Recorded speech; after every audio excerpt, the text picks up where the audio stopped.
Tune in to nostalgia. Tune in to now. Golden Radio Hour.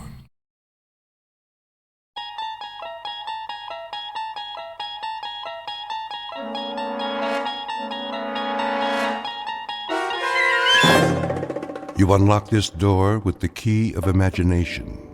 Beyond it is another dimension, a dimension of sound, a dimension of sight, a dimension of mind. You're moving into a land of both shadow and substance, of things and ideas. You've just crossed over into the Twilight Zone.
Probe 7, log entry 1411. Another waking period. Ship seems to be functioning perfectly as usual. Wish they could make cars this reliable back home. Oxygen supply, right on the button. Food supply, a little over. Something wrong with my appetite. Not enough exercise, I guess. I know. More workout time. Gotta stay in shape. Never know who I might meet in space.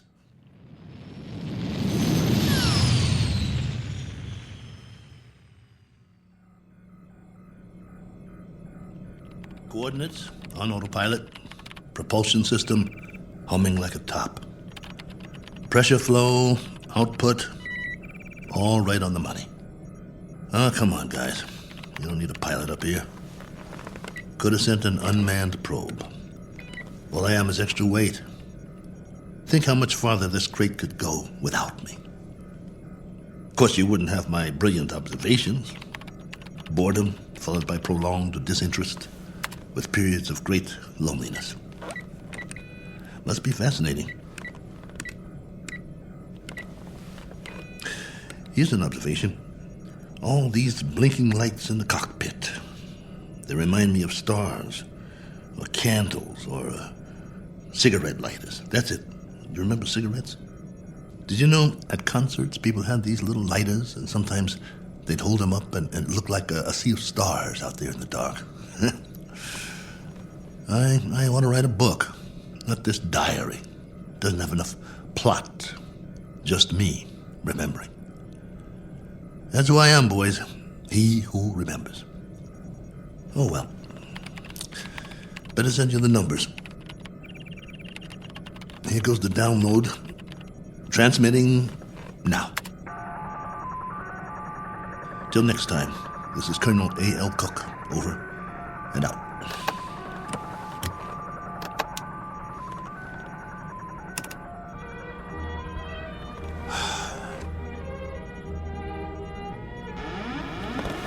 Hold on, I think we've got a malfunction here.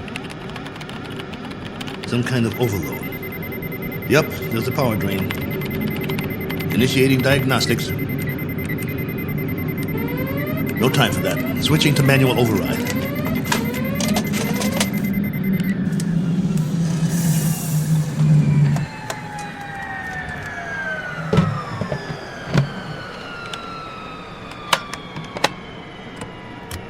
Base, this is Probe 7.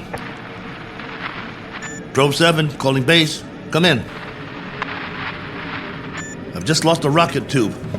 Can't handle this baby. Controls won't respond. Losing power fast. have to set down on the nearest planet.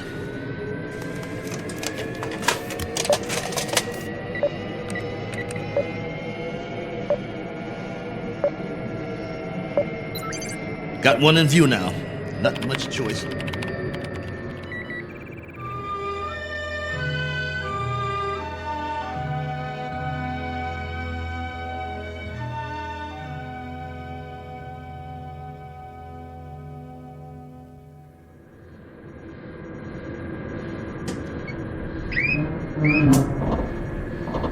Entering atmosphere.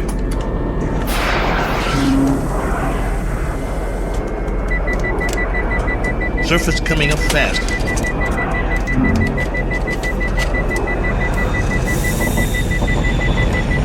Can't slow down. No retro rockets.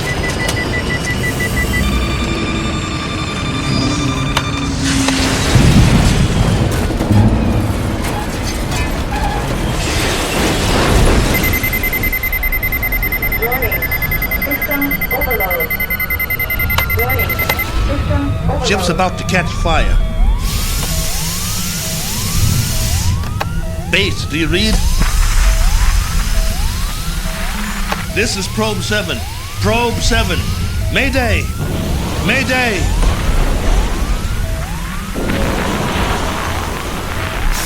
Mayday! Mayday!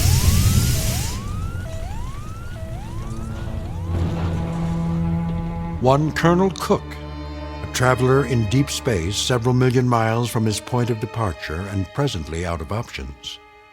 He set a course across an endless ocean in a one-man lifeboat, now scorched and broken on an alien shore. But even if he should survive, his greatest ordeal is yet to come, for he must face a far more dangerous challenge, an opponent more menacing than the cold, lifeless vacuum of space. He must face what awaits him on the other side of the bulkhead and do battle with the unknown. As soon as the dust settles, he will take stock of his plight with very little effort, a single 360-degree movement of head and eyes.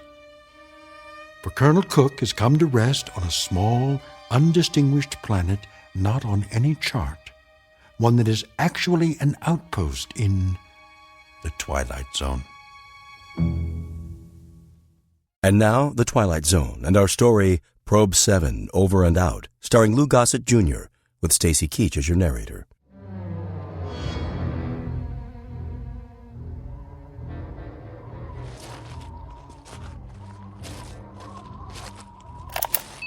Log entry 1412. I'm alive. That's all I know for sure. The ship is wrecked pretty badly. It might be possible to realign the main drive, but not without help. So far, I'm holding up. One badly bruised head and a broken right arm for which I've made a sling. A few more painkillers in the first aid kit, but after that, I'm on my own. The planet has an atmosphere, so I don't need the pressure suit. That's another stroke of luck, if you can call it that. The terrain is desolate. Sand, rocks, some low-grade plant life. That means there's water. The question is, how much and where? The ship has cooled down now, what's left of it. Main instrument panel is intact, so I'll try to contact the base directly, if there's enough power. More later. Cook, signing off.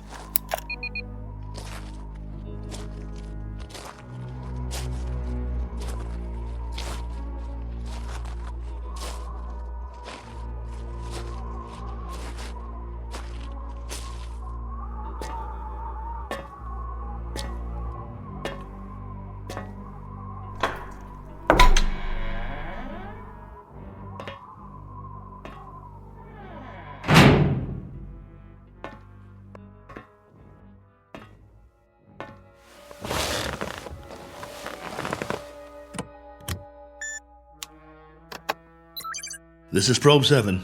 Do you read? Probe 7. This is Probe 7, calling base. Probe 7, with a landing report and damage assessment. Over to you, Base.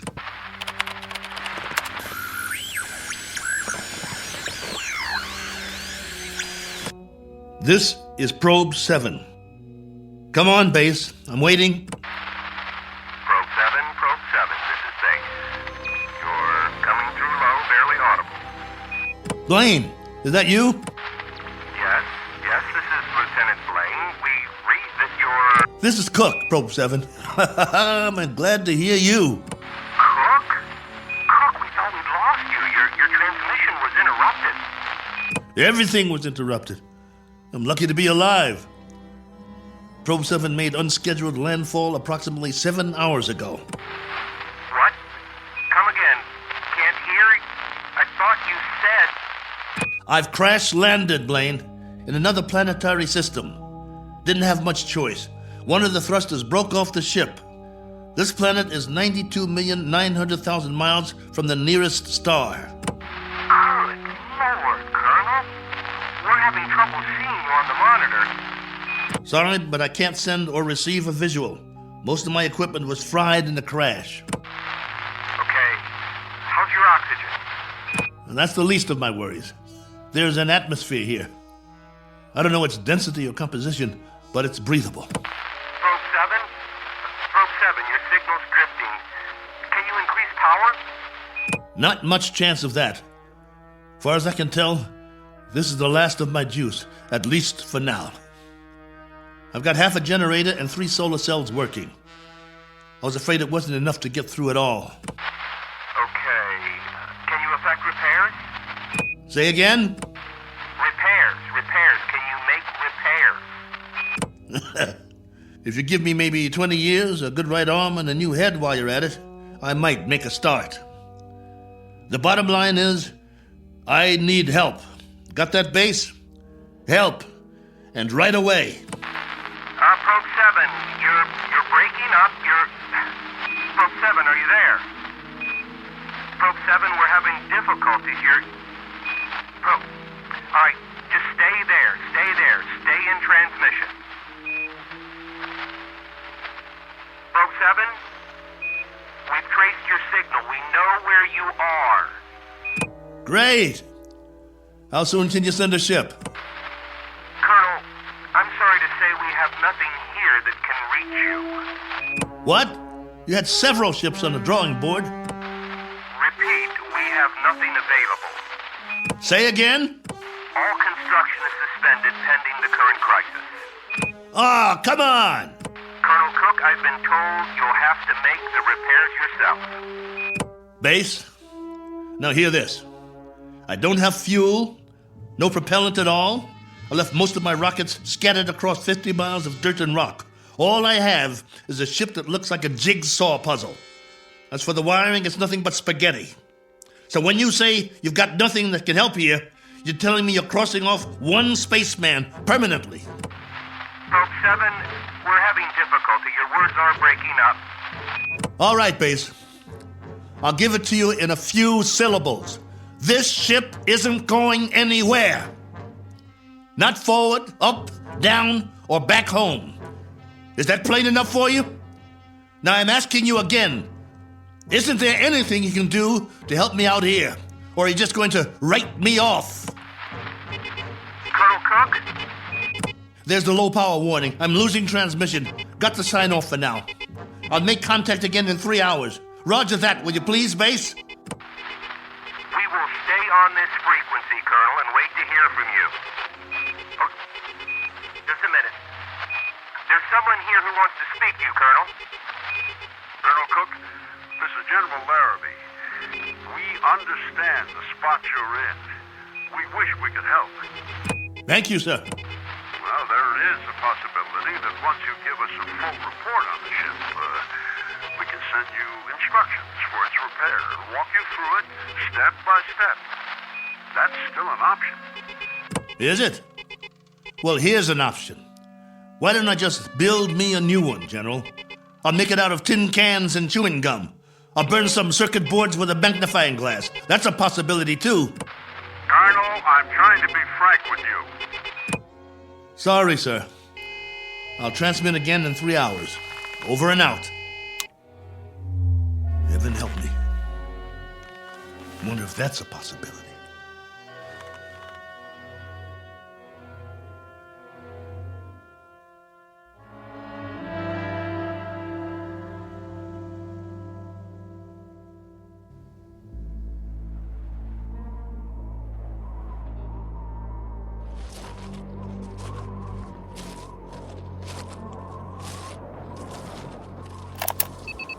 Log entry 1413. I'm standing on a hillside a few meters from the ship. You hear that? I think there's going to be a change in the weather. Back home we'd call it a sandstorm. Better head back soon. I see vines and some flowers down the other side of the hill. There's more life here than I thought. As to what stage of evolution it's reached, that's pure conjecture. No sign of animal life, but the vegetation grows thicker in certain areas, like the valley. Can't trust my leg yet. Better stay close to the ship. I've picked some plants for analysis. We'll see if there's anything edible. Hey! Anybody! Hey! Take me to your leader. I've got beads and wampum. Is anybody here?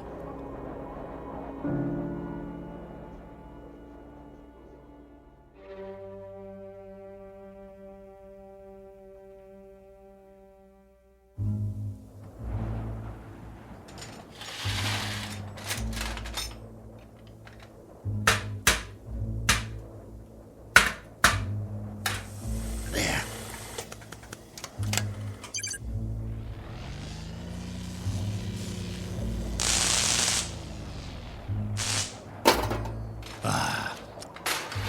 That's just great. The last good wires in the whole ship. Here comes that sandstorm. I'm gonna get the hatch shut. Close, will you? That's it. A little bit more. There. That'll have to do.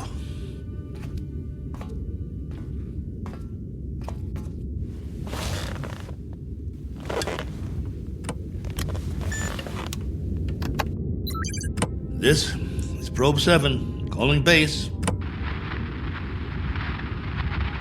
Probe 7, calling base.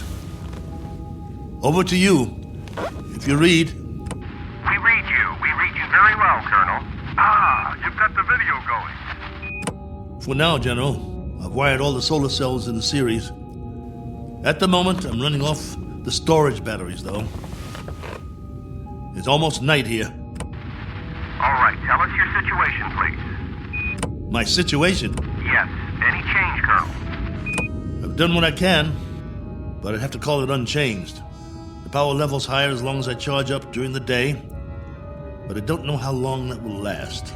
At least, I've got you on the screen. Got to see another face, both of you. You should be used to solitude. You've been in space a long time. Yeah, I should, but that was different somehow. I was a big something in the middle of nothing. This, though, I've landed and it feels like I'm supposed to be somewhere, and I'm not. My memory of home is fading fast. Colonel, and the condition of the ship, still a total loss? Probe 7 is no longer probing, General, unless it's the few feet of dirt I tore up when I crashed. There is life here, like I said, vegetable life, pretty elementary. I've explored the surrounding area in all directions, but I can't get down to the valley with this leg. The gravity is roughly the same as ours. From what I can tell, the atmosphere is similar as well. At least, there's no pollution. I haven't started coughing yet. Describe what's left of the ship. What's left of the ship, General, is a few feet of bent-up metal. I told you, it's unrepairable. You're sure, Colonel? You're absolutely positive? There isn't one other section that's still intact. She'll do for a museum or a junkyard. Take your pick. As for me, I don't have the luxury of making a choice. Nor do we, Colonel. Nor do we. Right. The crisis. Listen to me, Cook. We've got a major problem here. Oh, you do? Since you left, we've had an international incident. A serious one. There's talk of war.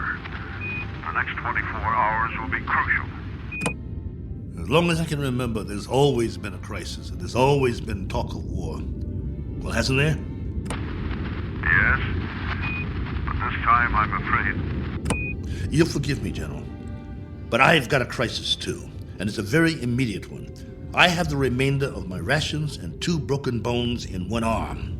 You have my location. I need to know that help of some sort is on the way, or would you call that unreasonable? Now listen up, Colonel. The rest of the fleet's been taken out. There isn't another ship, unless we build one.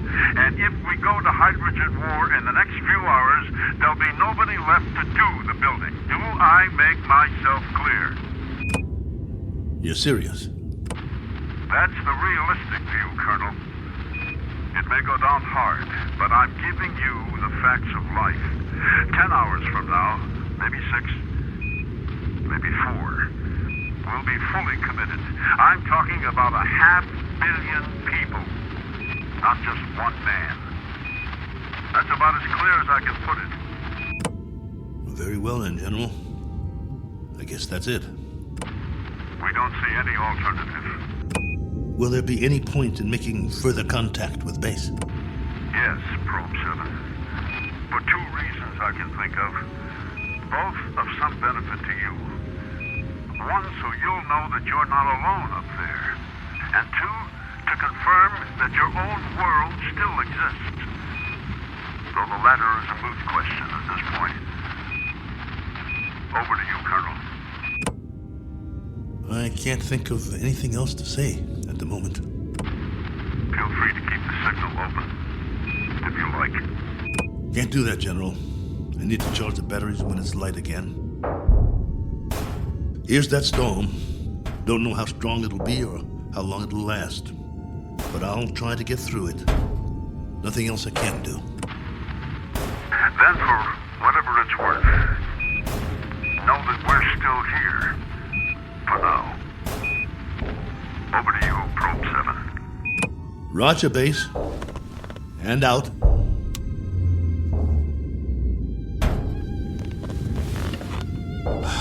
It's going to be a long night.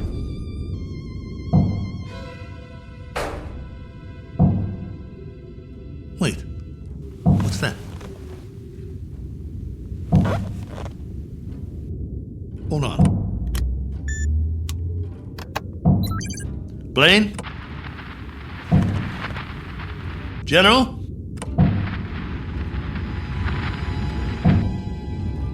I wish you could hear this. There's something outside, I swear. Something or someone.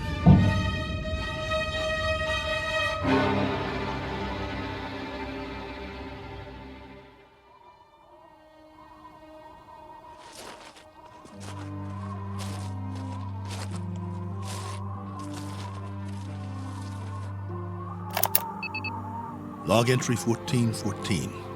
Just in case anybody ever hears this, I didn't get much sleep last night. I was waiting for the wind to die down. As soon as it did, I opened the hatch sometime around dawn. You see, I thought I heard something pounding on the hull, over and over. It couldn't have been an accident. It had to be something intelligent trying to signal me, to let it in from the storm. That was what I thought. Funny the way the mind works. I've never been so glad to hear anything in my life. And at the same time, so afraid. But I opened it anyway. Well, everything was covered with a fine layer of sand, silica crystals, very much like the soil back home. And that was the trouble. Whatever had been outside, there was no sign of it now. If there were tracks, the sandstorm had wiped them out. The ground, everything, smooth as a beach where no man has gone before. I did find something, though. A broken branch. So, it was only the wind, after all, blowing it back and forth before it broke off. Had me going for a while, So much for my man Friday. Now I'm back to the old routine. Reconnaissance, hunting, and gathering. Just think, a few million years from now, something on 4 legs, or 2, or 8, may actually walk this barren planet again. A few million more years, and it will grow a bigger brain so the species can start doing the same things I'm doing. Foraging for food, trying to survive. Wonder if there'll be anything left of the ship by then. Probably not. Me? I'll be a fossil at the bottom of a tar pit somewhere, and no one will realize I was ever here. Well, onward he marched, for want of anything better to do.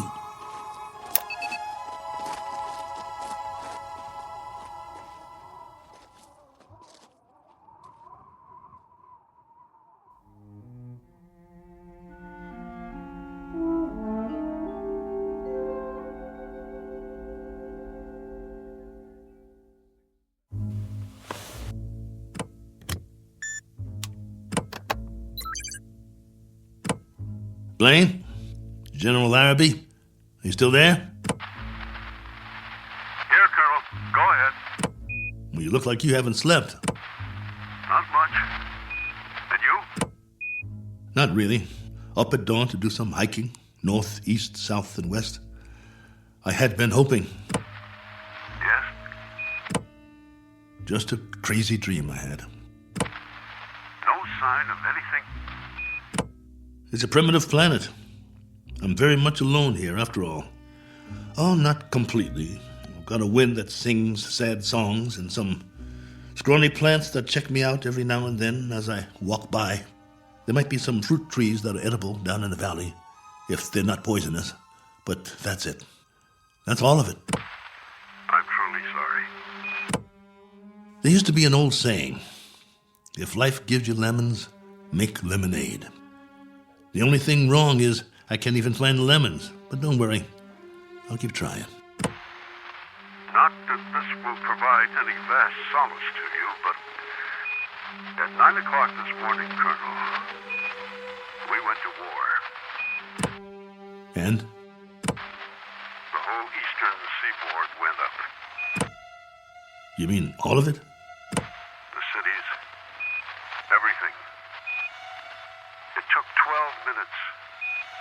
Exactly 12 minutes. I suppose we retaliated? Oh, indeed. With great alacrity and effectiveness. And we still are. With everything we've got. It was our old enemy? That's right, if it matters now. And the result of all this? Our world is doing a little wholesale dying at the moment. And there's nothing to do but watch it happen. What about the base? Are you safe? For the time being, our location's classified. Only you and a few others know where we are. The signal's encrypted. That's good then. Trouble is, we can't stay here much longer. There have been bombs as close as 400 miles from us, falling through the night. It's now a question, Colonel, of the manner of death. Very fast or very slow. It's that kind of consideration, not one we thought would ever be a reality. General. You know, it's really quite a pity that we didn't send others with you. What you think of as a prison might have proved to be a haven of sorts for the survival of the species. Don't have any illusions about it, General. What you think of as a haven is only a very sizable dungeon. A good-sized dungeon with a breathable air. But that's what it is, and there's no way out. I don't much care for solitary confinement, and neither would you. Unfortunately, both of us have very little choice in the matter. General, this is urgent. Give it to me. What is it, General? What's happening there? In a moment, Blaine. But, General... I said in a moment. Cook, I've just received his official communication. We're going to have to move out of here. Now, I don't know whether we'll be able to transmit again or not. If we are able to, I'll do my best to make contact. You have my word. Thank you. Try if you can. It means a lot to hear a real, live voice. I wish we could do more. Silence. Or cries. That's the story from our world. Silence or cries. God bless you. And good luck. Over and out. Probe 7. Yeah. Over and out. Not with a bang, but a whimper. Hell of an ending. To all my friends back home, take good care. Looks like I won't be seeing you again. Not in this life.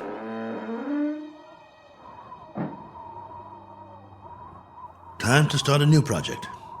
Chapter 1. The Memoirs of Colonel A.L. Cook. And I've got a very good memory.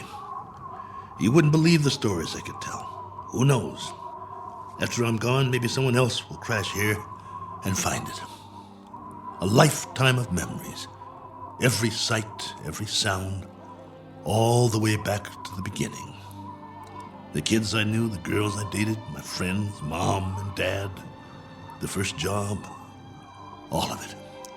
Every detail recorded for posterity. Has anyone ever done that before?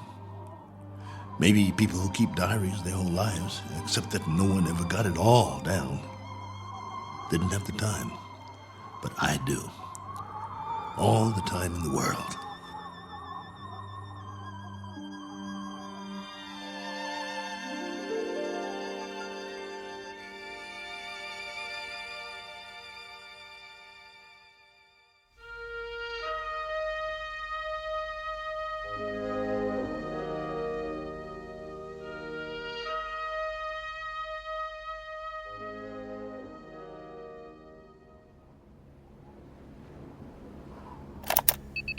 Log entry 1415.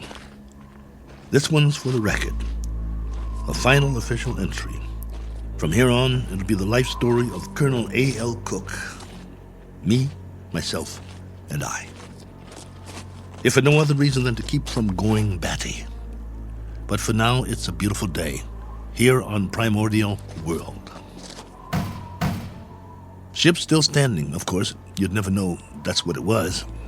More like something from a scrap metal yard. The cost that went into building it, the man hours, and for what? To come to rest here. A little way station that isn't even on the map. I'd call that a waste. Exhibit number 1 in the elephant's graveyard. Ever hear of that? They used to say there was a place where elephants go to die. Hundreds, thousands of them. A secret place off the beaten path. And there were bones and tusks. And once in a great while, someone would stumble upon it. Like the Sargasso Sea, where sailing ships caught in the kelp and were trapped forever. Well, maybe other travelers will end up here, gone to ground, never to move again. Eventually, there'll be a whole collection of them from all over. But remember, I was the first. I should scratch it in the metal. Cook was here. But I digress. This is still supposed to be my official report. The evaluation of the crash site coming up. The tail fin is all but covered by sand. Have to dig it out before the next storm. Then build some kind of windbreak or the whole ship might get buried. I could gather some branches, make one. There's more vegetation in the valley if I can get up and over. Now, that's odd. If there are no other trees in the immediate vicinity, where did this branch come from? The one that was banging against the hull last night. Unless something carried it here. The wind or Oh well, maybe I just didn't notice before. That must be it. Rocks to the left of me, rocks to the right of me. One very dry, broken off branch in the sand. And what great sand it is. None better in the known universe. On sale at closeout prices. Note the fine crunch under my boots as I walk the proud land. The rare texture, the superb body. Why, it's positively... What in the name of... It can't be. It looks exactly like... No, I must be hallucinating. But this... impression... I could swear it's a footprint, a boot print, to be precise. A lot like my boot, in fact. But it's not one of mine, about 4 inches shorter. But that's what it is. It is! Now hear this. Now hear this. I've got company. I've got company. Hey! Whoever you are, come on down. It's open house at my humble abode. It isn't much, but it's home.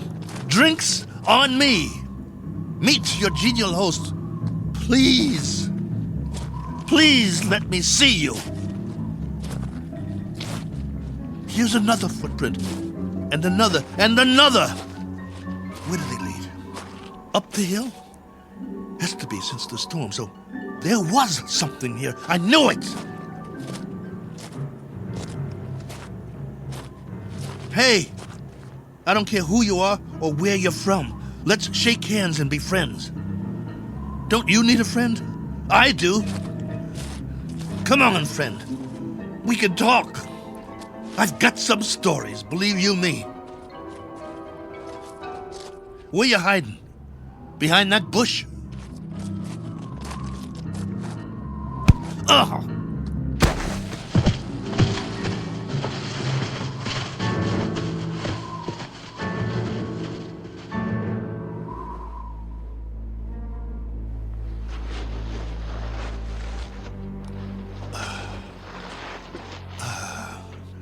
Blood on my head. Something hit me. Why'd you do that? Probe 7, come in. Got to get inside.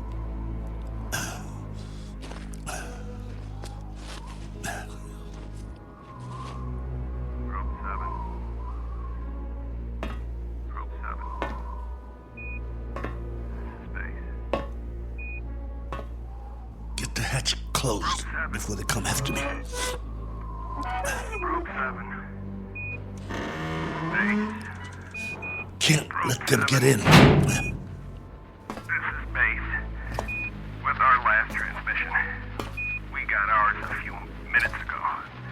A 500% increase in radioactivity. Not much hope for us. Colonel, this is General Larrabee. I wanted to wish you well. From what we can gather, the enemy got it just as bad as we did. We wiped them out. And they wiped us out. One last forlorn wish for you, Colonel. If you ever meet someone where you are, whoever they are, and however it happens, in whatever circumstances, I hope it can come without fear. I hope it can come without anger. That's what they're going to have to put on the stone. The one we'll all be buried under on our world. Here lies a race of men who flex their muscles. One time too many. I hope your new world is different, Cook. I hope there's no such word as hate. I hope there's...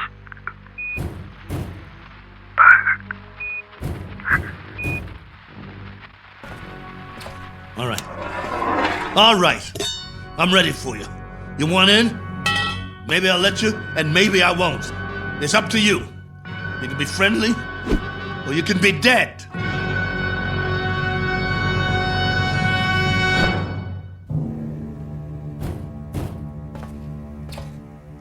Hey, friend. You want to come in? Must be lonely out there. I hear you. What's the matter? Hungry? You're going to get a lot hungrier. Or don't you eat, friend? What do you say? Speak up. Can't talk, huh? No. You only know how to hit. Take more than that to put me down. What'd you use, a tree branch? Not very friendly, if you ask me. Well, I've got a nice piece of metal in my hand, and I know what to do with it. Won't catch me again. This has been going on for hours. I don't know about you, but I need sleep. I really need it. Understand? Sleep. And this king-size bump on my head doesn't help. Tell you what, we'll make a deal. I give you one more chance to get away. Go hide, I don't care. You may not understand the language, but maybe you get the message. I'll wait a while and catch some sleep. Then when I wake up, I'm going to have a nice freeze-dried dinner. If I don't hear you out there, we'll forget the whole thing. You stay up the hill, and I'll stay down here. Just remember to keep your distance. Otherwise, I might have to come up there and teach you a lesson. A man's got to have his boundaries. Oh, God, I hurt.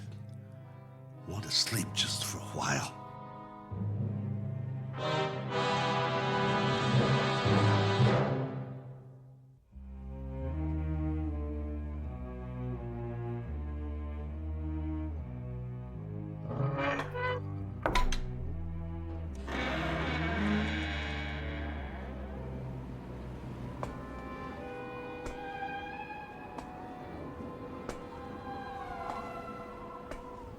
Hey, friend.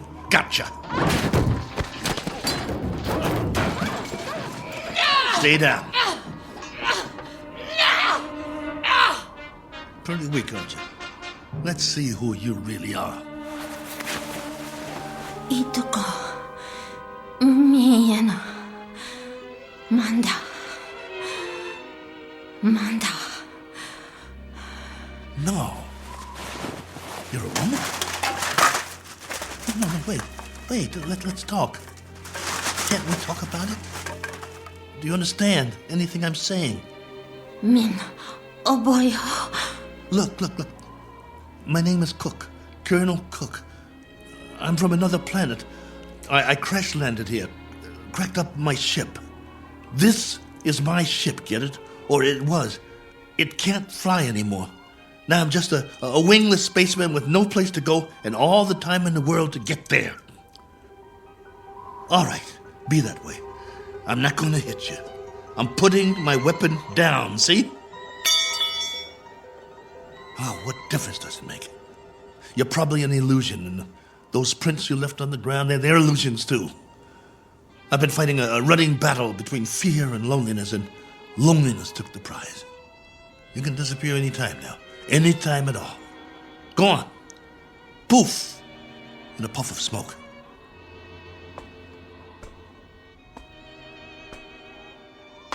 No, wait, please. Are you real? This knot on my head certainly is.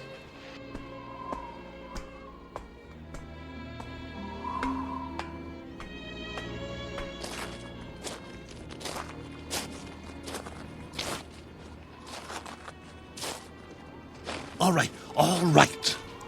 Do whatever you want. Just don't go. Not yet. If you can't understand, I'll draw you a picture.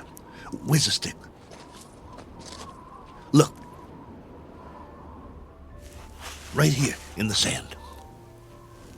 This is my solar system. The sun in the middle, and this is my world. See? Omida? You got it. Now then, I went off course. I didn't have the power to get back. You know, power? Vroom, vroom. No good. So, I tried to land here, where we are.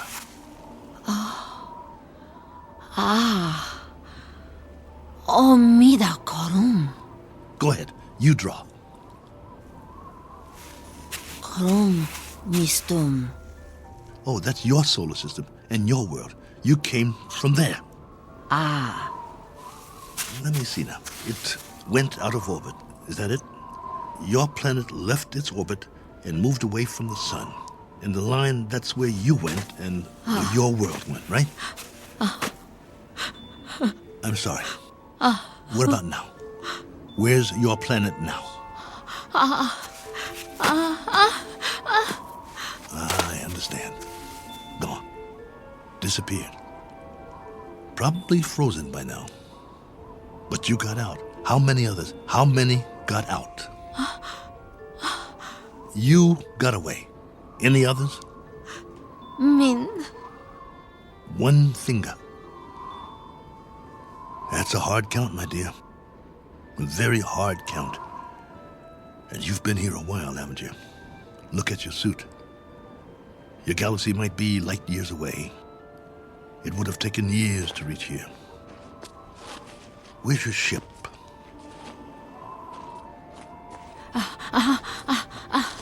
Ship. Where's your ship? It crashed too, didn't it? So you've been here a long time, a very long time. Me, Cook. Colonel Cook. You? Korava. Korava? Korava. Well, what do you know? Pleased to make your acquaintance. How does it figure? I thought you'd be a 50-foot flesh-eating ant or something. And you turn out to be a woman. Which is neither here nor there. Because however you slice it, we're stuck here. A one-armed man and one very tired lady. Quite a pair. What have you been living on? What food? You understand food? Eat? Well, I can offer you lunch or maybe it's breakfast. I'm not sure which. And some companionship.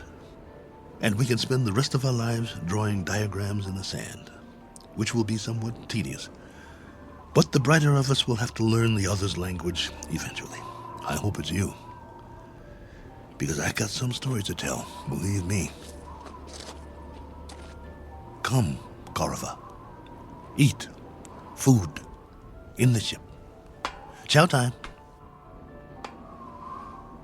Come along. Inside. Eat. Food. Food.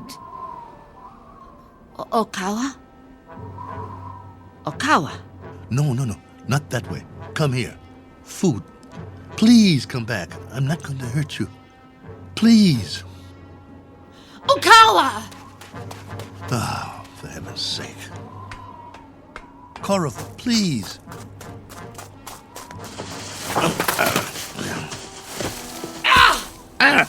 You scratched me. What did you do that for? That's all you know how to do, isn't it? Draw blood. Well, go ahead. Get away from me. It's not just language, is it?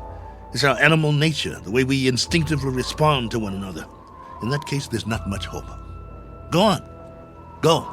If that's the way you want it, go.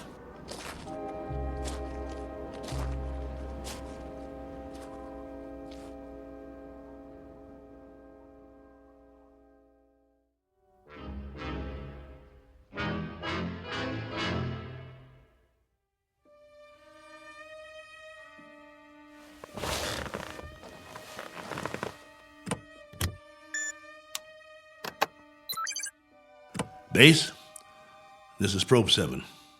The following is sent on faith, which is appropriate since this transmission is in the nature of a fairy story. I don't know under what heading you would classify it.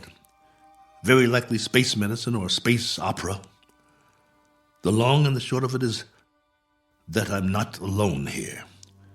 There's a woman from another planet. Her name is Korova. I don't know much about her. I do know that she comes from another planet in another galaxy. A planet that left its orbit and moved out of space away from its sun. I suppose the inevitable happened. They just froze. She's not very old, so she must have been sent in a spaceship as a little girl. But now that ship is no more. They probably sent others, too. God knows what happened to them. Died en route, lost their way, landed elsewhere. Who knows? But somehow or other, she made it. Perhaps as a child on a preset course. She was here alone until I came. If by some chance you're still there, I can't send you any soil tests. I can't send you data about plant species or anything like that. But I can give you an observation about the psychological makeup of the animal kingdom. They're a frightened breed, a very frightened breed. It must be a universal trait wherever there are advanced life forms. Though it's questionable how advanced we really are, so I guess we aren't alone in that regard, which is really quite a pity, as you may understand all too well if any of you survived. Base, this is Probe 7. Last call. Absolutely, positively, the last. Over and out.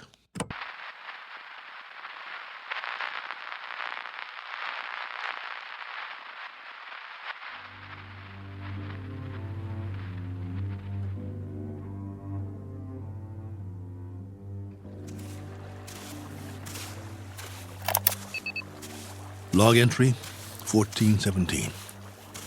Well, the ship is history. I've left it for good. I finally made it up the hill and down the other side. And guess what? There's much more vegetation here. Fruit trees. Flowers as big as your head. And through it all, a stream of running water. I swear, it's like a garden. I brought what I need in a backpack. I'm going to set up shop on the banks of the river and try to live here, for better or worse. It will be the last great adventure. I only wish I could share it. Oh well, there's always posterity, if anyone should ever find this and play it back.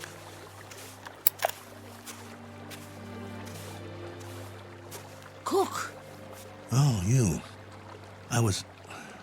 Never mind. Talking to myself. But you wouldn't understand. Why don't you just keep your distance? Cook? Ah. Cook. Not going to hit me, are you? No?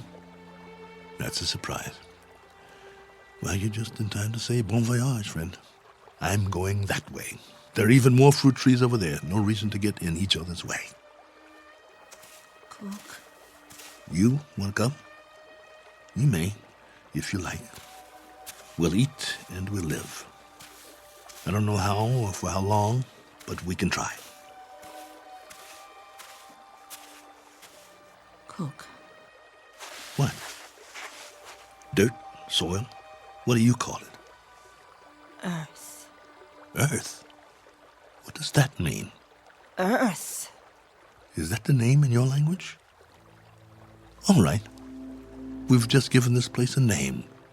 We'll call it that. We'll call it Earth. Cook. Korava. Earth. That's right. My name's Cook. My first name is... But there's plenty of time for that. No need to rush things. Okay, Korova. This is our home now. This is Earth. What's that? Food. So that's what you've been eating. Some kind of red fruit. Any good? Food. Eat. All right.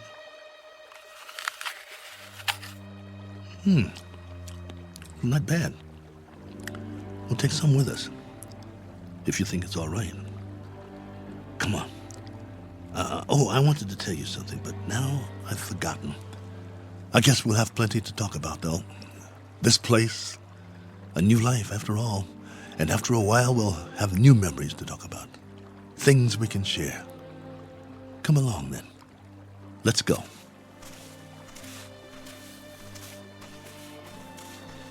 This fruit's all right. Any other life forms around? I hope not, for the moment.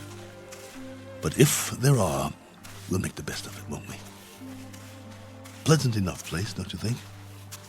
My leg's better. We'll explore as much of it as we can. No need to set up any boundaries, I guess.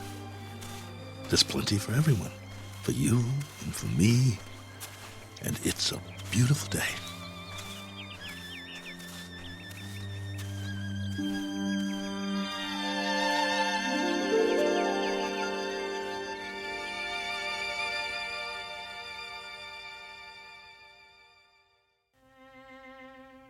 Do you know these people? Their names might be familiar were you to hear them. They lived a long time ago. Perhaps they're part fable, perhaps they're part fantasy, and perhaps the place they're walking through now is not really called Eden. That's for you to decide. We offer it only as a possibility and a presumption in the Twilight Zone.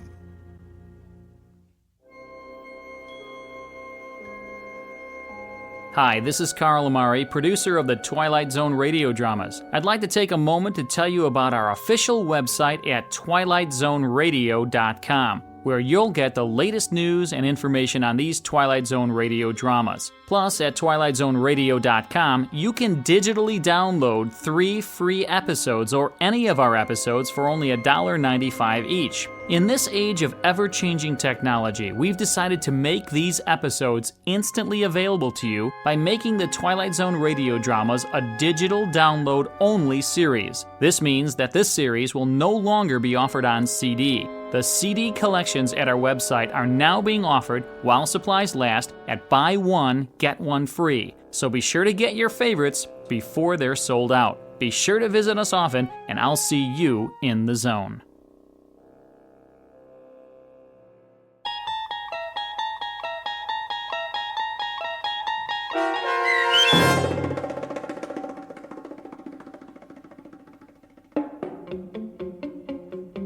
Probe 7, Over and Out, starring Lou Gossett Jr., with Stacy Keach as your narrator, was adapted for radio by Dennis Etchison and written for The Twilight Zone by Rod Serling. Heard in the cast were Tony Maka Sr., Sam Derrence, and Oksana Fedanushin.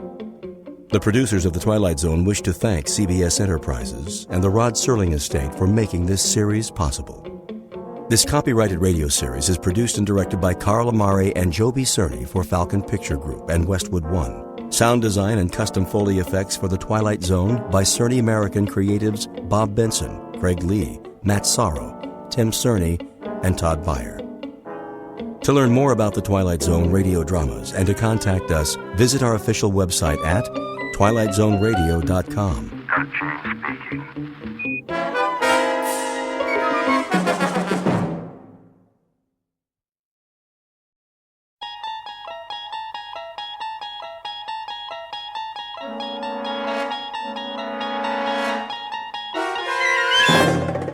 You unlock this door with the key of imagination.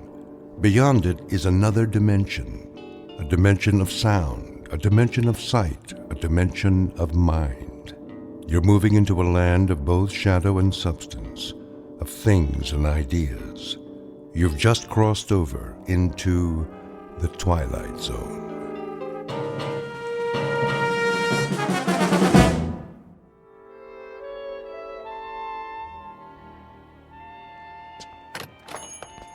Yes, and will that be all then? No. What time is it? I thought you made an appointment. I did. Oh, come on, honey. You're not in that much of a hurry, are you? Yes. What about mad cow disease? Well, clear the room then. Tell them they're keeping the head of McClellan Enterprises waiting. Tell them that we... All right.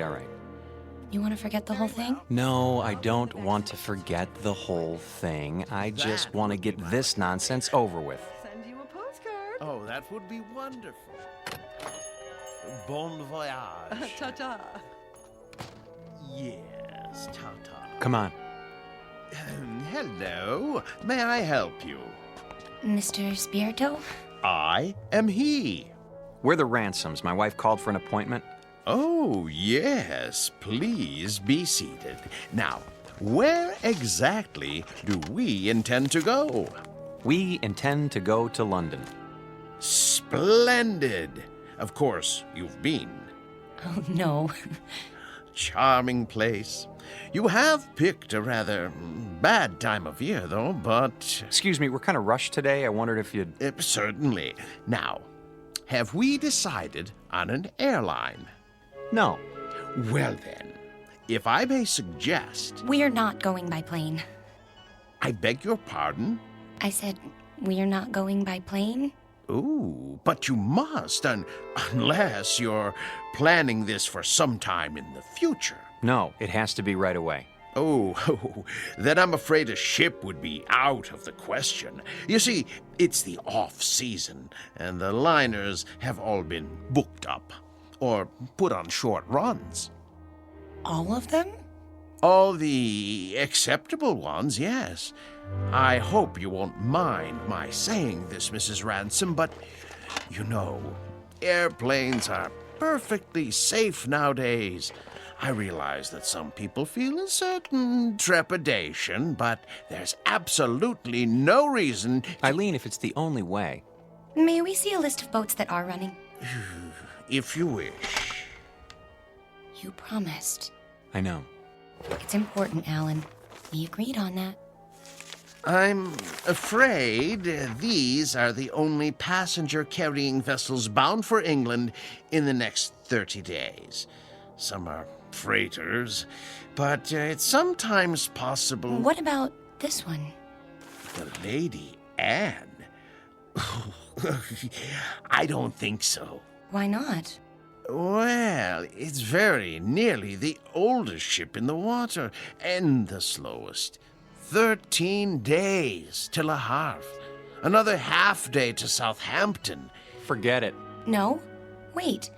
This says it leaves on Thursday. We'll take it. Please, Mrs. Ransom, the Lady Anne is a veritable antique. Listen to the man, Eileen. We can relax when we get there if that's what you want. Don't make such a big deal out of it. It is a big deal to me, Alan. A very big deal. Give us 2 tickets. For this relic? Yes, that's right. The Lady Anne. Oh, very well. A few extra days won't matter, will they? I don't have anything better to do. Check okay? Of course, sir. But, Mrs. Ransom, the Caravan Travel Agency takes pride in its service. I beg you not to do this. Well, it isn't going to sink, is it? With a ship that old, you can't tell what might happen. Oh, give me that check. Here. We'll pick up the tickets. Come on, Alan. You can go back to work now. Thanks for your help, Mr. Spirito. Very well. Bon voyage.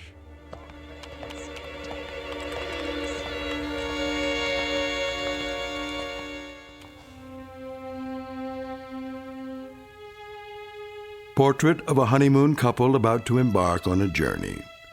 Like most newlyweds, they've never traveled a great distance together, nor have they become truly acquainted. But there is a difference. These newlyweds have been married for 6 years, and they're taking this honeymoon not to start their life together, but to save it. Or so Mrs. Ransom believes. She's not sure why she insisted on an ocean liner, except that it will give them some much-needed time together, even if it is the Lady Anne. The tickets read New York to Southampton, but this old ship is bound for a very different port. Its final destination? The Twilight Zone.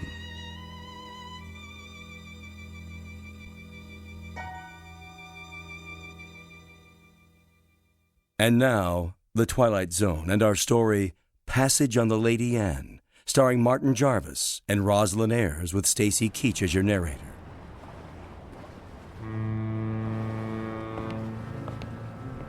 Perfect. A foggy night. Can't even see the ship. Where is everybody? Already on board. We're a few minutes late. I was ready. If you hadn't taken so long packing... There it is! Oh, Alan, isn't it beautiful? No, not it. She. The ship happens to be a lady. Sorry. She's beautiful. Indeed she is. Oh, yes. There's the gangplank. Is that what they call it? Come on, Alan. I can hardly wait. You know, from the descriptions, we were expecting a cross between a kayak and the Flying Dutchman. You're seeing someone off? No. We're passengers. What? How's that? Passengers. Oh, no. No. I hardly think so. No, you see, this is the Lady Anne. Toby, please. You have no right to badger them. Yeah, be quiet, woman. Well... Now, young fellow, look here. If you'll consult your tickets, I think you'll find there's been a mistake. I repeat, this ship is the Lady Anne. And I repeat, there's no mistake. Show me your tickets. Why should I do that? Call it curiosity. Do you mind? Go ahead, Alan. Oh, all right. Let's see. Mr. and Mrs. Alan Ransom, New York to Southampton. You're not going to read the fine print, too, are you? Well, they seem to be in order. Thank you. It's good to know that. Well, there must be an error. This is a private passage, you might say. A mistake in booking it. No, it's a terrible mistake.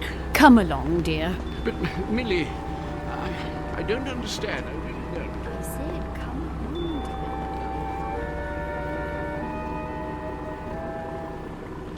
dear. Well, I guess that's how the British say welcome aboard.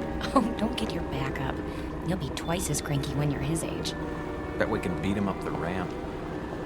Not too late to turn back, you know? I mean, think of being cooped up with me for 14 days. I made a promise and I'm gonna keep it. Isn't that good enough? Sure. Not very steady. Really gives you confidence, doesn't it? At least try to enjoy this. One moment, please. Your names? Ransom? Yes, I see it on the list. Do you want to see our tickets, too? Everything seems to be in order, sir. Stateroom 24, down that flight of stairs. Thank you.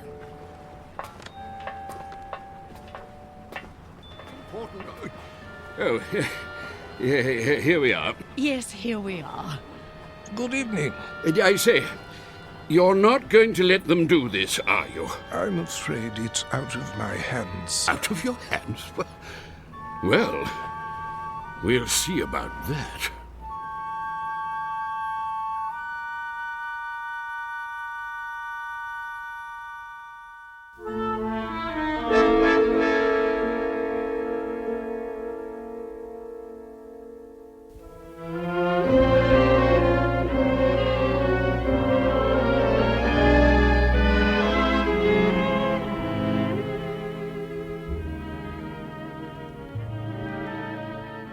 I hope they got the luggage on board. It'll be waiting in our room. You'll see. It better be. We're due to take off in 10 minutes. Take off? Sail. Disimport. I think it's disembark. All right. Alan, you have to admit, it's a real showpiece. Did you notice this carpeting? And the oil paintings? And brass everywhere. Great. Where's the bar? I could use a drink. Number 24. This is it. What in the... Alan, look! It's like an old-fashioned drawing room with a tapestry and gold everything. Pigeon's blood vases. I don't believe it.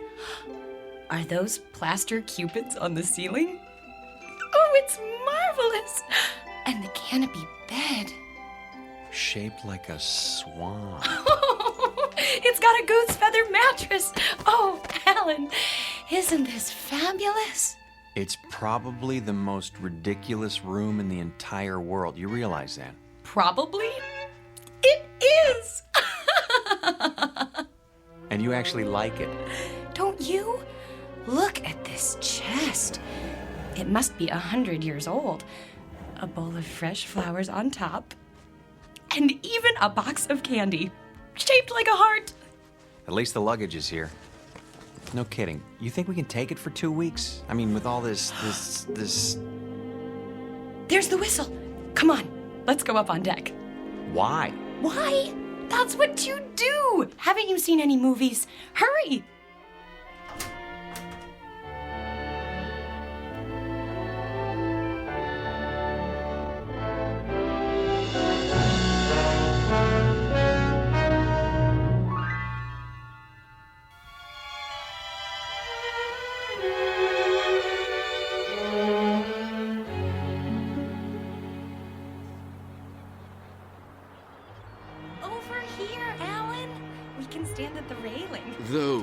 are the ones I mean, Burgess.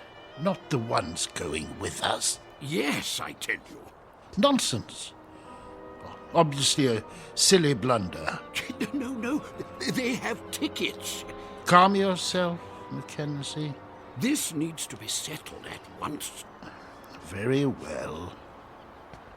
Here they come. Hello. Hello. How do you do? Oh, very well, thank you. Now then, no doubt you young people aren't aware that this is a rather, well, how shall I say, private sort of cruise, you see. Very tight. Dear me, yes, unquestionably a slip-up on the part of the, Look, mister, we're getting a little tired of this routine. Try to understand. There hasn't been any slip-up. This is our ship, and we are sailing to England on it. Her. What did I tell you? They're determined. This is bad news, very bad indeed. Oh, really? For you or for us? Don't argue with them, Alan. See here, please, this may seem odd to you, but we are actually trying to be of help. Yes, exactly so. You see, there are things you don't know about this ship. Yes. But what does that mean? Well, for example, it isn't common knowledge that... Burgess. No, Mackenzie. We've got to tell them. But, this vessel is over 50 years old. We knew that. Oh, but there are other things you couldn't possibly know, because you haven't had time to look. Such as? Well, she's falling apart everywhere. The deck chairs wouldn't support the weight of a baby. Yes, that's true. And the staircase is about to collapse at any moment. And the food, dreadful. It's positively poisonous. Ptomaine, you know. Yes. But the worst of it is the danger at sea. Those boilers, not to be trusted. They've been ready to burst for years. Oh, yes, for years. So you can see how impractical the whole idea is. There's just one thing. Yes? If it's such an awful, dangerous ship, what are you doing on it? What? Oh. Well, we're old and eccentric. Well, yes. Well, we're young and eccentric. We like impractical things, the challenge and all. Besides, we think it's an absolutely charming boat. Last warning. They'll be pulling away the gangplank at any moment. Look, you'll be quite bored. We never get bored. Do we, Alan? Nope, not at our age. You're sick, then. Yes, you'll get sick. No stabilizers. She rides like a washing machine, I can tell you. Sounds like fun. I think I've heard about enough. Wait. I have my checkbook. What's that for? I am prepared to pay you double the amount of your tickets. This is ridiculous. No, I want to hear it. Pay us to do what? If you will abandon your plans, I'm sure you'll find another booking, something more suitable. That's a very generous offer. Yes, very much more suitable. Alan, you're not considering it, are you? Well, what do you say? Not a chance. Triple the amount, then. Yes, triple. No. Very well. I am forced to extremes. Sir, madam, if you will leave the Lady Anne at once, I will give you the equivalent of, let me see, 50,000 American dollars. 50,000 American dollars. Yes, which I will match. Well, I haven't got it all on me, but making it a total of 100,000. Yes, 100,000. Well. You're talking my language now, gentlemen. Alan! Let's say pounds sterling, shall we? In pounds? Or better yet, an even $250,000 U.S. currency will be fine. No, that amount is completely unreasonable, I'm sorry. No. In that case... But... Sorry. Let's go, honey. You must reconsider. You don't understand the implications. Look, fella. Ever since we picked this tub, people have been doing their best to discourage us. I don't know why, and I don't care. But if you're worried about brash Americans crashing your cozy little tea party... No, it isn't that at all. Forget it. From now on, leave us alone. I'm proud of you. Thought I'd take the money, didn't you? Well, for a minute there, I didn't know. Oh, look! We're moving! Off to a great start. I could use that drink now. Me too.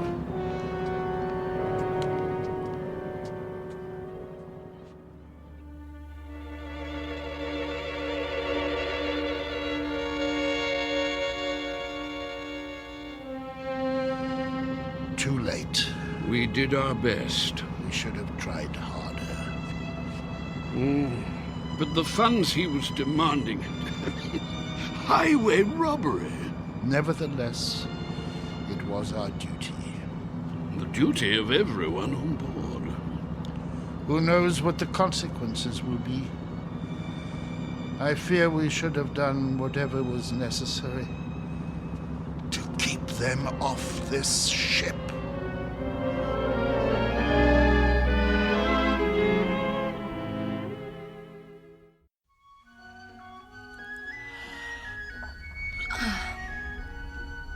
Alan? Yes? You're already dressed. Why are you up so early? It's almost 11.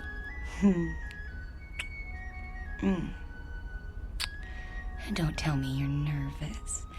We're not going to let two cranky old men spoil our second honeymoon, are we? A lot more than 2.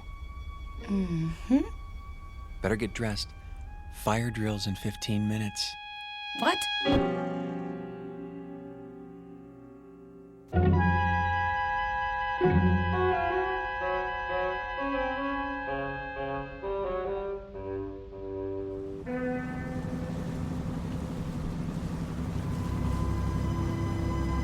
Honestly, you could at least tell me what this is all about.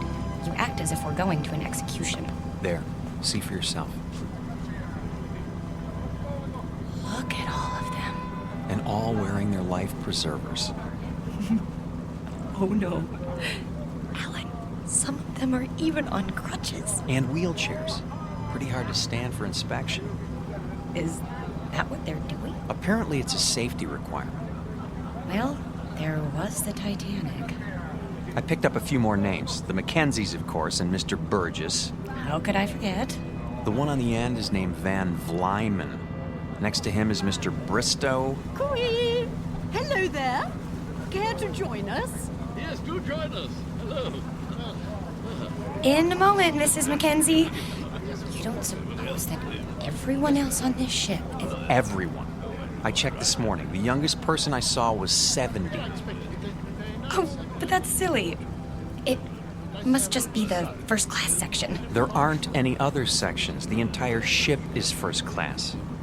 You mean they're all... Show some respect. This group alone represents several thousand years. All for fire drill practice. Remember, Eileen, getting there is half the fun. Chin up. Your life jackets. Oh, thank you. Now then, as soon as you're all ready... I think the straps go over your shoulders. Like this? That doesn't look right. Psst. Do you need help, dear? Good morning, Mrs. Mackenzie. As a matter of fact... You should put your arms through the hole. No. Let them learn for themselves, dear. I was just trying to make it easier. See you later, then. Yes. Do the best you can. We look like a couple of clowns at a funeral. Now then, in the event the balloon should go up, the alarm will sound. Proceed to the Imperial deck in a calm, orderly fashion and await further instructions. The groups will be divided in the following manner. group, eh? Mr. and Mrs. Huntley Small, Mr. and Mrs. Mackenzie, and Mrs. Scott Aylesbury.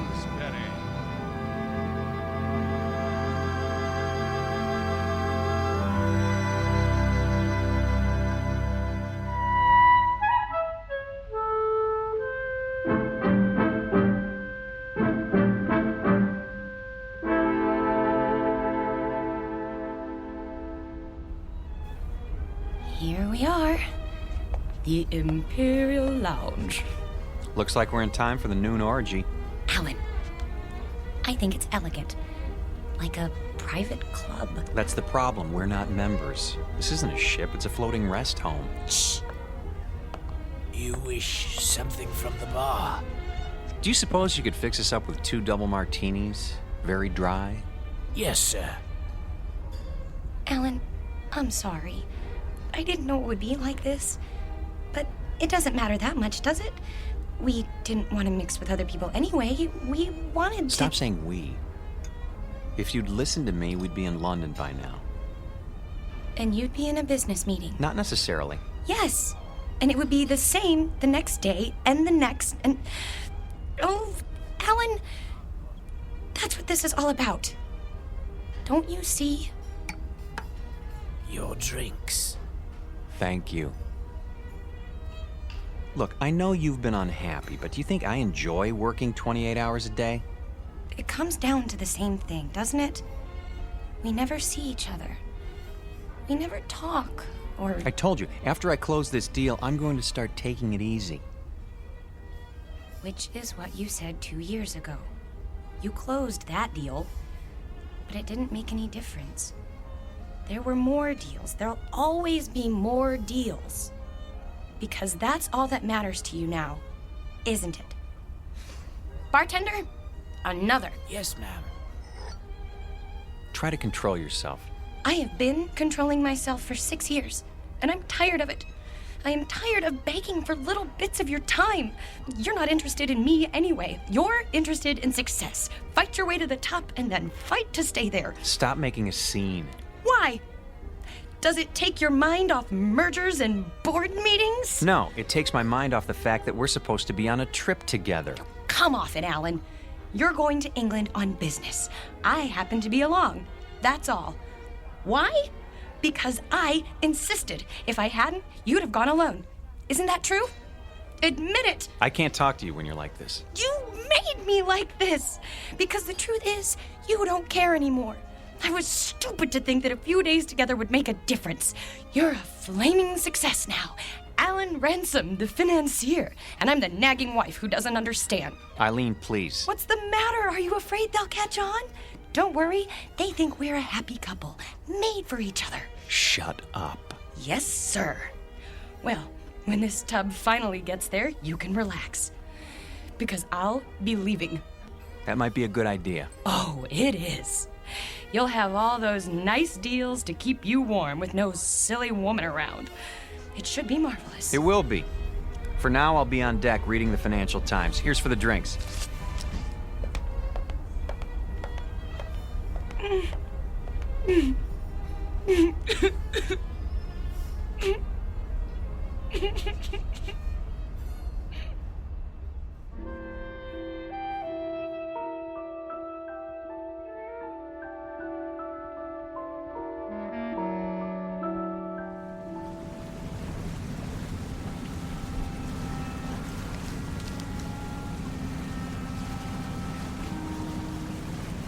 I say, you two, excuse us. Not you again. Well, yes. Not really. How do you do, dear? Nice to see you, Mrs. Mackenzie. If you don't mind, I'm trying to read the paper. My wife, Millie, yes. I say my wife, I mean we would very much like you to join us for tea, if you'd be so kind. Because I'm wearing my tweed jacket? Eh? Hmm? No. Tweed jacket, I see. That's I see, we're very British. No, we simply want to chat. Is it a date then? We'd be delighted. In about an hour? Yes, in the Imperial Lounge. We'll see you there. And thank you.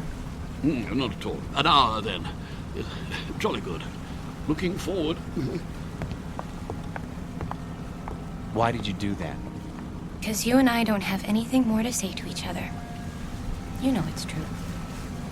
We're finished. But you said it yourself. We're stuck here. So we might as well call a truce for now and make the best of it. Agreed.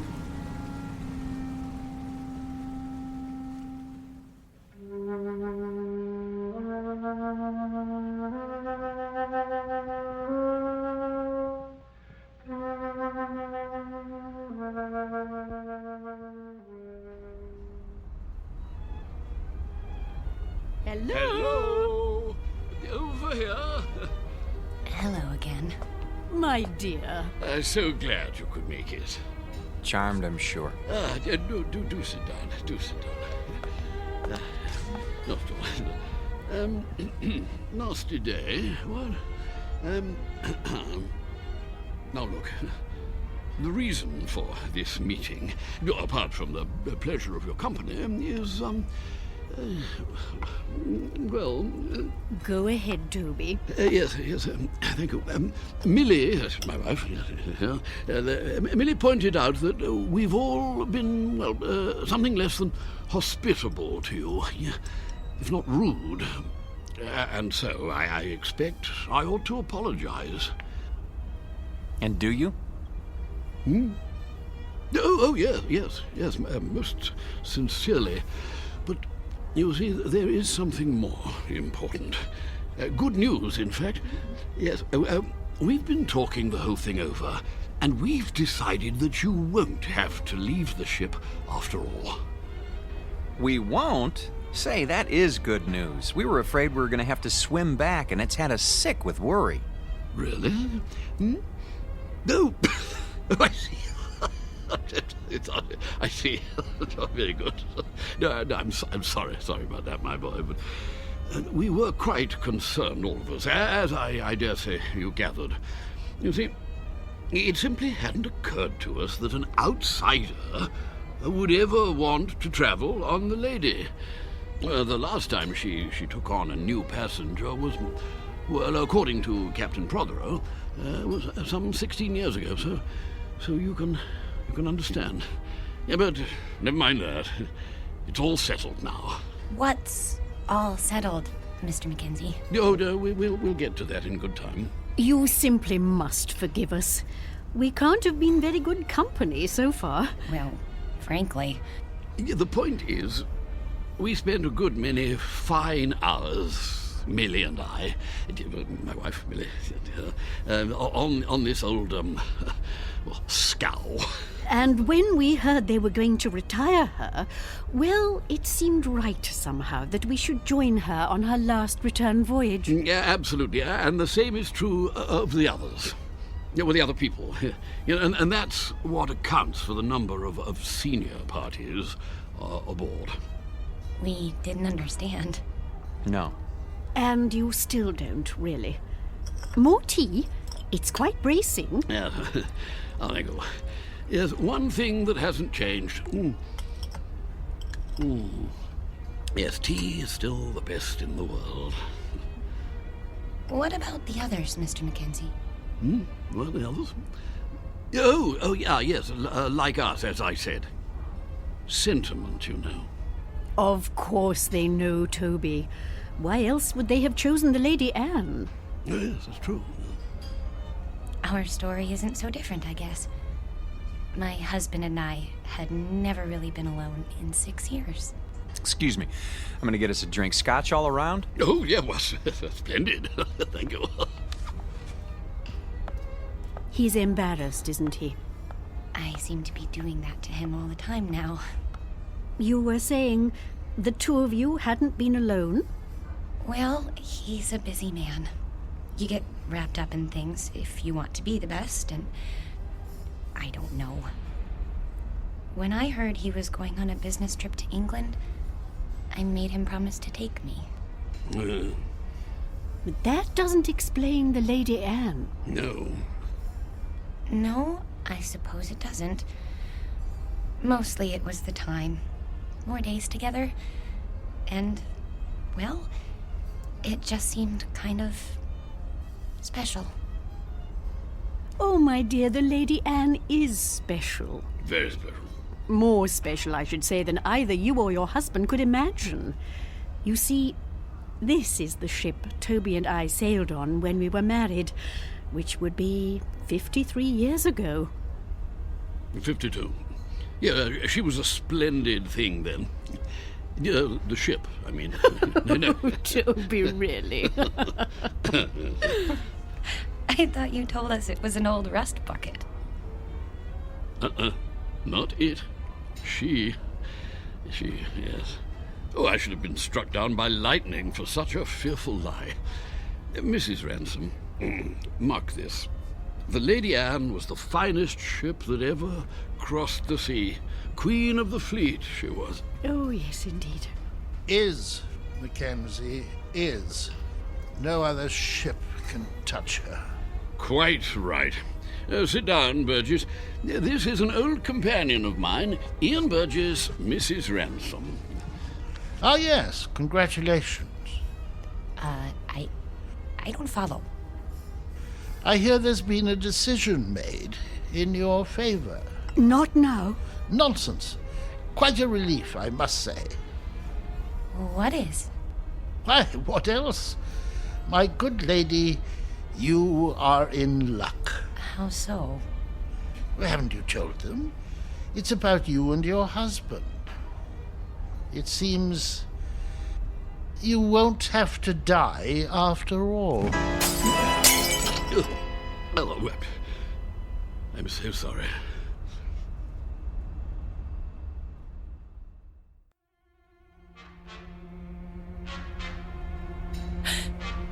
What did you say? He said you won't have to die after all. Of boredom, he means. Well, don't stand there like a ninny, Ian, tea all over you. But sit down, sit down. Yes, to be sure. Sorry, I seem to have spilled my tea.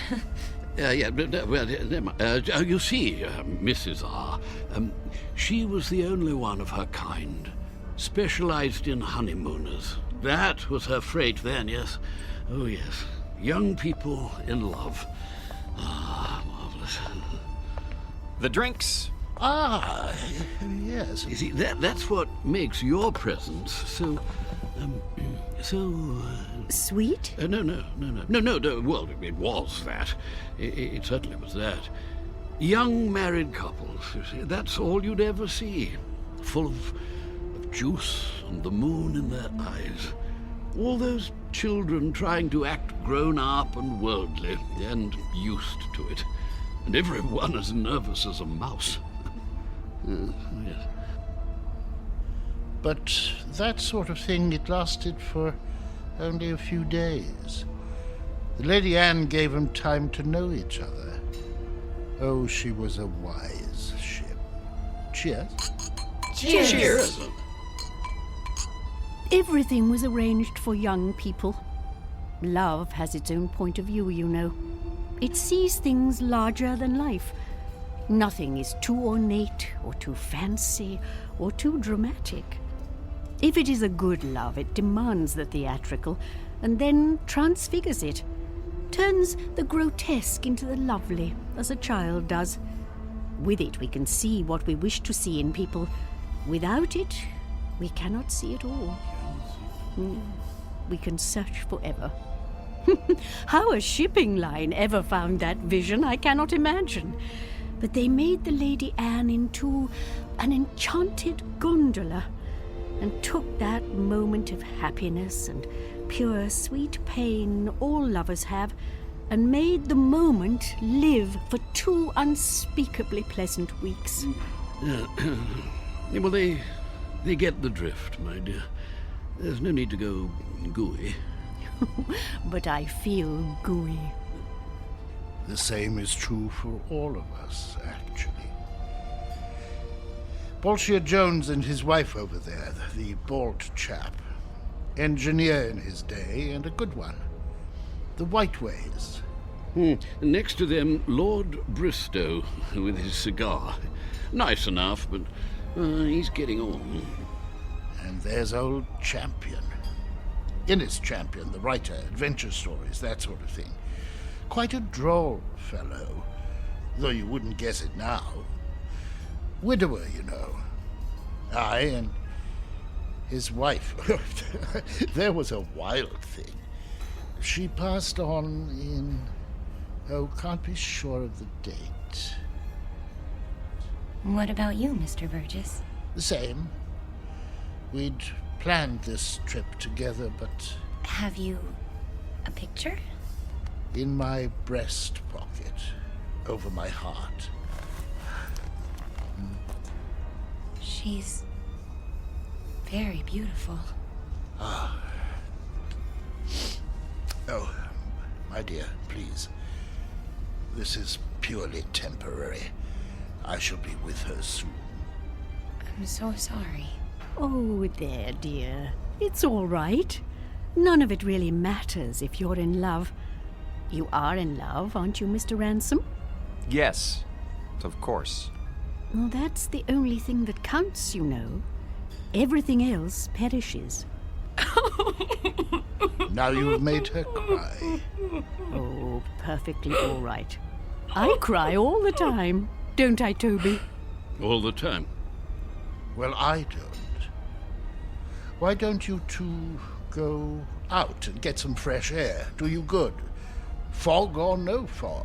That might be a good idea. Yes. We'll see you later. Of course you will.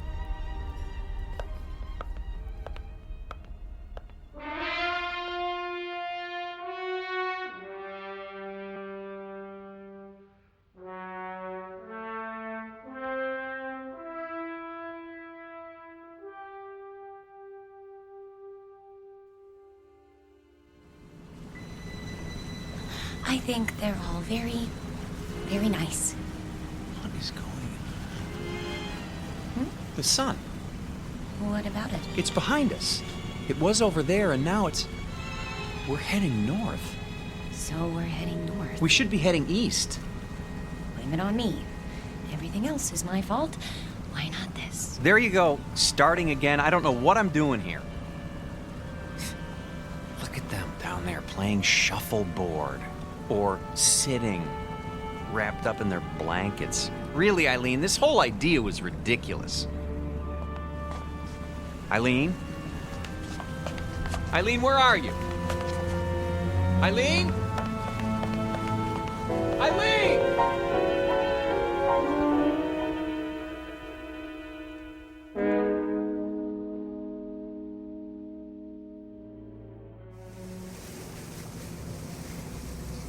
I thought you did get rather gooey there, my dear, but you know, I rather liked it.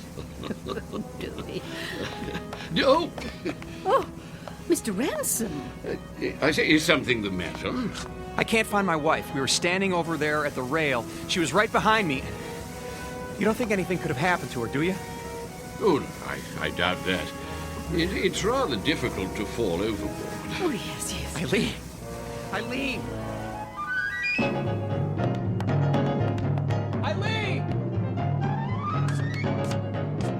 Eileen! Eileen? Stuart, have you seen my wife? No, sir, but I wouldn't worry. I want this ship searched. I'll take the liberty of alerting the crew. Have you tried the library?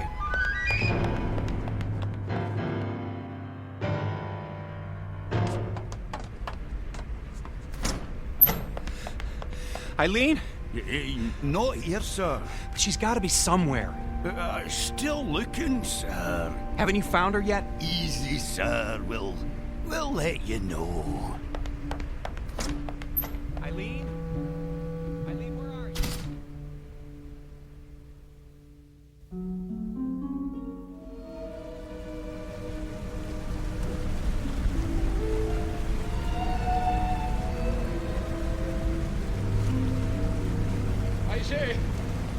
turned up yet? No, I searched everywhere. She'll turn up. Have a nip with me. Come on, boy. Let's go inside. Yeah, maybe she's inside. Come on. Let's go into the Imperial Lounge, what?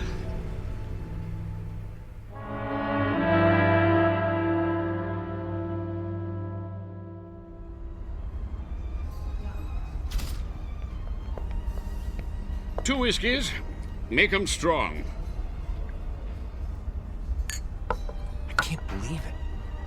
She's gone. Well, it does seem that way. But of course it isn't so. You've just missed her. You don't know how much. A toast to the Lady Anne. Here, here. Oh, yes. Yeah. The Lady Anne. Yes. It's a pity. What's going to happen? A crime. An evil, black-hearted crime. Easy, Burgess, easy. Easy? Gad, they want to scrap the lady. Outlived her usefulness. Nonsense. A little slow, perhaps. Speed. That's all that counts now. Why? What's the rush, eh, Ransom? I see your point. Freddy, another gin. That's the state of the world today. It's a plot, doubtless of communist origin. Who wound him up? Burgess, do sit down. Haven't you eyes, man? The Lady Anne was condemned because she represents a better way of life. She's grace and manners and tradition. She's the Empire. I say, somebody turn him off. Silence, Adicott. The beasts are at the gate, and we stand about like statues, with our medals gone to rust and our swords broken. Soon they'll reach up their hairy hands and pull the Queen down from her throne. Scrap the lady? They'll scrap the world. Poor chap. He'll feel better later at the party. Another drink, Mr. Ransom. Mr. Ransom?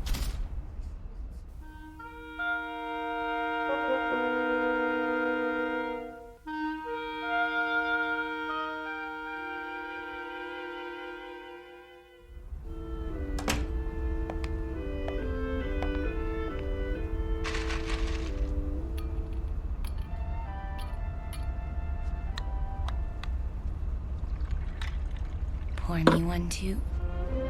Honey, where have you been? I decided to take a nap on our swan bed. You mean you were here all the time? But I've been searching for you. I'm here. I've always been here. Oh, Eileen. Are you drunk? Maybe so, or maybe this is the first time in 6 years that I've been sober. What's that you're wearing? The nightgown? Oh, Mrs. Mackenzie gave it to me. She wore it on her honeymoon. It's beautiful. You're beautiful. This whole stupid world is beautiful. What happened to you? I don't know. But I'm going to try not to forget. I'm going to try very hard. Oh, Alan?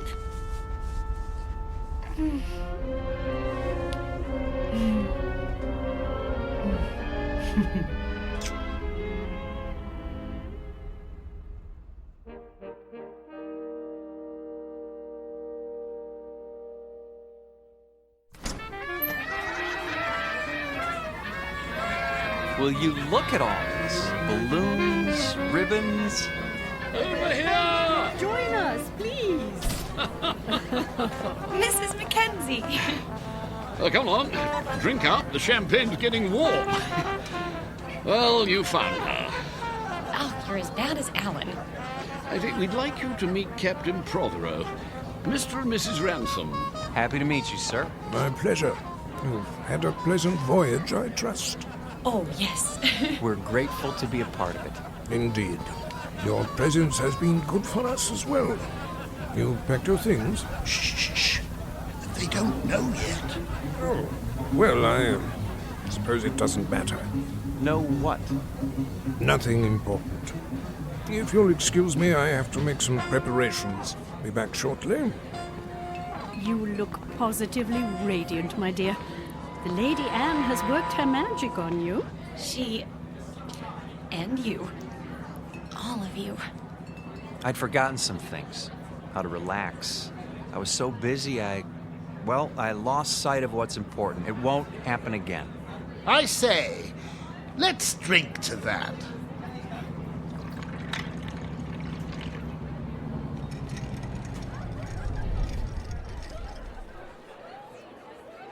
Have the engines stopped?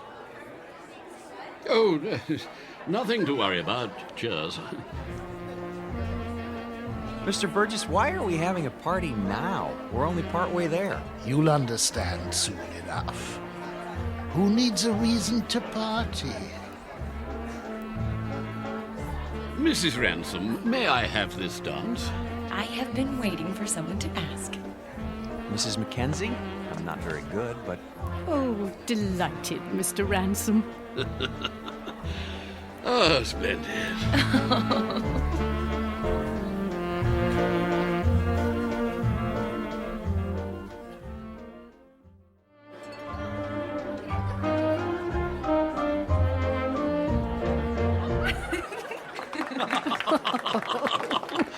Oh, very nice. Well, I see they haven't gotten them fixed. What? The engines. The engines? Oh, there's nothing wrong with the engines. Ready now? Your luggage has been collected. Luggage? Really? Should have told them. Didn't want to spoil the party. Excuse me, but what are you talking about? Why should our luggage be moved? Because, my friends, we're putting you off the ship. You're what? Are we in trouble? No, nothing like that. They'll come to understand. Maybe so, but we don't understand now, and we're not going anywhere until we do. I'm afraid there isn't any choice. Follow me, please. Alan? Is this some kind of gag? You don't just put passengers off a ship in mid-ocean. Steward! Captain! Draw your pistol. Yes, sir. You're kidding, aren't you? If you'll do as the captain says. This way. I tell you what, we'll all go. Alan, what's going on?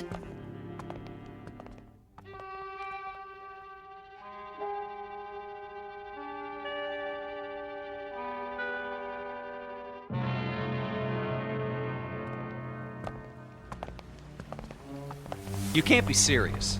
There's nothing to worry about, my boy. Your exact position has been radioed. Even now, help is on the way. Alan, I'm not kidding. Captain, this is outrageous. Your luggage is in the boat. There's a tin of biscuits. Champagne?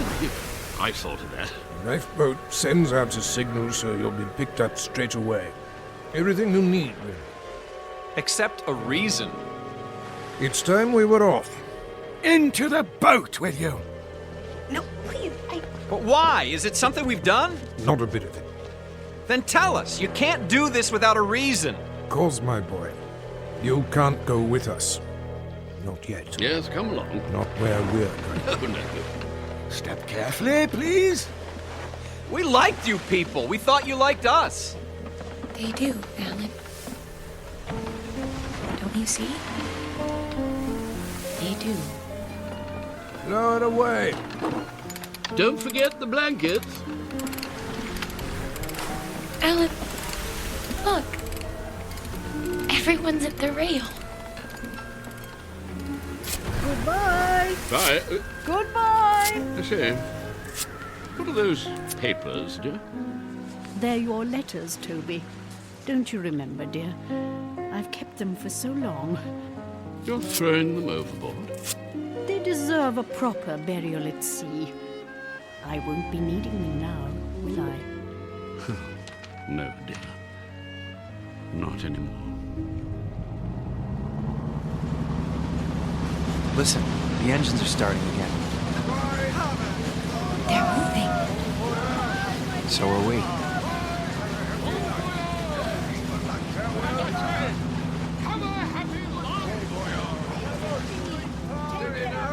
We will.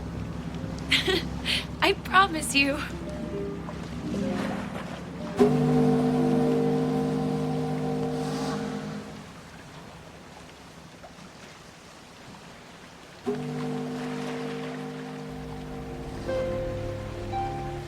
Here's a blanket. I don't need it. Aren't you cold, darling? Not with your arms around me. I don't think I've ever felt so warm in my life. Do you think we'll see them again? Yes. In fact, I'm sure of it.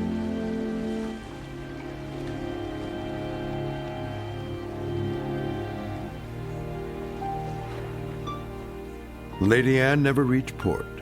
The ransoms were picked up by a cutter a few hours later, just as the captain promised. They searched the newspapers but found no mention of the Lady Anne. The ship, with all its crew and passengers, went down in the mid-Atlantic, or so it was said. But Alan and Eileen knew better. They knew it had sailed on to a better port, its final destination on a distant shore called the Twilight Zone.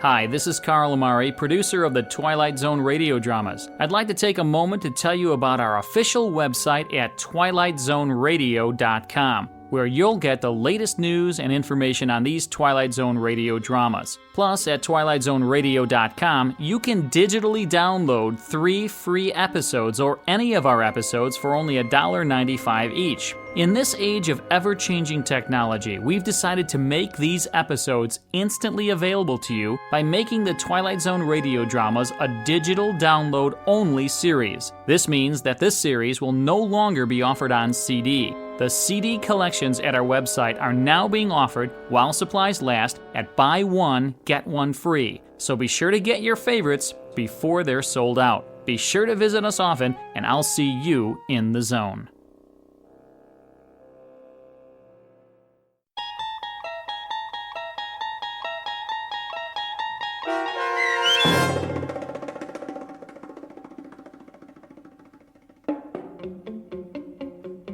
Passage on the Lady Anne, starring Martin Jarvis and Rosalind Ayres, with Stacy Keach as your narrator, was adapted for radio by Dennis Etchison and written for The Twilight Zone by Charles Beaumont. Heard in the cast were David Pasquesi, Anne Somerville, Jim McCants, Joby Cerny, Eleanor Weingart, Martin Astrop, and Nick Ruddle. The producers of The Twilight Zone wish to thank CBS Enterprises and the Rod Serling Estate for making this series possible. This copyrighted radio series is produced and directed by Carl Amari and Joby Cerny for Falcon Picture Group. Sound design and custom Foley effects for The Twilight Zone by Cerny American creatives Bob Benson, Craig Lee, Matt Sorrow, Tim Cerny, and Todd Beyer. To learn more about the Twilight Zone radio dramas and to contact us, visit our official website at twilightzoneradio.com. This is Doug James speaking.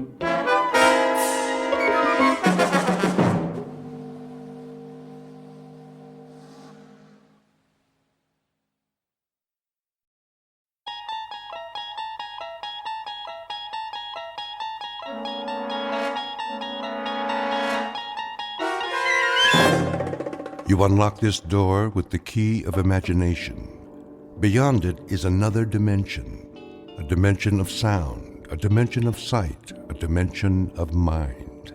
You're moving into a land of both shadow and substance, of things and ideas. You've just crossed over into the Twilight Zone.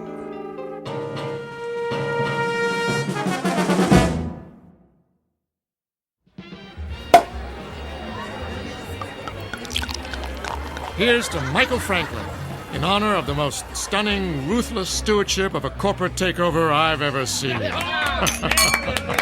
Thank you. Thank you, Alan. Thank you, everyone. And may I just say, I absolutely deserve it. I know you've had your eye on that corner office for some time. Well, it's yours. Actually, Alan, I have my eye on the corporate suite. That's my office. Exactly. Careful, Michael. Your ambition is showing.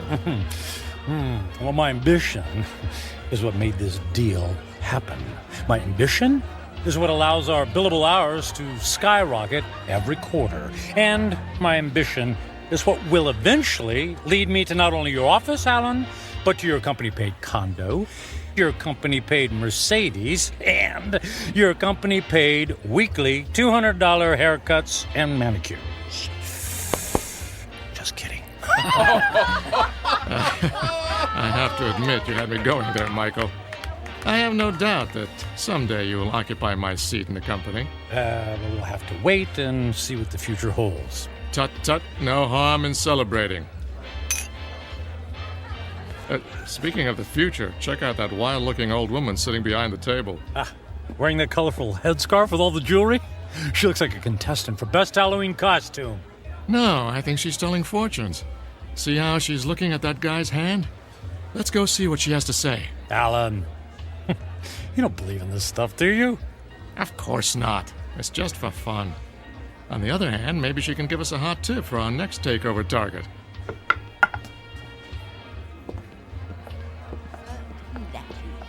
The warnings of the tea leaves, for they are never wrong. I see there are 2 more supplicants who wish to learn about their futures. Make that one supplicant. I'm not playing. Oh, go ahead, Michael. What can it hurt? I put my faith in real things, Alan, like profits and a well-written prospectus and a robust return on an investment dollar. And people? People are the least reliable things on the planet. Well, anyway, I'll spring for your reading. How much is it, please?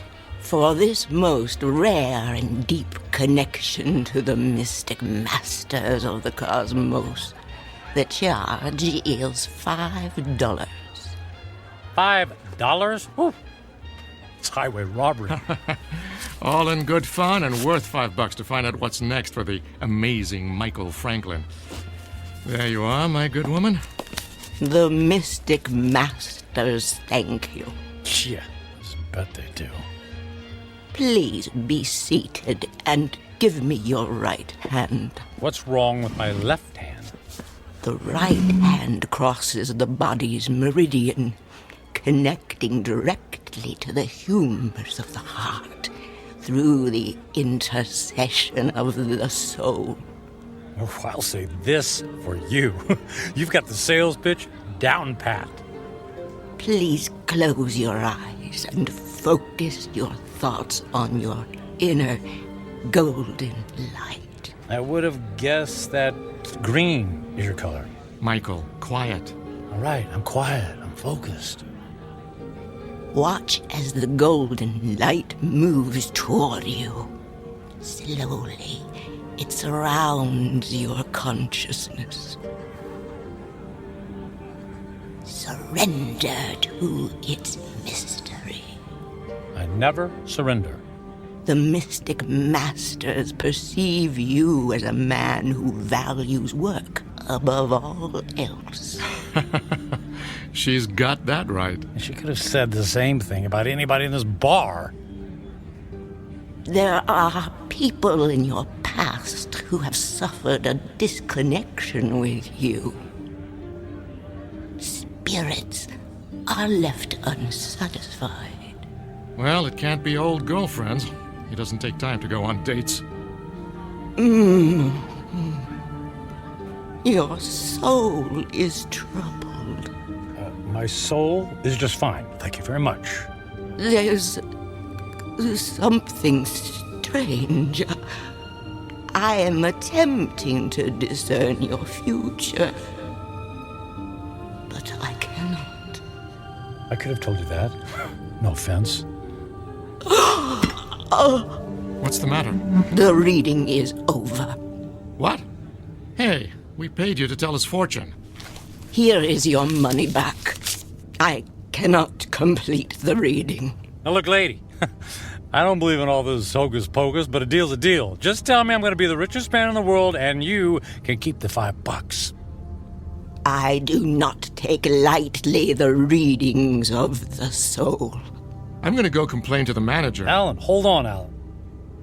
Look, we don't want to cause you any trouble, lady, all right? Just say what's on your mind, and we'll leave. Very well. I will tell you what the mystic masters have divined. May the Lord have mercy on your soul. What is it? Alan's gonna fire me? I'm gonna lose my hair? Your future is very clear, and it is this. In 10 days, you will be dead. What? I don't think that's very funny. The signs are serious, and the reading is true. What kind of scam is this? Come on, Michael. Don't let her ruin your night. You know, lady, we were humoring you by coming over here. The least you could do is play along and not be such a downer.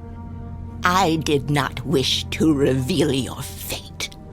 You insisted that I do. When the clock strikes midnight on the 10th day to come, you will be dead. And now what? Wait. And no. Don't tell me. Let me guess. I pay you another $5, and you tell me how I can avoid this terrible fate. That is impossible. Your fate is sealed. Let's go get a beer. Come on, Michael. Fine. See, it's been a real pleasure spending time with you, ma'am. Alan, I'm heading home. I got some paperwork to finish anyway. Are you sure? Oh, yeah. Yep. Suddenly, I don't know, I've lost my desire for celebration. Okay, buddy. See you tomorrow. Yeah, see you tomorrow.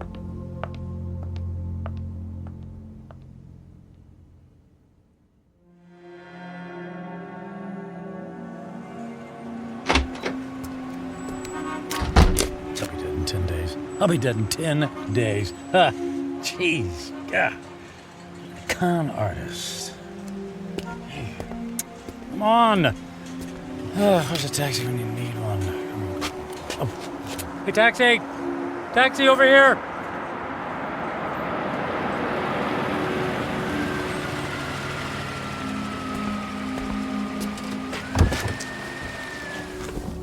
Hey, where to, buddy? Take me to... Hey, pal, you okay? Feel dizzy. You don't look so good. I need... Hey, buddy. Oh my gosh, he passed out. Gotta get him to the hospital.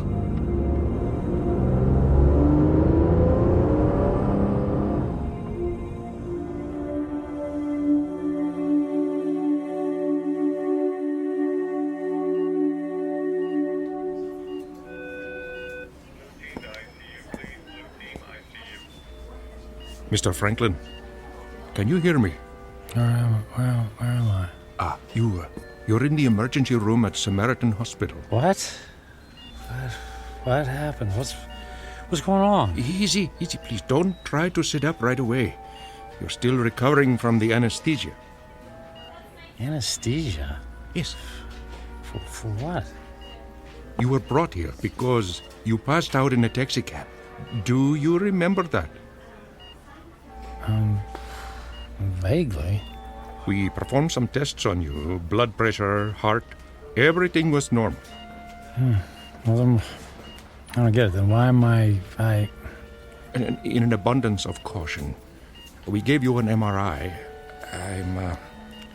I'm afraid we found something unusual. Oh.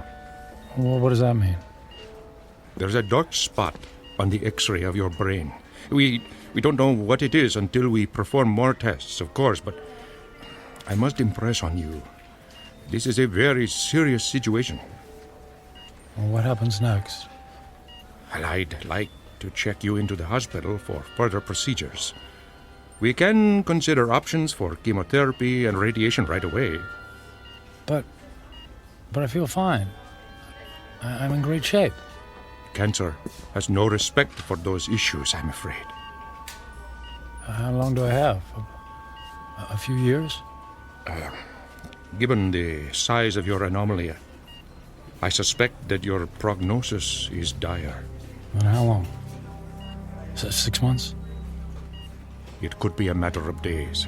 I'm very sorry, Mr. Franklin. I will send the nurse in to take your information, all right?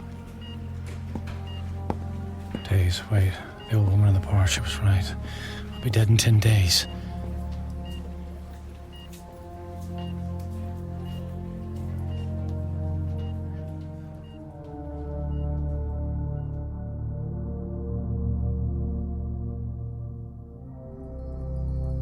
Portrait of a man frozen in the amber of fear. Michael Franklin, workaholic captain of industry, ruthless to his enemies and dismissive of routine human interaction. Given a prognosis that would send a chill of terror down the spine of the most stalwart of men, he is faced with the rising specter of his own mortality. But even worse, he stares into the rear-view mirror of a life only half-lived.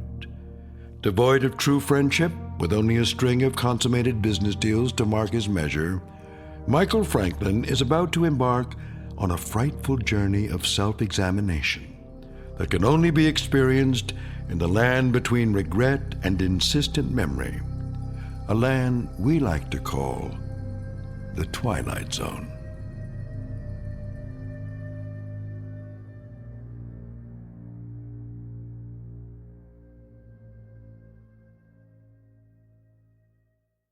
And now, The Twilight Zone and our story, 10 Days, starring Ned Bellamy with Stacy Keach as your narrator.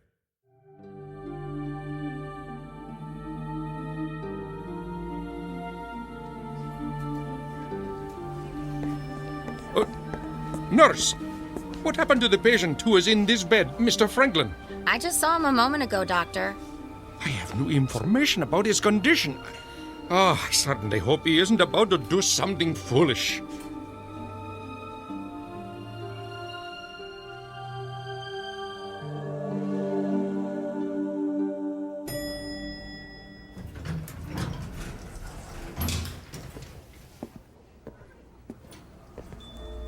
Is Alan in yet? Oh, yes, Mr. Franklin. Are you all right, Mr. Franklin? I'm fine. I don't believe I've ever seen you in the office without shaving or changing your clothes from yesterday. I was in a hurry this morning. Is he in a meeting? He just finished a call. Fine. I'll only need a minute. Oh, but he's got another appointment at... I'll only be a minute.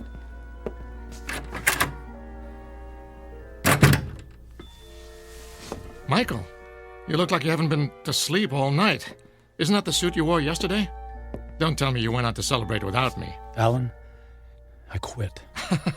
Yeah, me too. Alan, listen to me. I'm quitting. This is some kind of joke, right?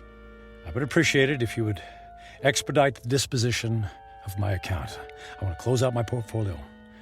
I'm cashing in my stocks. I need my retirement funds and my annual bonus, every bit of it.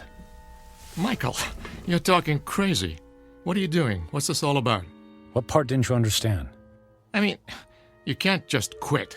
But I just did. What on earth for? Personal reasons. Personal reasons? After all these years of working together, you offer me that? Correct. Michael, if this has something to do with that crazy old woman who told your fortune last night... It's not that. I just decided to take my career in a different direction. I've just been thinking about making this move for a long time. I don't believe you. Alan, no offense, but I don't care if you believe me or not. I've made my decision, and I'd like you to honor it. You realize that if you disassemble your corporate portfolio early, there will be substantial penalties. Not to mention the perks you'll be losing. The company car, the country club membership, the center court basketball tickets. Can you have the accounting department wrap everything up right away? Oh, and I'd appreciate all of the various income streams to be folded into one check. That check will be worth several $1 million. Yes. Well, I can't say I approve of what you're doing, and I can only hope you have a good reason, even if you won't tell me. could you make the call, please? I'm in a bit of a hurry.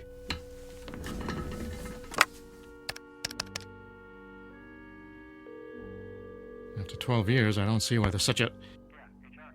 yes, this is Alan Fisher in corporate. I have it's an unusual request. Michael Franklin has decided to leave the firm, and he wants all of his outstanding monies gathered into one check for immediate pickup. Yes, I understand the amount is substantial. Very good. He'll be right there. All right, Michael.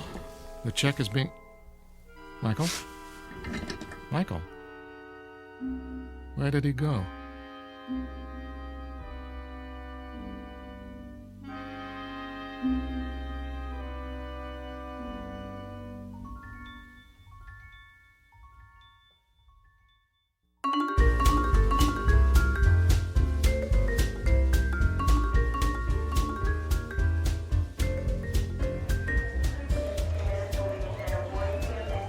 May I help you, sir? I'd like to buy a ticket to Rome, please. Leaving today. Very good, sir. And on what date would you like to return? Just a one-way ticket, please. I just love Rome. The sights, the food, the museums. It's a banquet of... Yeah, I'm in a hurry. Please. If you'll just sign here. Will you prefer a window or an aisle seat? Surprise me.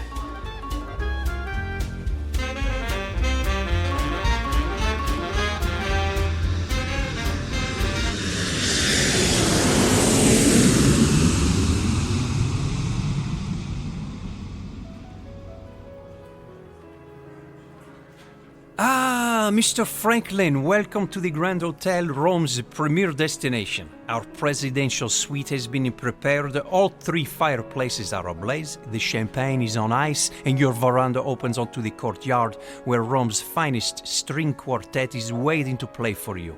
And of course, an entire staff of valets are at your disposal. And the concert tickets for this evening? The limousine will gather you at 6 o'clock. You will be driven directly to the private entrance where a personal elevator will whisk you to the ambassador's box. Only the finest for you, Mr. Franklin. Bravo! Wonderful!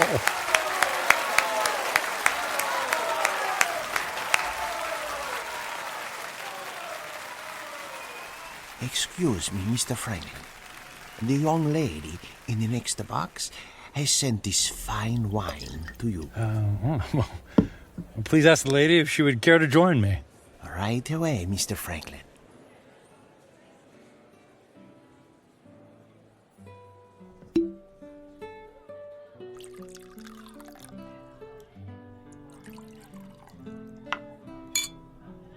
I haven't seen you at the theater before.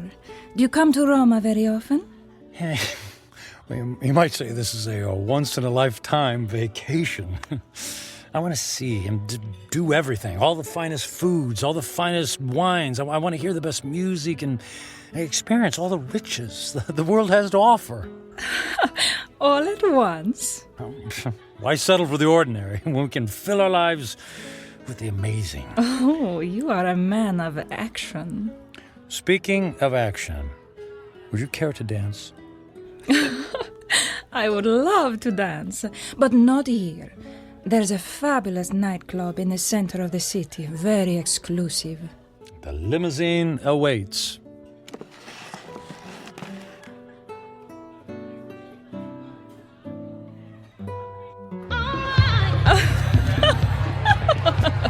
What a wild dancer! It's not me. It's the champagne. You're so funny. I believe I'm slightly tipsy too. Oh, tipsy. What does it mean? It means I've had too much to drink, which means I'll probably have a ferocious hangover tomorrow. Oh, that is too bad. Oh, but no worries. The way to prevent a hangover is to keep drinking. More champagne! More champagne! More champagne! And more dancing! And more dancing!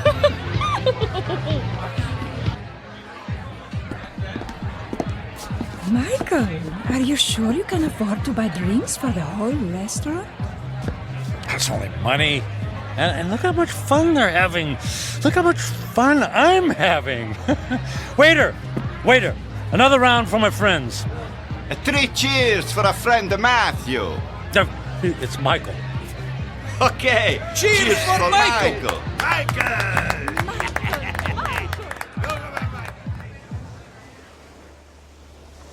Michael, are you able to walk?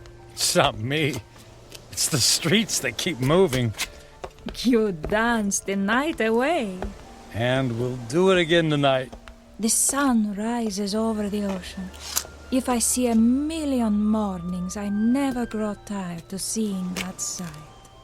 Imagine if you only had a few more to see. I'm sorry, what did you say? I said, would you care for some breakfast? I'm starving. Then let's go to the best restaurant in the city and order everything on the menu. I've never met a man like you, Michael. If you want something, you just take it. Of course. What's that old saying? Eat, drink, and be merry, for tomorrow we die. Michael, what's wrong? You look sad. Did I say something wrong? Maria, I wanted to ask you something. What is it, Michael? Would you care to join me on a small trip? Where to? Oh, I know a charming village near here. We could have a picnic. Actually, what I had in mind was Paris. Paris, France. And then London. And then Monte Carlo, or Moscow, or Hong Kong. I mean, we could go anywhere in the world. But what will we do when we get there? Whatever we want. I'll buy you diamonds, or a new car. Would you like a new car? Michael, you're making my head swim. I don't need a new car or diamonds. What then? A yacht? My life is here, in Roma. I can't just pick up and leave to go hopping from one country to the next. Why not? You just said you admired me for that very thing. I admire your freedom, but I have responsibilities. My parents are here, my friends. Well, they'll be one phone call away. I can't just leave. You can do anything you want to, just like me. Don't you have anyone you feel responsible to? We were discussing breakfast. Breakfast, that's what we need. Michael, I asked you a question. Come, we'll order the most expensive breakfast in town in the most expensive restaurant. We'll have them serve us eggs on plates made of gold. I'm not really hungry. Where are you going? Where are you going? I have things to do. But what about Paris, London? You're willing to give all that up? If I left with you, then I would be giving up something. Like what? My life here. It's who I am. The people I love, the friends I have. So window dressing, none of that is important. And what do you think is important? I am. And what I want. I see. Goodbye, Michael. Fine! I'm going to Paris by myself. There's lots of beautiful women there, too!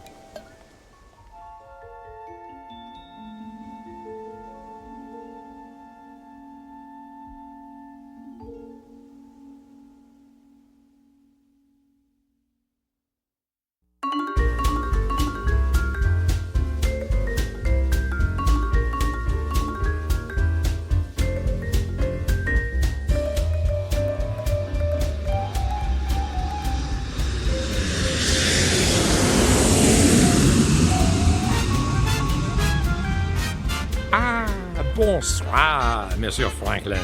Welcome to Paris. Your suite is prepared for you with a view of the Seine and a bottle of champagne on ice, right? Mais oui.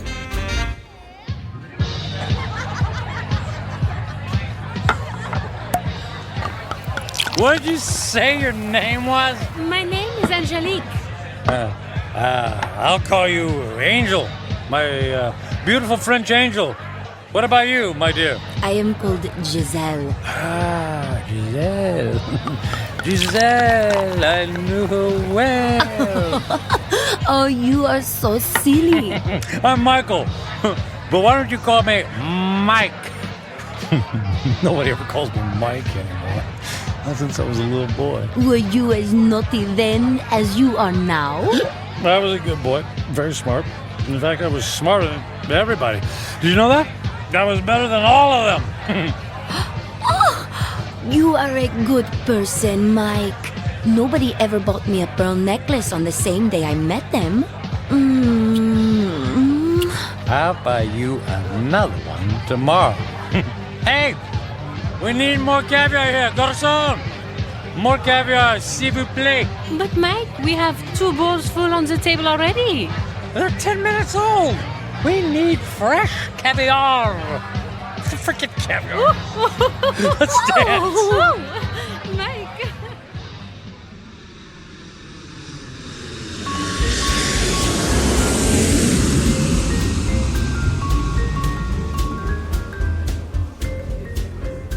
Welcome to London, Mr. Franklin. Your suite has been prepared for you and... Bottle of champagne on ice. Got it.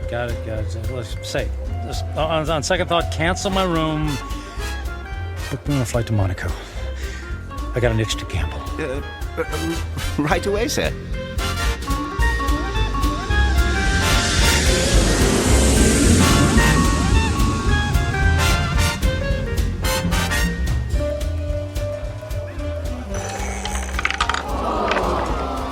And the number is 29. Red. Don't worry about it. It's only money, and there's plenty where that came from. Another 10,000 in chips, please. Is the gentleman sure he has already lost several $100,000? If the gentleman wanted to hire a babysitter, the gentleman would have done so. You understand? As the gentleman wishes.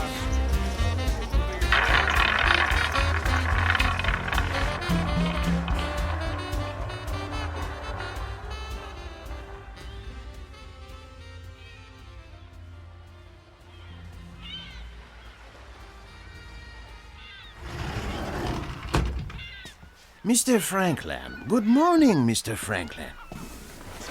Mr. Franklin? Hello? Mr. Franklin, your branch is here, sir. Shall I place the champagne bottle next to the bed? Shall you... Who are you? Where am I? I am Captain Philippe Duchette. This is the Fandango Dancer, the luxury yacht you rented last evening. I rented? Was I alone?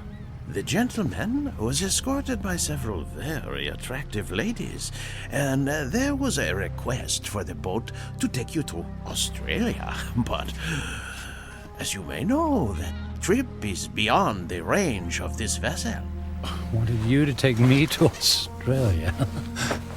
After we received the Alaskan crab, Russian caviar, and of course, the champagne.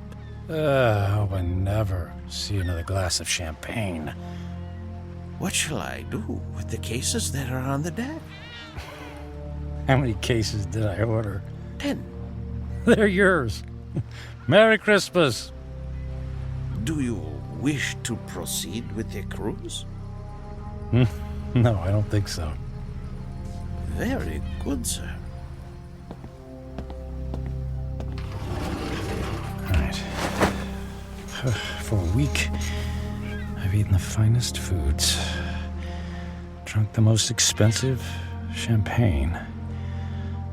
I've slept in the most exquisitely comfortable beds with the most luxurious silk sheets. I've held beautiful women in my arms.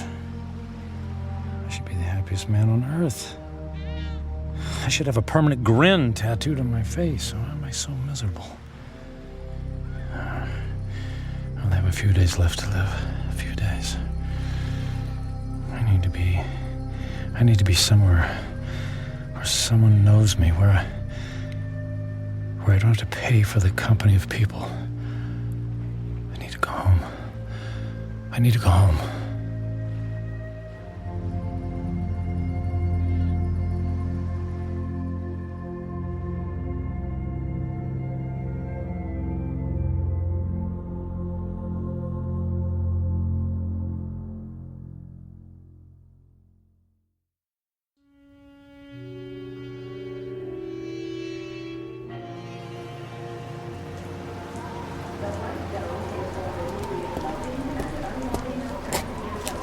Taxi! Taxi, over here!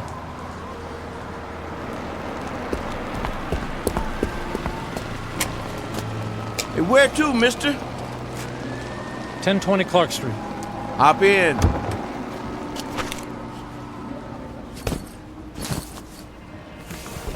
Looked like that wind was gonna take you away, mister.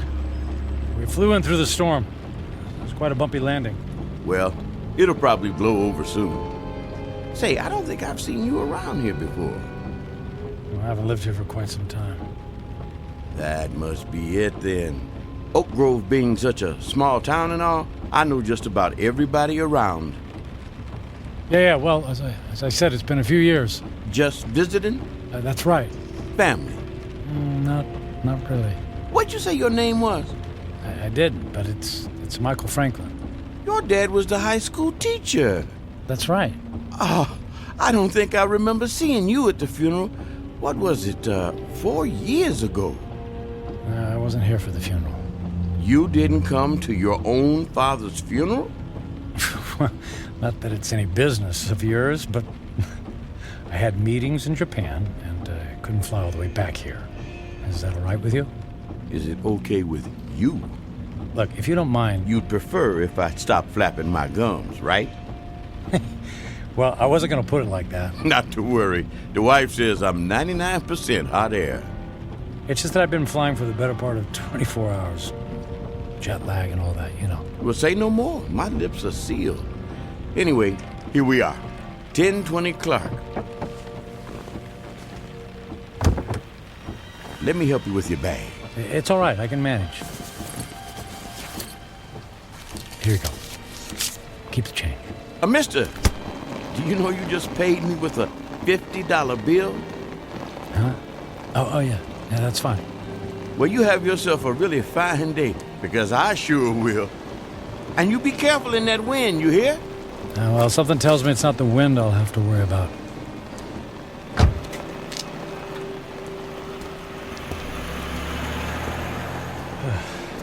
Here goes.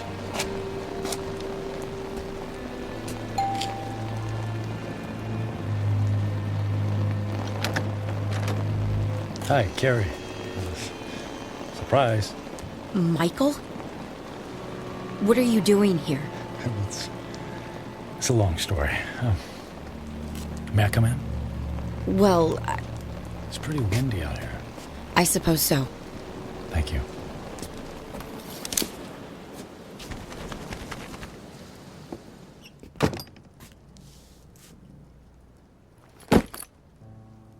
Michael, what's going on? You just show up on my doorstep after 4 years? Well, you know me. Spur of the moment. You are not a spur-of-the-moment person. You plan everything in your life. I wouldn't be surprised to find that you plan how many times you blink every day. Well, the truth is, I don't have any place else to go. That sounds dramatic. It's true. What about the penthouse? It's gone. The beach house? Gone. They're all gone. I sold everything. I thought you went through your midlife crisis when you left me. Apparently, it's still going on. Please, Carrie, I don't want to fight. Then what do you want? I just wanted to see you again. You just wanted to see me. Okay, you see me. Now what? Do you mind if we sit down? Michael, I have to be at work in an hour, and I'm in the middle of a term paper. You went back to school. I'm getting my master's. That's wonderful. Congratulations. Thank you. I mean, you planned it for years. It's great that you finally decided to do it. Yeah, well, if there's nothing else on your mind... So, how have you been? Busy. I don't have a lot of downtime, but that's how I like it. You redecorated things here. You redecorated the house. I needed a fresh start after you left. Oh, well, Carrie, about that, I'm so... If you're about to apologize, please don't. I've already more than paid you back by thinking the most horrible thoughts any person could think about another person. I guess I deserve that. Oh, you have no idea. How could you just walk away from a marriage, Michael? What was so terrible that you couldn't stand up like a man and fight for me? For us? It wasn't about you, Carrie. Oh, that's good to know. Because when I was picking up the pieces, when you left, it sure felt like it was about me. What I mean is that I wasn't a good husband. True. You were always working. And I knew that I wouldn't be a good father. True. You never even walked the dog. So, I didn't give up on you. Or us. I gave up on myself. Well, that makes everything all better. You can go now. Carrie, please. Oh, I could just clobber you for coming back here. It isn't fair for me to have to dredge up these old feelings again. Well, maybe a civilized conversation without any bickering would do both of us some good. I don't think so. Please, Carrie, it's more important than you know. For what purpose, Michael? So you can go back to your high-powered, big-shot job in the city and feel good about yourself? I just don't want to leave loose ends. Please, for better or for worse, can we just talk? I'm not looking for forgiveness, just closure. Well... One cup of coffee? I'll even make it. All right. 1 cup, and I'll make the coffee. Yours always tasted like motor oil. Thank you. Thank you so much. Thank you.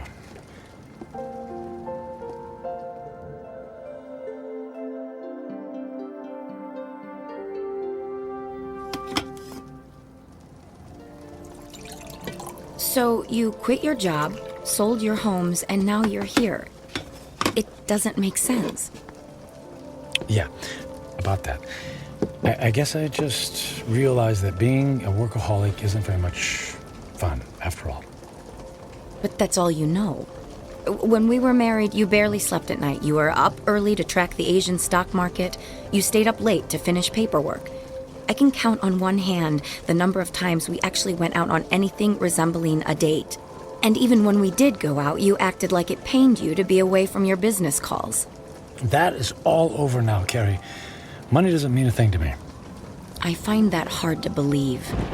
Believe it, it's true. So, what?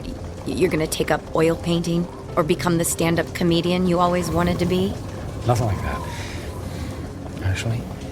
Actually, it's quite serious. Last week, What was that? It came from the living room. Oh, the tree!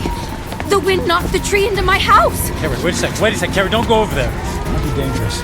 That's a tornado warning! Oh my god! The house across the street! The roof just caved in! All right, look, let's get into the basement. The power just went out! I have flashlights downstairs. Wait, outside, look. What? Michael, come on, there's no time! Oh, look in the street, there's a kid in a bike. Oh no! That's Jimmy from next door! He doesn't know which way to go. Oh, Michael, he's going to be hurt. I'll get him. Michael! What are you doing? Michael!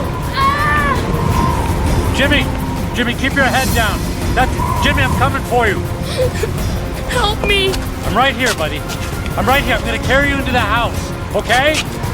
What about my bike? I'll get you a new one. Let's get out of the storm, okay? Okay. Put your arms around my neck and hold on. I'm trying. Squeeze real tight, Jimmy. I'm scared. And I'll be brave for the both of us, Jimmy. Okay? Got to get this door open. Michael, I can't budge it. Carrie, push. Push as hard as you can. Carrie, push. Pushing. Harder. As hard as you can. There, you got it. We made it. We made it. Into the basement. Come on. Come on, Jimmy. That's it. Let's go get safe. Okay.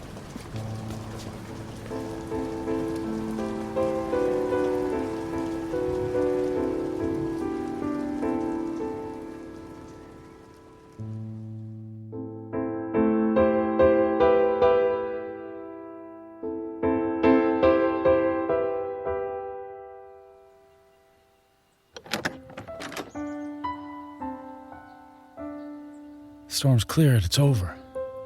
Is the wind gonna get me? No, honey, you're safe. Look, that car.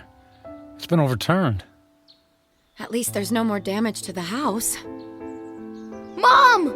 Jimmy! Jimmy! Oh, Jimmy, we didn't know where you were. We had him in the basement with us. I was so scared. And then the wind came, and then this man came and saved me. You saved my Jimmy? Well, not really. Yes, you did, Michael. You ran right into the path of the tornado and brought him inside. Oh, come here and let me give you a hug. You don't have to. Okay. How can I ever thank you? You don't have to. It was my pleasure. Is our house okay, Mom? Yes, sweetie. We were very lucky. Jimmy, you're a very lucky little boy. Yes, and thank you again for my son's life. Yeah, thanks. You're welcome. Michael, you saved Jimmy's life. You're a hero. I didn't even have time to think. I just saw him and ran.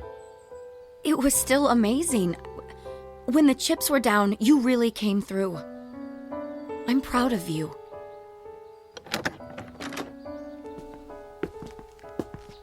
Oh, look. Look at the damage in your living room. No, it's okay. All of that can be fixed. The main thing is that we're all safe and healthy. Right. Listen, Carrie. Those repairs, they're going to be expensive. I have insurance. Yeah, but that will only cover the basics. Let me take care of the costs. Michael, you don't have to do that. No, but I want to. And I can afford it. But you can't just drop that kind of money on a problem that isn't yours. And listen, all I know is that when I helped Jimmy just now, it felt good. It felt better than anything I've done for a long time. And the idea of helping you out with bills feels good, too. So please, just let me do this. Well, I'm not in a position to turn down a gift like that. But what about you? Before the storm hit, you were about to tell me something. You said it was serious. It doesn't matter now. Are you sure? Yes, I'm sure. Here, let me write you a check before I leave. Are you going so soon? You just got here. Yes, I think I got what I was looking for. Here you go. Now listen, don't you look at it until I leave, okay? I promise. Where are you going? I have some business to finish. Goodbye, Carrie. Goodbye, Michael.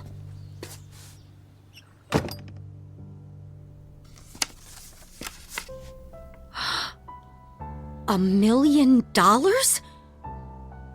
Michael! Michael!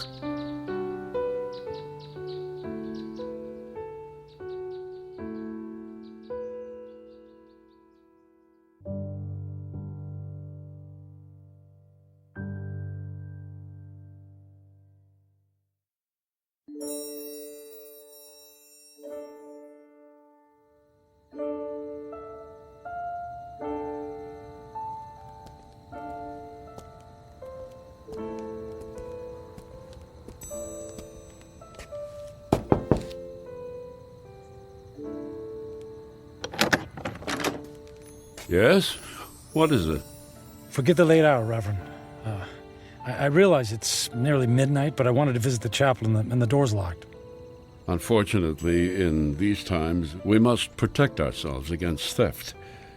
The doors remain locked overnight. Is there any way I could just go inside for a few moments? No, I'm sorry. If you can come back in the morning, yeah. But you see, tomorrow morning will be too late. I only have tonight. Mm-hmm. It always seems that way, my son. But have a little faith. Please. Go home. Get some sleep. I don't have a home anymore. I've just come in from the airport. I came straight here. Please, it's more important than you know. All right. You seem to be in great need. Thank you. Thank you, Father.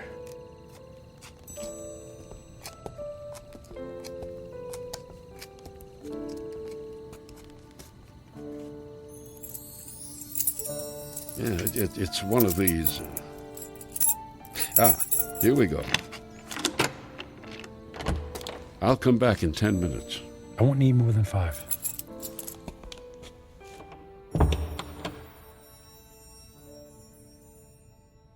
And now that I'm here, I don't know what to say. It's been a long time since I've set foot in a place like this.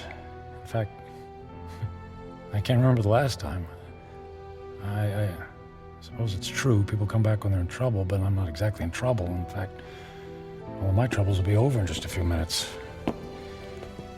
Then why am I here? Maybe I just wanted to see if I could find a moment of peace before everything ends.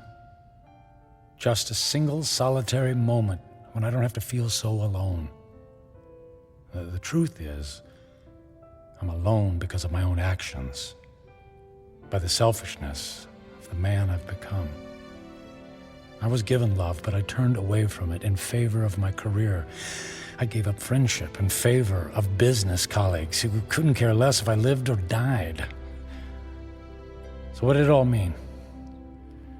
What is the sum total of my life? I have no job, no home. I'm gonna die without a single friendly voice in my ears. I did have some good times with Carrie. Thank goodness for Carrie. I don't blame her for being angry. And despite her anger, she took me into her home. She forgave me. And Jimmy, I saved his life.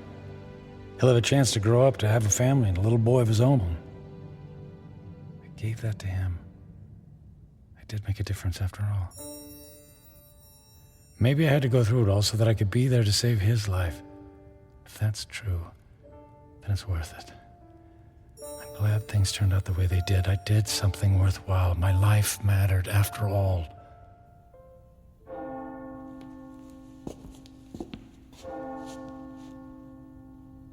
Nearly midnight on the 10th day, just like the old lady said.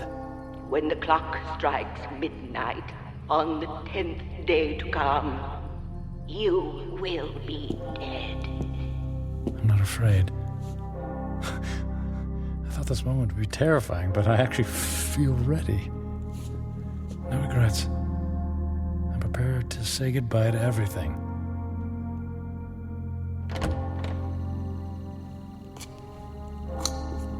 Excuse me, sir. I'll have to ask you to leave now. Yes, I'll go. And thank you. From the bottom of my heart, thank you. No, may I ask one favor? What is it? If anyone asks, can you tell them I was ready and that I was grateful? Grateful? For what? For everything. It was all a gift.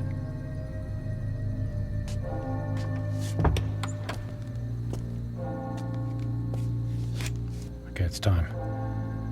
I don't know what to do. I mean, if I should... How do I... Church bells. They stopped. Okay. It's midnight on the 10th day. And I'm still alive. Nothing happened. Okay. Nothing's happening. The old woman said I had 10 days to live, that I would die at the stroke of midnight. She lied. She lied.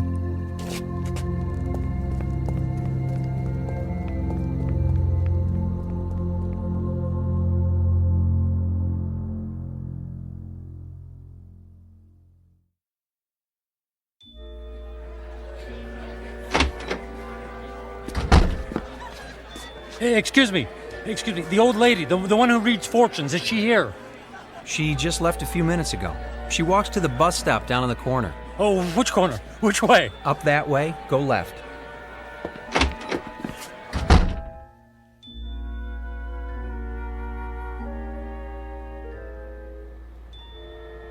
Where is she? Don't let her be. Ah, there she's. Hey! Don't get on that bus! Wait! What is it? Who's calling? You lied to me. Who is it? Who are you? What do you want?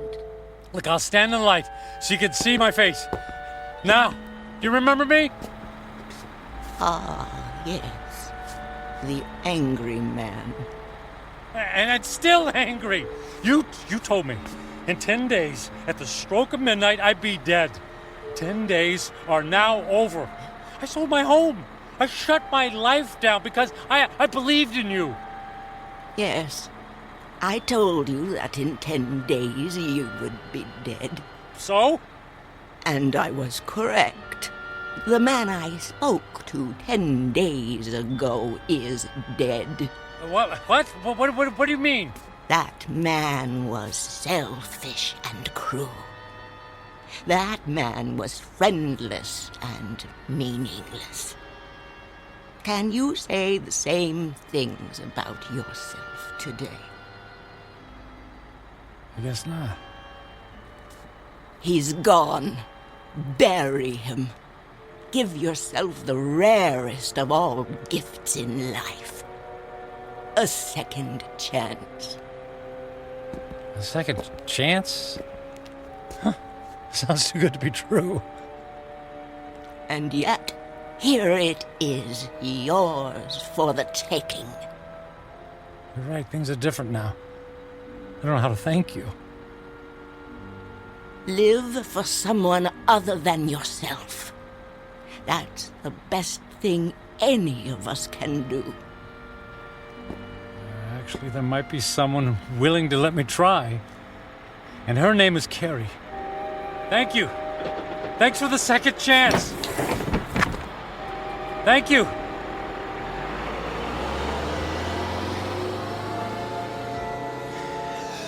Thank you. Thank you so much.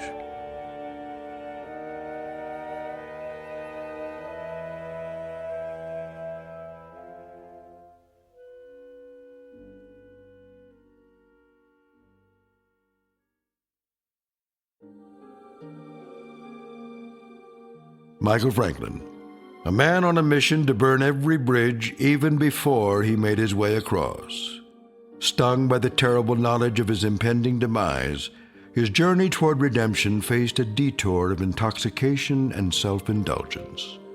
As he now knows, such things are not the stuff of satisfaction, only empty calories and heartache. Ironic, then, that a man who placed such a premium on personal wealth could only feel full upon losing everything. A stark, lonely truth, but an eternal one. Upon such truths are built second chances, here in the Twilight Zone.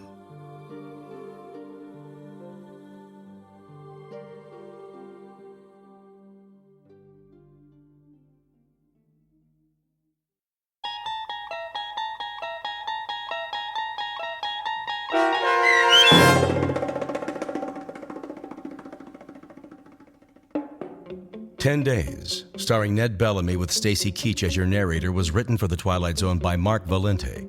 Heard in the cast were Linda Ryder, David Darlow, Ernest Berry Jr., Roger Mueller, Tony Makis, Saskia Bellori, Joby Cerny, Elizabeth Lido, Martin A. Strope, C.J. Amari, Molly Glynn, and David Pasquesi. The producers of The Twilight Zone wish to thank CBS Enterprises and the Rod Serling Estate for making this series possible.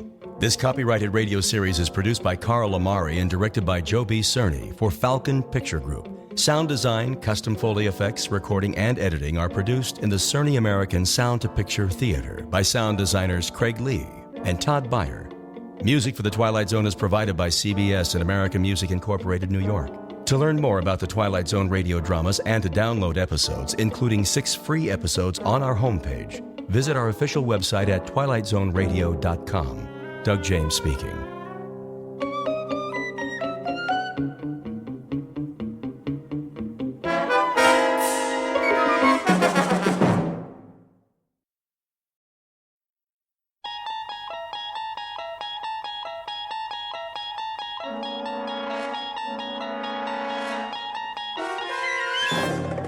You unlock this door with the key of imagination. Beyond it is another dimension. A dimension of sound, a dimension of sight, a dimension of mind. You're moving into a land of both shadow and substance, of things and ideas. You've just crossed over into the Twilight Zone.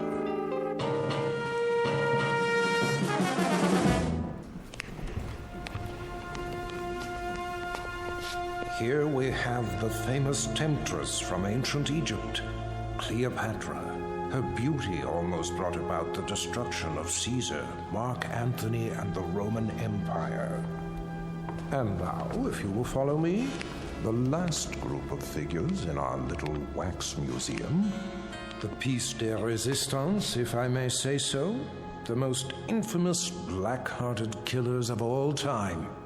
This is not for the faint of heart, so if there are any who would prefer to stay behind... I don't like this place. Come on, honey. They're made out of wax. But... No? Very well, then. Feast your eyes upon... Jack the Ripper, Henri Landru, and the dreaded Burke and Hare.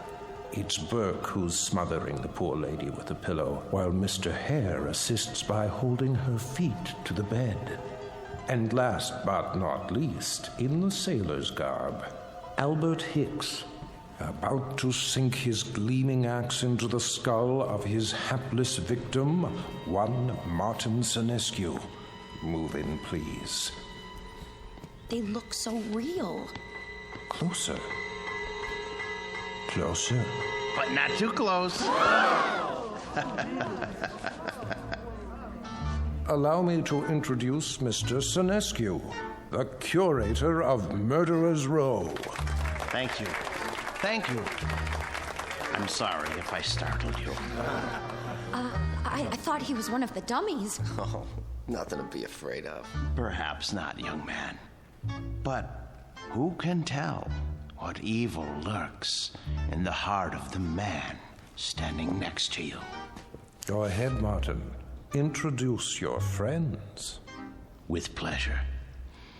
Albert W. Hicks, mate on the oyster smack E.A. Johnson, a gentleman. Yet one day, in 1860, off the Atlantic coast, he murdered everyone in his crew with an axe, exactly like this one. Why did he go mad? I'm afraid we'll never know. Not to mention Burke and Hare, two more monsters of their time. But do they look like monsters? What torment drove them so late in life to behave like ghouls? You see here how they suffocated their victims. A technique called burking. Think of the agonies they endured. Which one's he talking about? Search me. Both of them, sir. All of them. Surely it's dreadful to be murdered, as our victim here would tell you, if she could talk. But to commit murder, to take a life with your own hands, again and again, and not be able to stop yourself. Can you begin to imagine the horror? Nope, but why don't you tell us about it? I wish I could. But somewhere in the world, now, at this very moment, there is someone who can. Yeah? Who?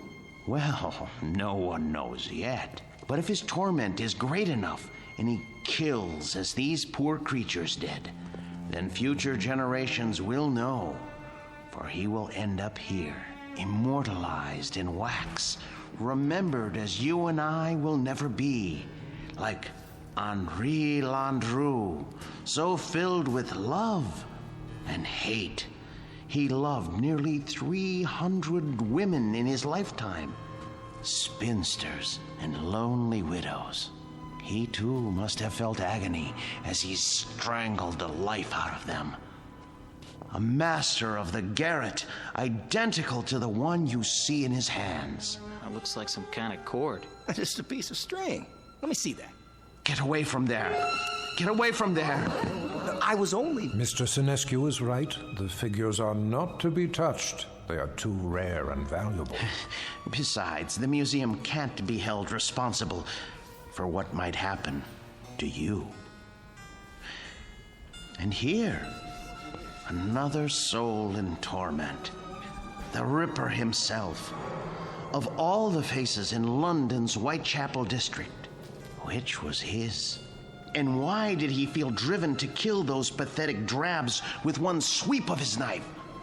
Identical to the blade you see before you. Step closer, young lady. What? Go on. It's only a prop. Lean forward. There. It's quite all right. Look deep into his eyes and remember them so you'll never fall prey to such a man yourself. A man who carried a long, sharp weapon which he slashed across women's throats. Like this. That knife, it swung at me. It almost... Spring in the arm. Pretty good trick. A trick, yes, but one that serves to remind us how near death is to all of us. When we look at Hicks, at Burke, and Hare, at Landru and the Ripper, we see what appear to be ordinary men. What devils pushed them to their bloody fate?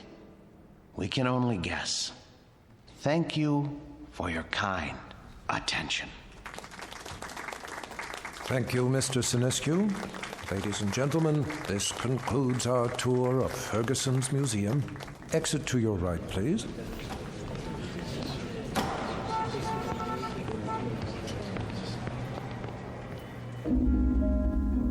Mr. Martin Sinescu, a gentleman and the curator of Murderer's Row in Ferguson's Wax Museum.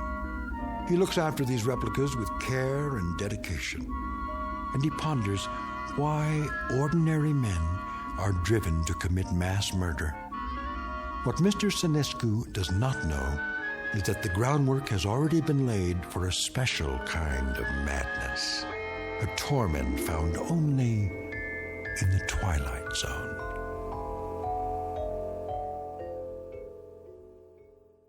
And now, The Twilight Zone and our story, The New Exhibit, starring Joby Cerny with Stacy Keach as your narrator.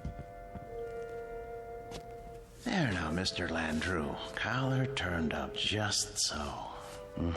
Easy to see why you're a real lady killer. We have to do something about that suit.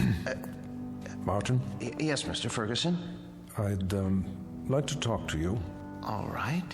I'll be through here in a moment. That can wait. What I have to say to you is rather important. You know, sir, I think Landru needs a new suit. This one is 10 years old and shows it. Something wrong, Mr. Ferguson? Well, yes and no. I think we'd better discuss it in my office. All right, if you like, sir. Is it something I've done or haven't done? No, nothing like that. Sit down. Very well. Martin, I'm abandoning the museum. Abandoning? I'm afraid so. Is this a joke, sir? No. But you can't. You mustn't, sir. I know how you feel, Martin, but there isn't any choice. I don't understand. I've been offered a large sum of money for this property. Some people want to build a supermarket here. A supermarket? When I first opened the museum 30 years ago, I'd never dreamed I'd see this day. But the day is here, Martin, and we will just have to face it.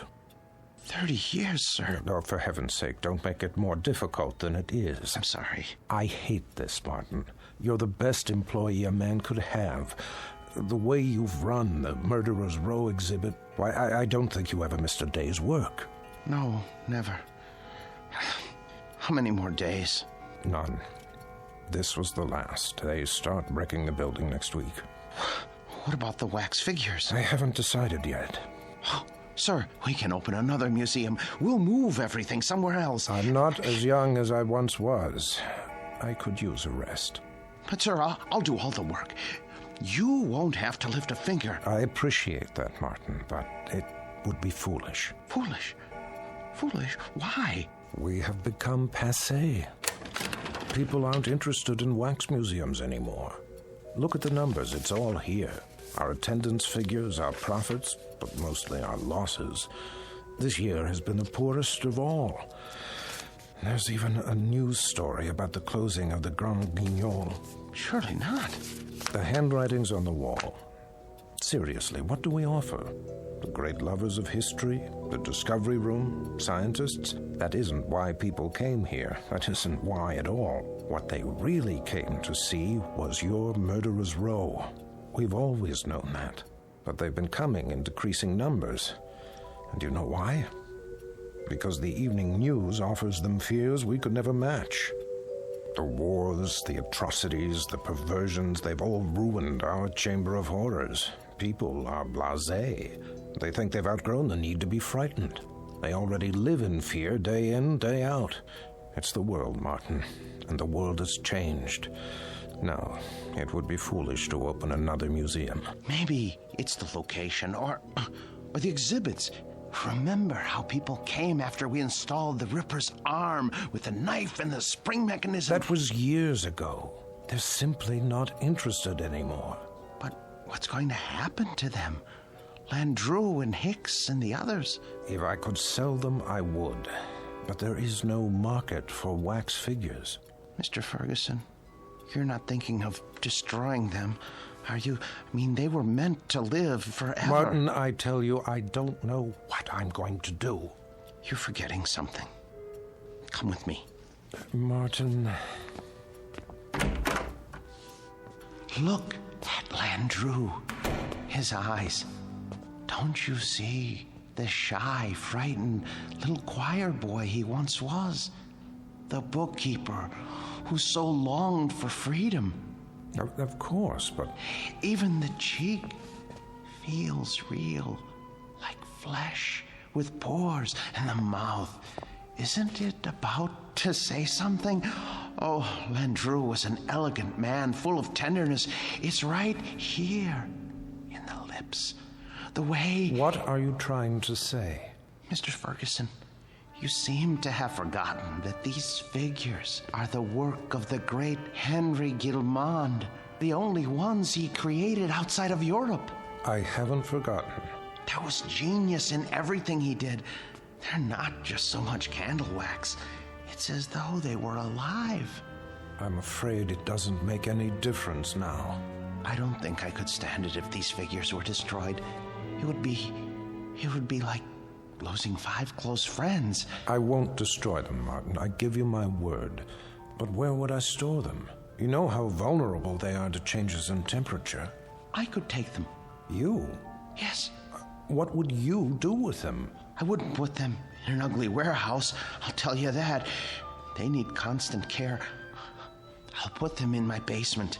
That's ridiculous. Think about it. What would Emma say to having the figures of 5 famous murderers in her basement? Oh, she wouldn't mind. She rarely goes in the basement. It's my space. She'll understand.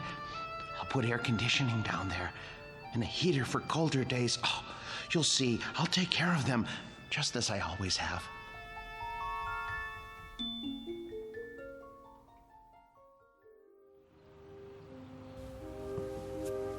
You haven't eaten your breakfast.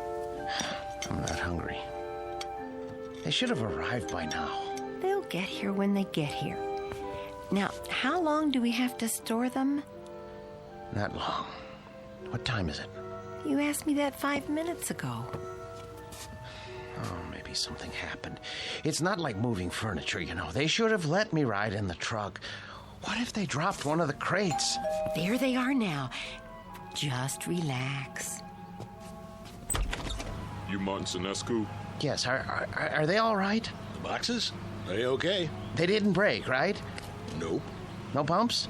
No bumps. Where do you want them? Look, carry them to the rear of the house and down to the basement. Carefully. Take your time. Wait a minute, how much time will it take?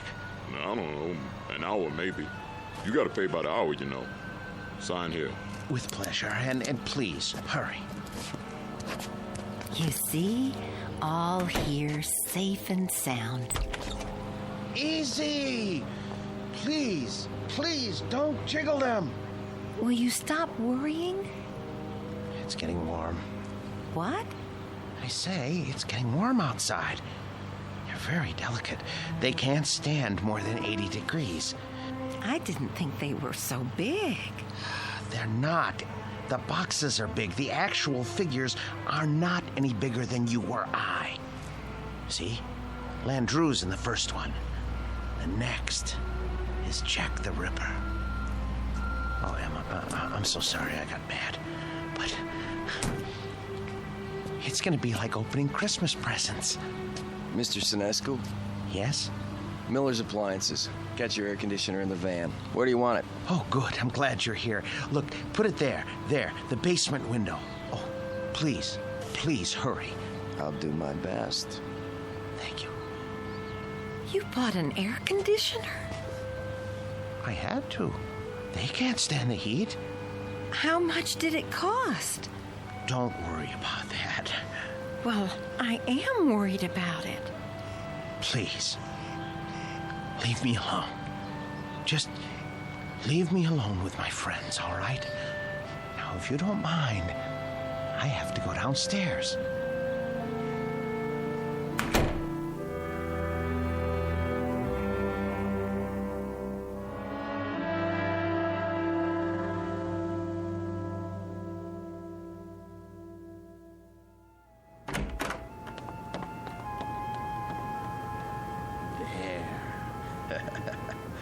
Ooh, feels cool enough. Now then, gentlemen, Bloody Jack, Jack the Ripper, how are you today? None the worse for wear, I see? Oh my. Cape's a bit shabby, though. Martin, are you down there? Yes, sir. Positively threadbare. Martin! Yes? Are you fussing with the Ripper's cape again? No. Yes. No. It's his hat. His hat is going to need cleaning and blocking before long. In fact, all their clothes could stand it. It's been almost a year since Mr. Ferguson let me do that. Martin! Emma, listen to me. The truth is, these men need clothes. But the Ripper here, his are the worst. Part of his coat back's come undone and... Martin! What is it, dear? We're not buying them any clothes. Oh, Emma, listen. It's not just buying. It's tailoring to fit their bodies. I don't care, Martin. Oh, you don't mean that. Yes, I do. No, you don't. Honestly, Martin, you pay more attention to those murderers than you ever did to me. Oh, Emma, listen, that's not true. You practically live down there. Emma, they're a trust, a sacred trust. These figures were made by Guillemont. They're masterpieces.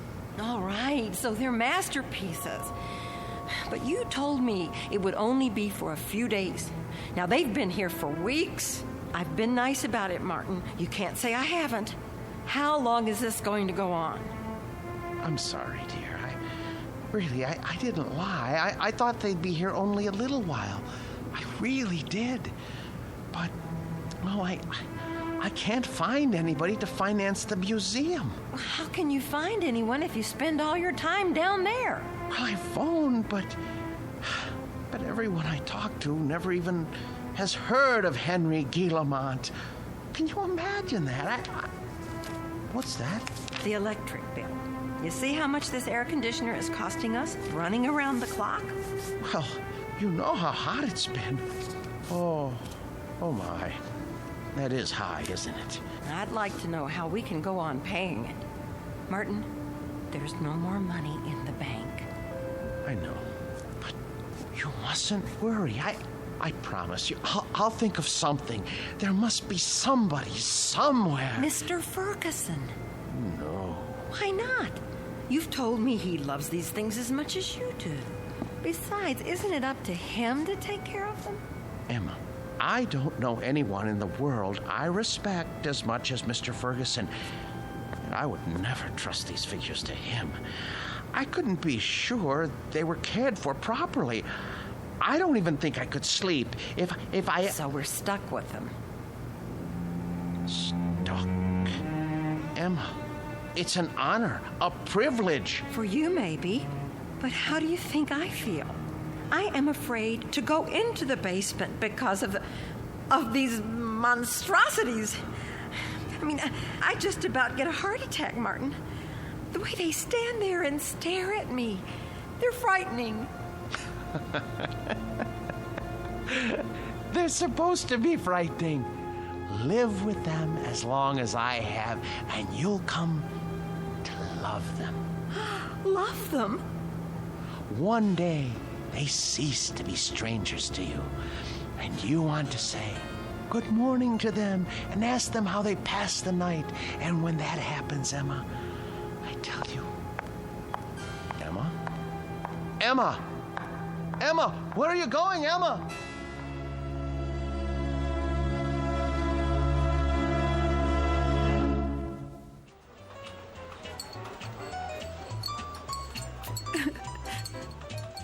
So I just don't know what to do. I mean, we can't borrow any more against the house. That's true. There's no chance for a refi without proof of income. And then today, when the electric bill came, I realized we've been spending a fortune just to keep the basement cool. You should have told me about this. I know, but I didn't want to bother you. I'm also your brother, remember? Oh, Dave. If only one of those people would loan him the money to open the museum, everything would be all right. Now, Emma, listen to me. Nobody's going to put money into a crazy scheme like that. Old Ferguson knew what he was doing when he sold out, and he was smart getting Martin to take care of those dummies. I shouldn't complain. It's just that you know how much he loved his job, and it was such a shock losing it. Do you want me to help? I didn't come here to ask you for a handout. Don't be silly. We're family. And believe it or not, I've always kind of liked the guy. But what's happening now? It sounds like he could use a few hours with a shrink. I can give you the name of a good one. Oh, Dave, he'd never go. Exactly. So what we've got to do is get Martin away from those things. Does he have them all? Only a few. How come? Ferguson had 200 or 300, didn't he? Yes, but these are special. Some man in Europe made them. Well, they can't be too special if they're not worth anything. They are to him. It's the first time that anything has come between us. I hate those murderers. I'll stop by and talk to him. It won't do any good. Then you talk to him, Emma. But not the way you have before. Lay it on him. Tell him it's those stupid dummies or you. And if that doesn't work, well, there is another way. What? Air conditioners break down.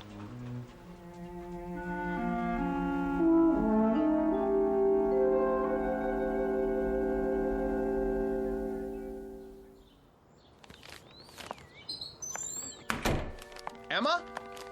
Emma? Is that you?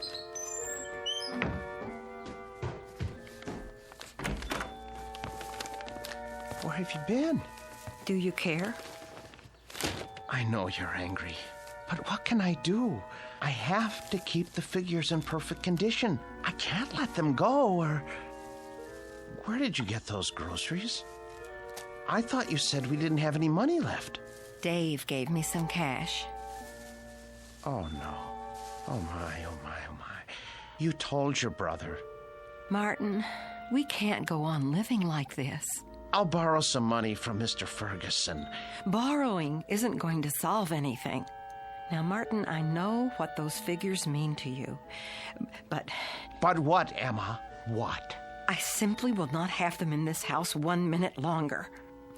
Martin, once they're away from here, you'll be a different man. You'll see. You've lived with wax dummies so long, you've forgotten how to be a human being. No, I haven't. What kind of friend do you think I am? I cannot desert them now. Not after all these years. They need me. They'd be lost. Martin, they're not alive. They don't need anybody. I want you to see a doctor. What? A doctor? Yes. Just once.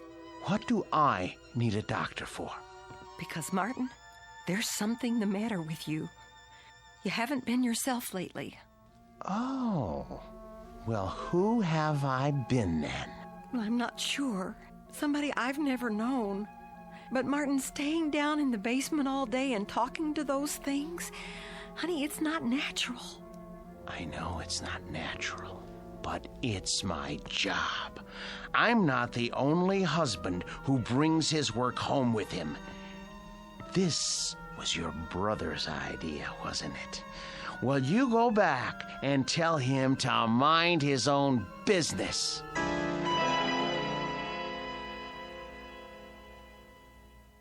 So it's hard to know where it's heading. Chances are we're in for another ride tomorrow.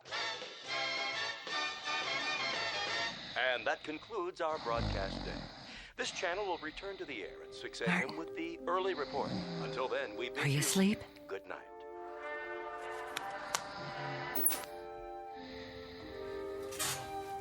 God forgive me. It's time for the air conditioner to break. Oh, it's so dark down here. And cold. Well, it won't be for much longer. Oh, where's the fuse box?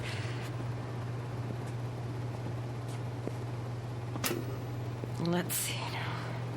Which one is for the air conditioner? I should have brought a flashlight. I can't see a thing. Here it is. Good.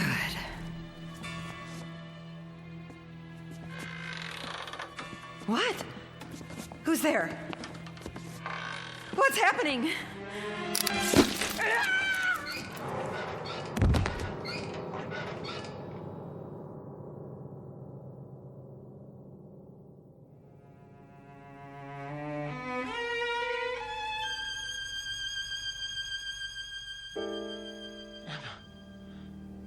Where are you? Emma? Emma? Are you down in the basement? What are you doing? Emma?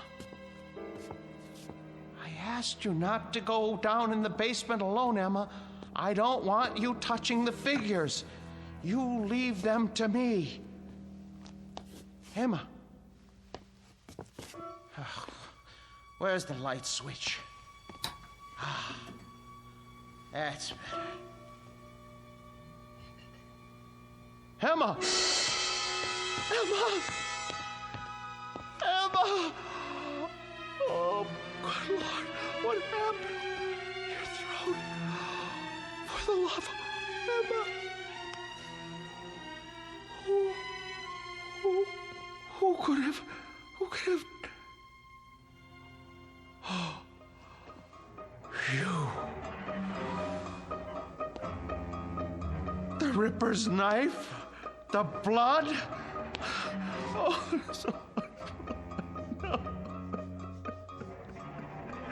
No.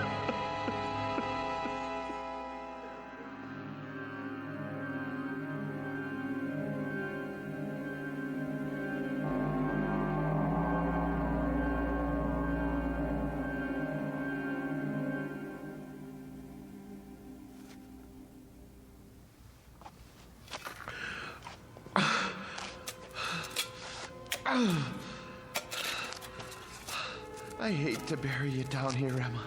I know how much you hate the basement, but I don't have any money. I know I should report it to the police. Who would believe me if I told them you had your throat cut by Jack the Ripper? You just bumped into the Ripper in the dark and his spring arm went off. It was an accident. Besides, if I go to prison, who will take care of the figures? It's better this way.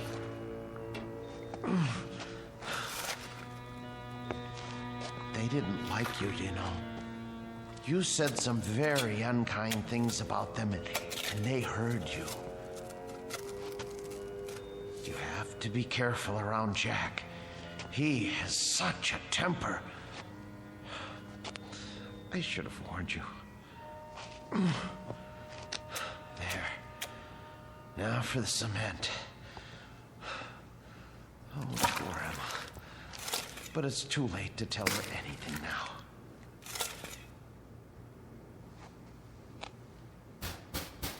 Yes, man. Come back later.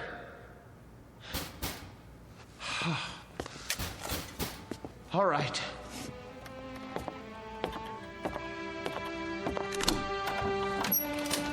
Hi, Mr. Snesku. I gotta read the meter. Hey, careful of the cement. It's wet. Oh, yeah. Doing a little patching, huh? Floor must have been pretty bad. Yes, it was cracking. I had to do the same thing. These old houses, holy mackerel! Something the matter? Woo! For a minute there, I thought they were real. How'd you ever get statues like that? Yes, well, they're wax, actually. From the museum. I'm taking care of them.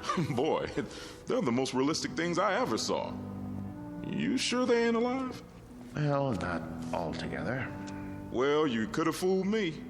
Should be a fine thing come Halloween. Something like this will really throw a scare into people.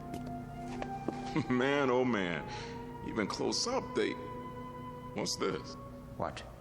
Whoever made these thought of everything. Even put blood on a knife. Well, I gotta go. You've got quite a layout here. Hey, tell me something. Yes? Don't they ever give you the creeps? Not when you know them as well as I do. You're a real joker, Mr. Sinescu. Wait till I tell the wife about this. Hey, do you think it'll be all right if I bring her over for a look? No. Well, I mean, we're going to be gone. I don't know when we're going to be back. Oh, okay. Well, I'll see you next month. Fine. Goodbye. Best to keep the outside door permanently locked.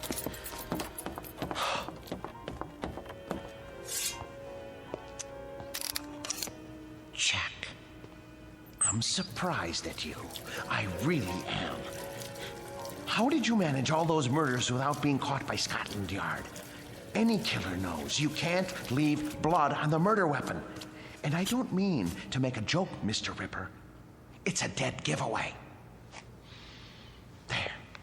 Knife's good as new. Now behave yourself.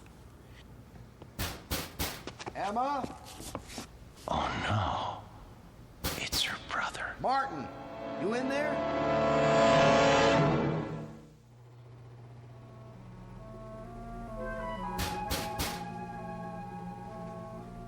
Emma? Martin? Where are you? Gotta lock the basement door. Martin, if you're in there, open up. Now. Martin, are you in the basement? Yes. Yes. Is that you, Dave? I'm down here. Open the door, will you? I can't. Why not? I'm painting the stairs. Look, give me a second. I'll go out the cellar door and come in the kitchen. Okay.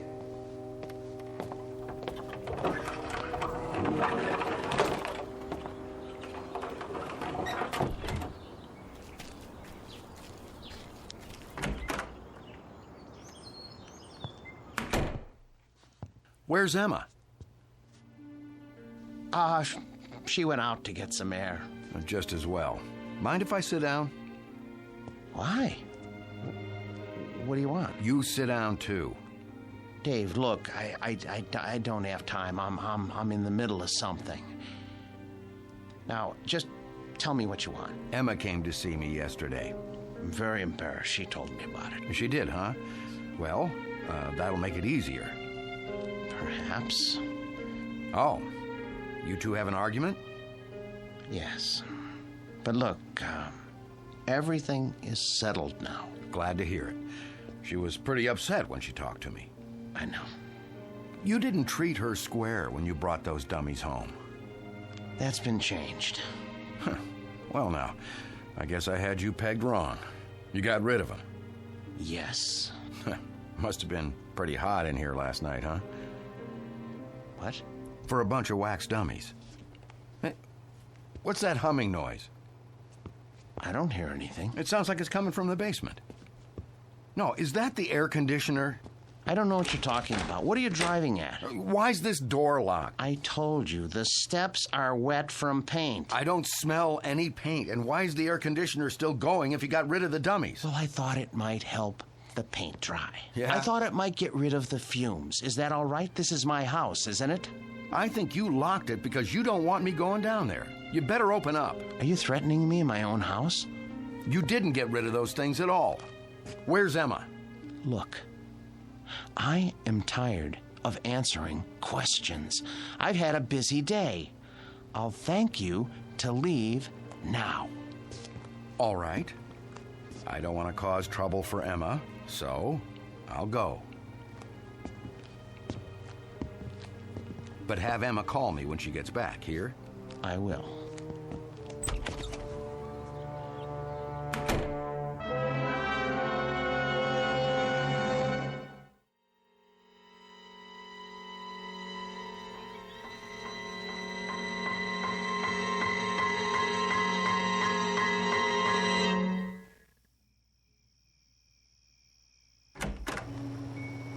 Emma?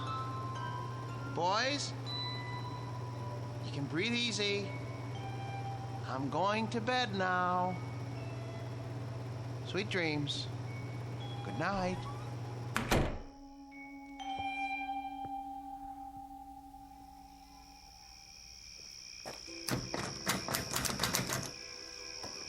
Huh. Locked up tight as a drum, huh? Now, what's so important down there he didn't want me to see? Ugh, window's too dirty to see in. So, I guess I'll just have to force it open.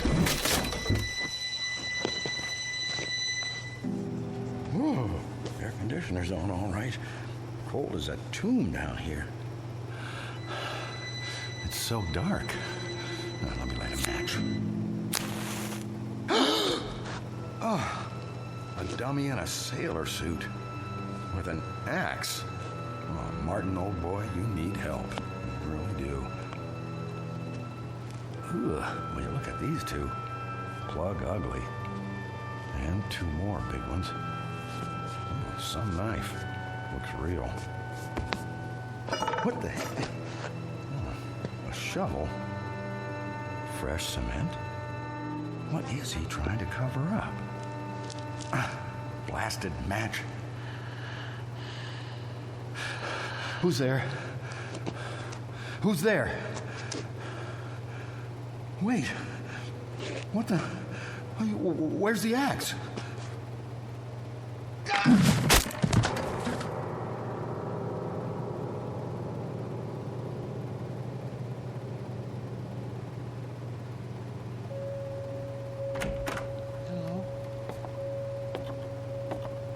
Hello?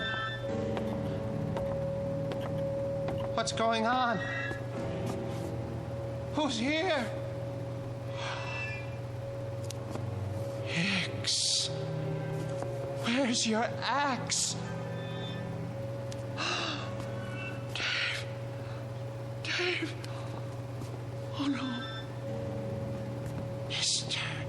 Hicks. When I took your axe away from you and put it up in the rafters where you couldn't reach it, I tried to make sure that nothing like this could happen. How did you get it down from there? Why did you take it off the rafter?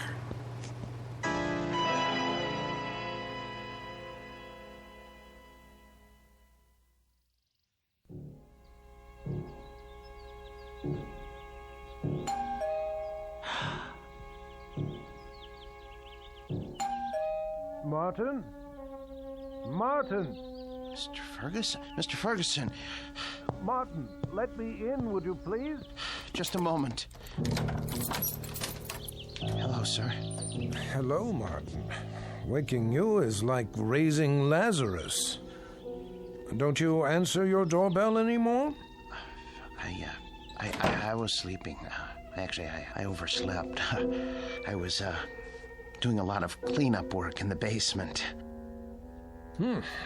Well, it's nice and cool down there with the air conditioning anyway, right? Yes, sir. How's Murderer's Row? Oh, fine, in rare form. Good, let's go see. I would have come 2 days ago when you first called, but things hadn't been finalized yet. What things? I must say, you've kept them up well. But I have done my best. We get along so well. You don't know what a relief it is to see you. They've been threatening to cut off the electricity because I haven't paid the bill. Think what would happen to the figures. Well, you won't have to worry about that anymore. Oh, I knew I could count on you, sir. Thank you.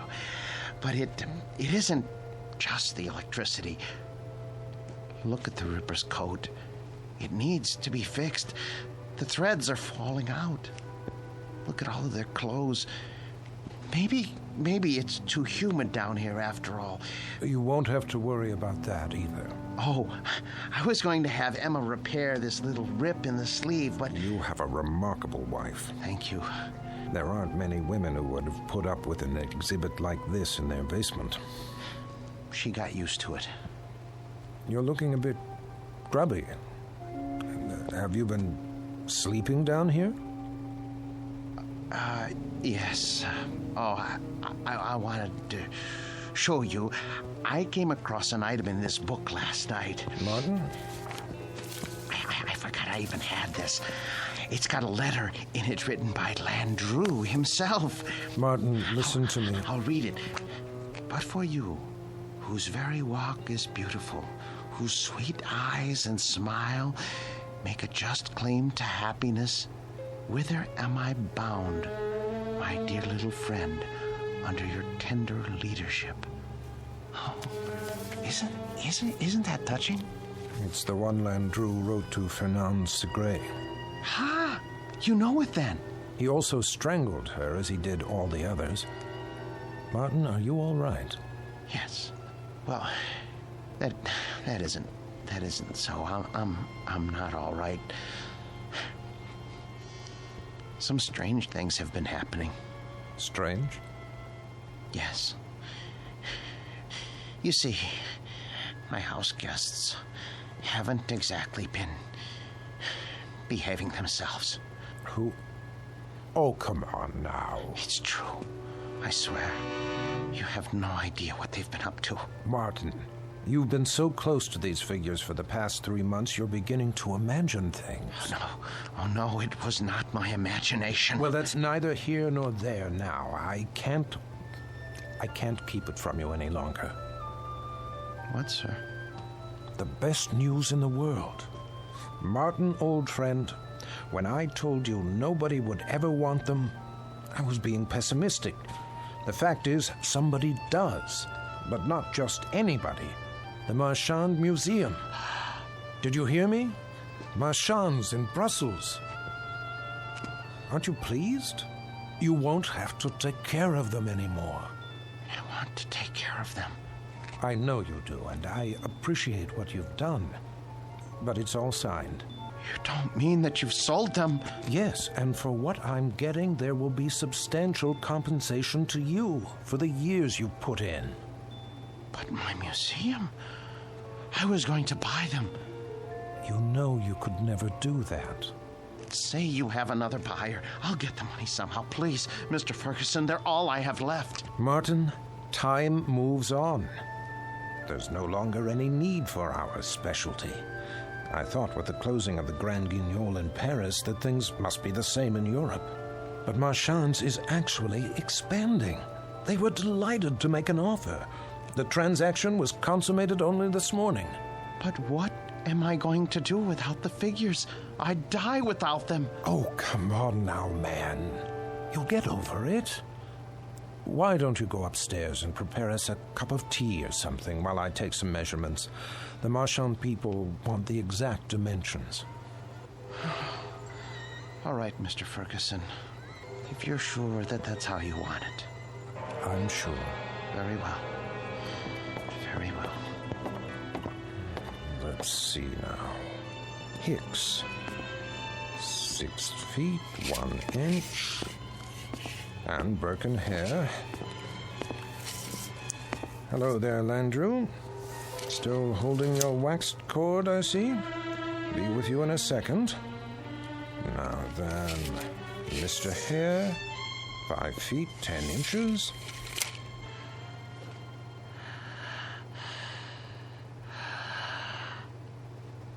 What?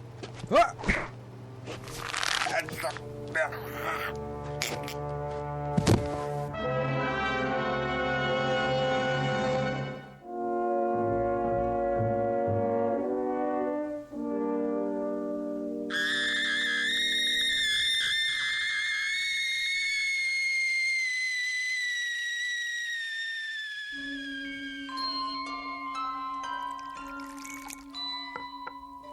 There, 2 cups of tea.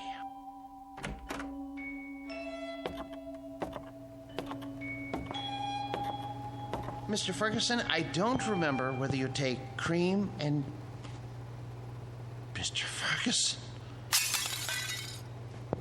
Mr. Ferguson! Your throat. The cord.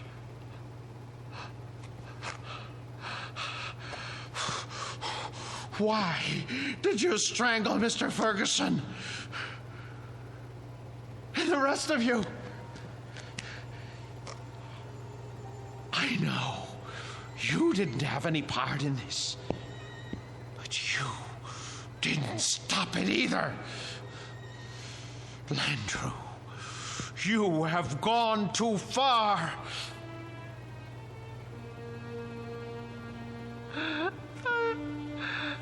I gave all of you my best years. You wanted for nothing. I washed you. I cleaned your clothes. I waxed your shoes.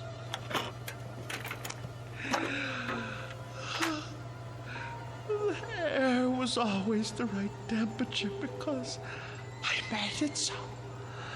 I defended your deeds against the thousands who came to see you. And when Mr. Ferguson sold the museum, who spoke up for you? Who wanted you? And now what have you done to repay me? Murdered Mr. Ferguson? He was a good man. The books were right. You are monsters through and through, and for that, I am going to punish you. Do you know what I'm going to do? Do you know what I'm going to do? I'm going to take my saw, and I am going to cut you into little pieces. Then I'm going to turn up the heat and let you melt into pools of wax. It's no more than you deserve. Who's going to be first? You, Landrew? Because it was you who murdered Mr. Ferguson. It was not I, Martin Senescu, who strangled your friend. It was you. No, it was you. You killed him while I was upstairs making tea. No, maid, it was always you. With my blade, you murdered your wife. You killed her while I was asleep. You used my axe to kill your wife's brother. Get away from me, Hicks. Get away from me. You are the murderer. Perk, stay back. You are the murderer. You killed them all. You lie! You're monsters! Not so, Martin Senescu. No!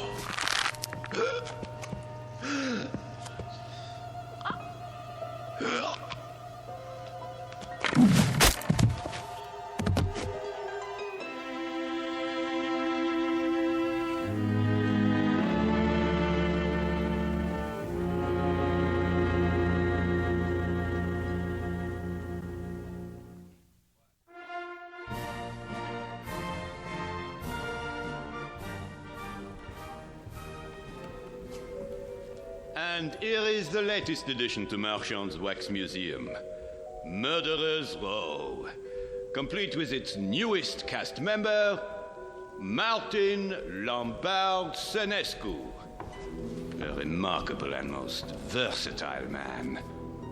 Who knows what thoughts went through his mind as he dug the grave for his wife, Emma, whom he killed with a knife.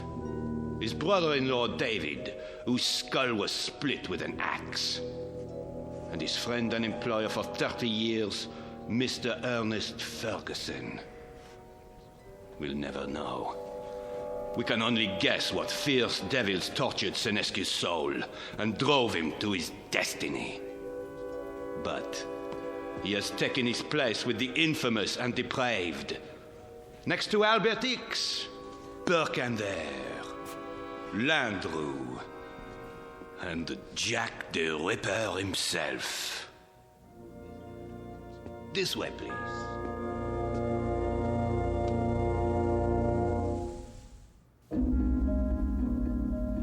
The new exhibit became very popular at Marchand's, an instant hit. But of all the figures modeled so lovingly in wax, none was ever regarded with more dread than an American named Martin Lombard Senescu. There was something about the eyes, people said, dazed, vacant, as if he had seen too much and come to understand it a moment too late. But they shouldn't have been surprised. It's the look one often gets after a quick walk through the Twilight Zone.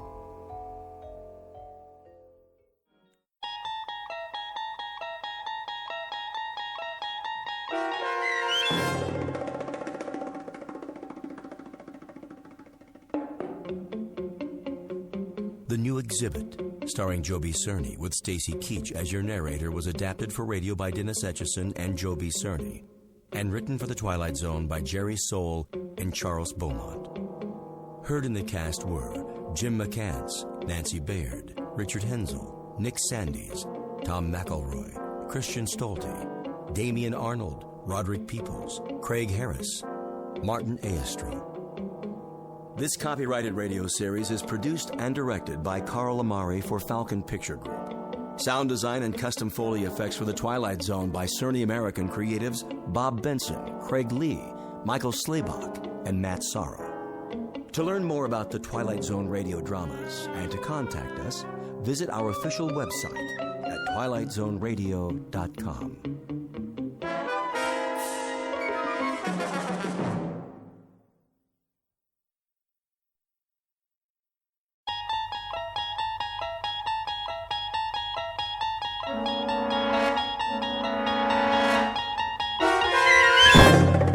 There is a fifth dimension beyond that which is known to man. It is a dimension as vast as space and as timeless as infinity. It is the middle ground between light and shadow, and it lies between the pit of man's fears and the summit of his knowledge. This is the dimension of imagination. It is an area which we call the Twilight Zone.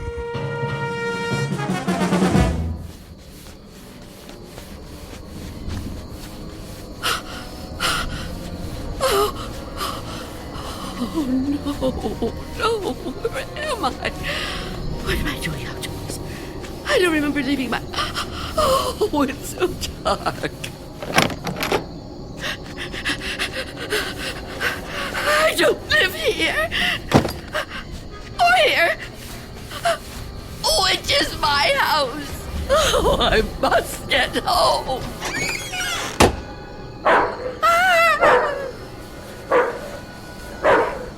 May I assist you, madam? You startled me. I've lost my way. My home is somewhere around here, I'm sure, but I don't know where. Perhaps I can help you find it. Oh, thank you. Thank you. I don't even know how I came to be out here. It's certainly not safe at this time of night. Oh, at any time. Well, surely the daytime when the streets are crowded. No, that's when it's most dangerous. For me. So you see, I never go out. Never? Never. But, dear lady, why not? I'm afraid. Afraid? Of something or someone? Someone. It's difficult to explain. Please, try me. Oh, I'm not sure you'd believe me. You'd think I'm just a senile old woman. I'd believe you, Wanda. What did you call me? Wanda. That is your name, isn't it? Yes, but I didn't tell you that. You didn't? Are you certain? Yes, I'm certain. How do you know my name? Because I've been looking for you for a long time, Wanda. Oh, no. You've kept me at bay for many years, but no longer. No! Get away from me! There's nowhere to turn, Wanda. You don't know where you are, remember? You certainly couldn't run from me, a frail old woman like you. Please! No, I won't let you! Say that again. It amuses me. You won't let me? How do you imagine you're going to stop me? You really have no choice, Wanda. There's nowhere for you to go now. Come to me, old woman. Take my hand. No! Take my hand. No!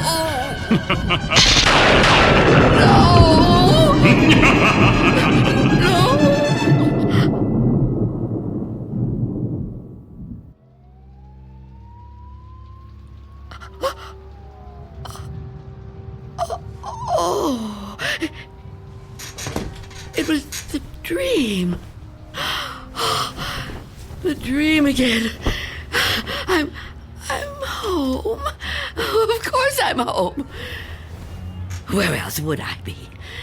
But is it night or day? Oh, that's right. The clock is broken. It's been broken a long time. I can't get it repaired, can I? Not without going. No, I can't. I mustn't. I have to resist every temptation. Oh, really, Wanda? How could you be so careless?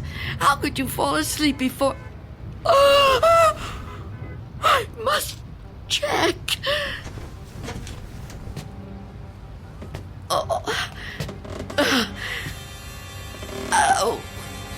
Yes. The boards and the windows are still secure. Is that... Can I feel a breeze? Is there a gap? Oh, not enough. Not enough. He still can't get in. Oh, what about the door?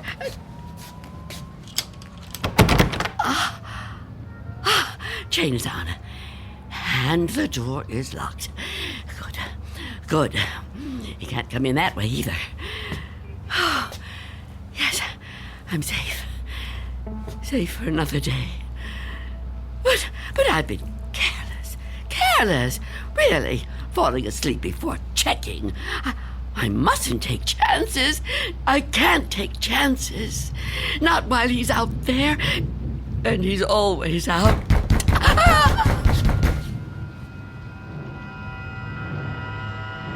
Miss Dunn? Miss Dunn, are you all right in there?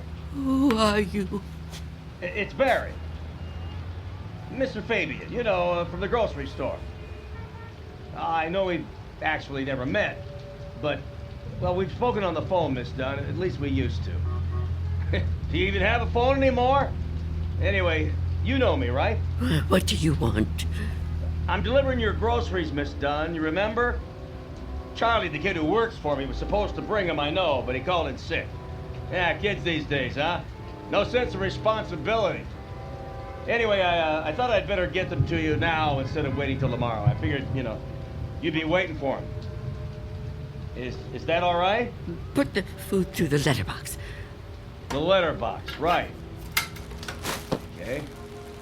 Oh. Thank you, Mr. Fabian. Your money is coming under the door now. Under the door? Here it is. Miss Dunn, wouldn't it be easier to just... $6 and... Okay. 32 cents.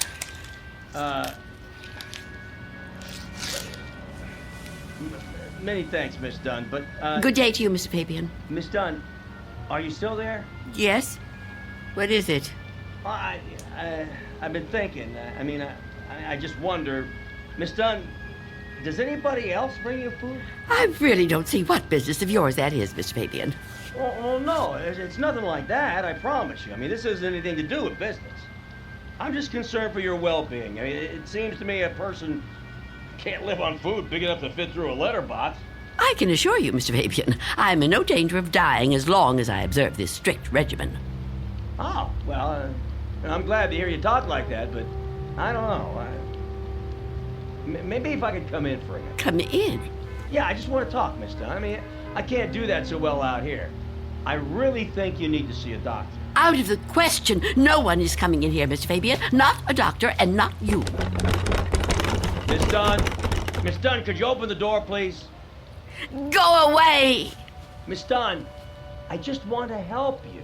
I know what you want. Leave me alone. Miss Dunn, I know who you are. You do? Well, that's good. That's very good. Myself, I have a very bad memory. Every morning, my wife gives me a pen. Every day I lose it somewhere. So, will you let me in? Stop trying to get in here. You won't get me.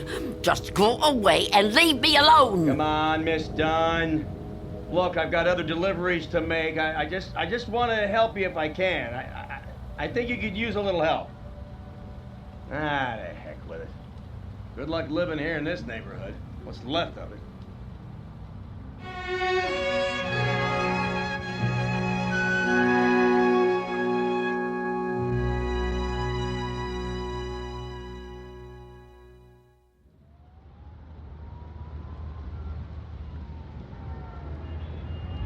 Go away.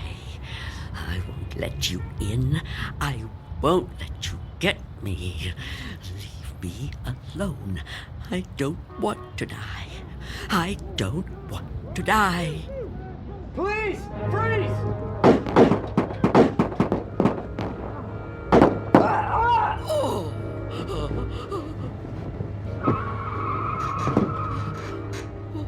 What's going on out there?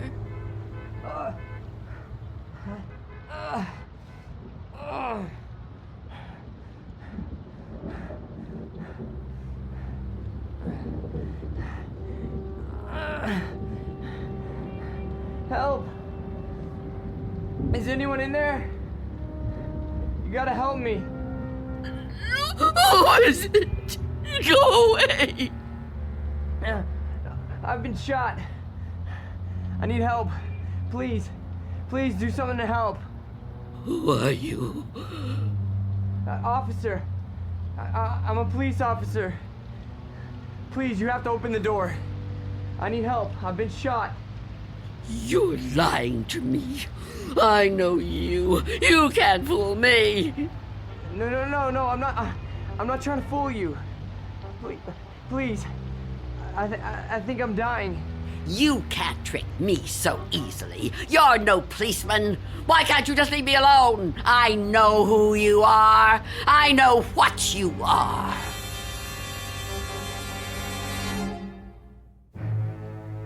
An old woman living in a waking nightmare. An old woman who has fought 1,000 battles with death and has always won. Now she's faced with a grim decision. A decision that might to others seem the simplest in the world. That of whether or not to open a door. And in some strange and frightening way, she knows that this seemingly ordinary door leads to the Twilight Zone. And now, the Twilight Zone and our story, Nothing in the Dark, starring Marshall Allman, with Stacy Keach as your narrator.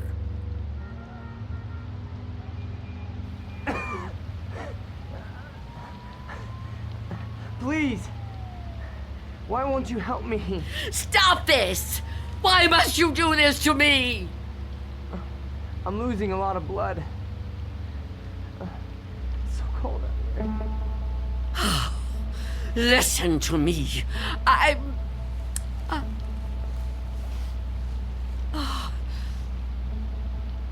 going to open the door. Oh, thank you.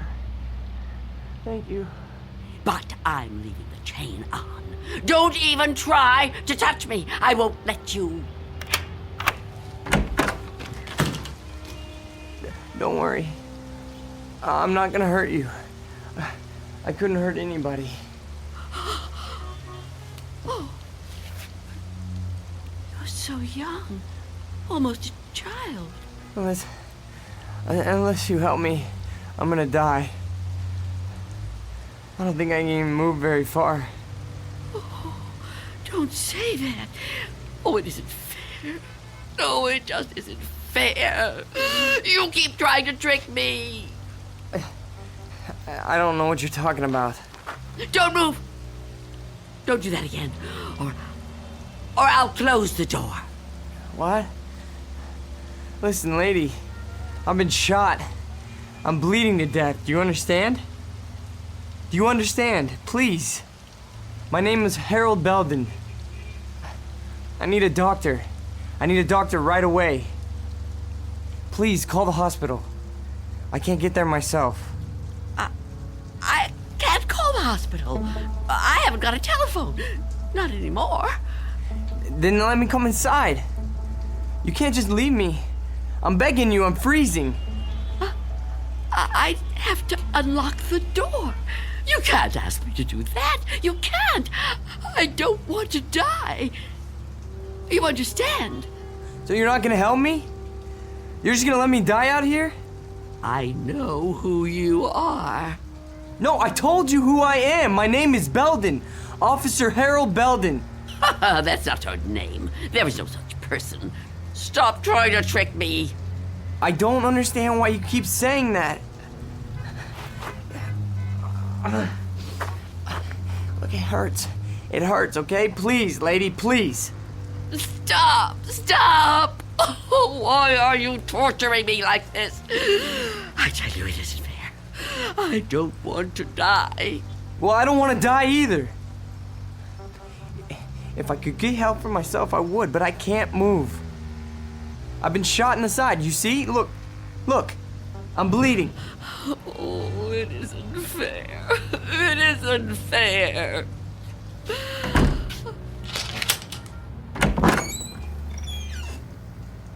Will you help me?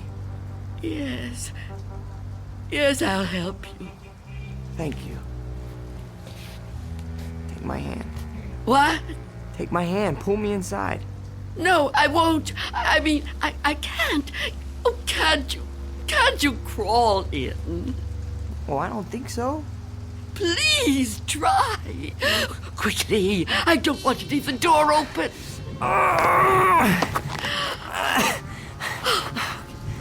That's it.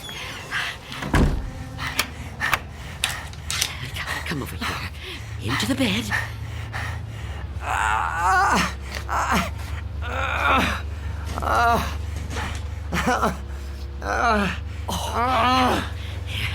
You just rest. Rest. Oh, what have I done? And what am I going to do?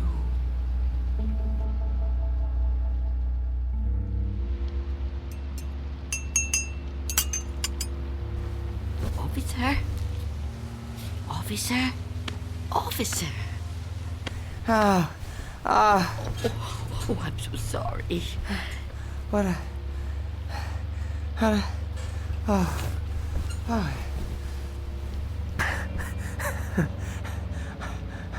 Oh, I'm alive. Yes. Yes, you are. Yeah, you're the lady that helped me. Yes. Eventually. Now, drink this. What is it? Tea. There's no milk, I'm afraid. No, don't get up, officer.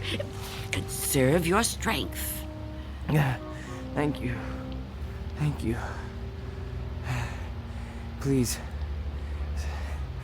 call me Harold. You saved my life.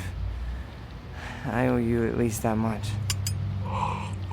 Is it good? It's fine. Thank you.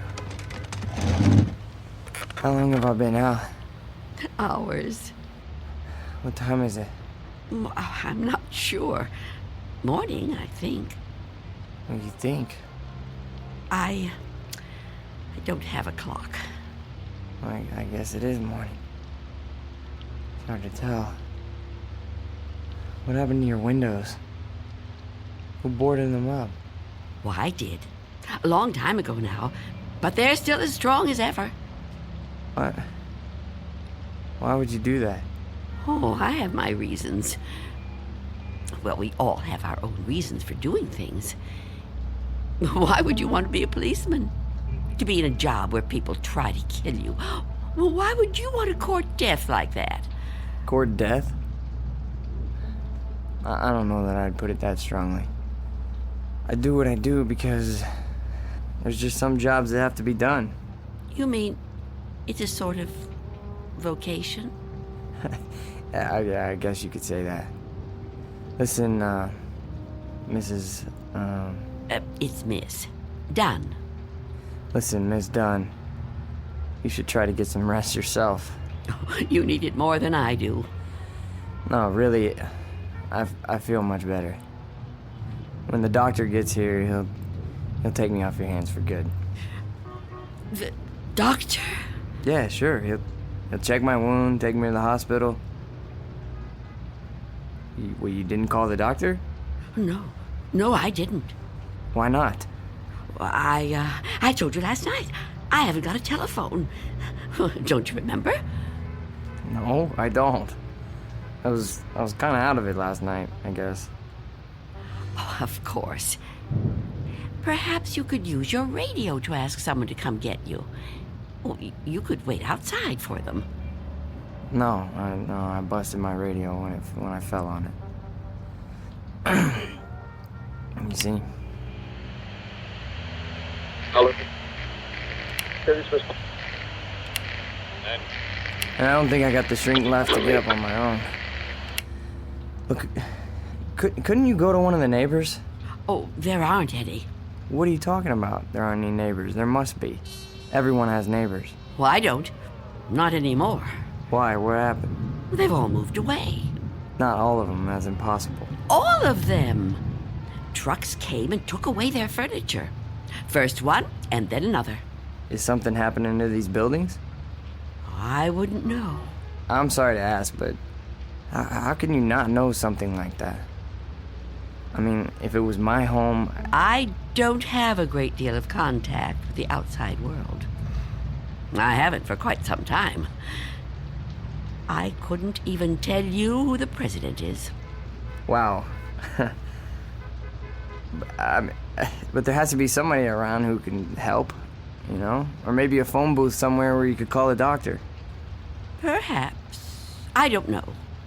But even if I could call the doctor somehow, I couldn't take a chance and let him in. Why not? It's too dangerous. Dangerous for you? Yes. You let me in. Oh, I didn't have a choice. You were going to... I didn't know if I could trust you, but I'm still alive. Of course you're still alive. What do you think I was gonna do? I mean, but the doctor, he's not gonna be any harm to you. I keep telling you I can't let the doctor in. I can't let anyone else come in. Don't you see? It might be him. It might be him. Who? Him who? Mr. Death. Mr. Death? What? I know he's out there. He's trying to get in. He comes to the door and knocks. He begs me to let him in. Last week, he said he was from the gas company. The gas company? Oh, he's clever. After that, he claimed to be a contractor hired by the city. He said this building was condemned, that I'd have to leave. But I knew who he was. I kept the door locked, refused to let him in. Eventually, he went away. Condemned, huh? I mean, that explains why there's no one else in the neighborhood. No, he knows I'm on to him. Yesterday, he said he was Mr. Fabian from the store. But all he really wanted was to come in. That's all he ever wants. Wait a second. No, it's no use. You wouldn't understand. I knew you wouldn't. How could you? Well, I mean, wait. But I want to understand. I do. I mean, this man you're afraid of, you say he's Mr. Death. That's right. You don't mean just anybody, do you? You mean like death, right? Death. That's right. So is this Mr. Death a person like you or me? I know it sounds crazy to someone like you, to anyone but me, but it's true. I know it's true. Okay, I understand what you're saying, but, I mean, people die all the time, all over the world. Now, how could one man be in all those places at once? I don't know. Don't ask me that. Maybe there's more than one of him. Maybe. I didn't mean to upset you. Please don't cry. I'm not gonna hurt you. I'm sorry. Okay? Can I have another cup of tea? Please? Of course. Tell me about Mr. Death. Your tea. Thanks. Please, Mr. Death. I would like to know about him. All right. At first, I couldn't be sure. It was a long time ago. Everything is. It's been so long since anything happened to me. But I was on a bus.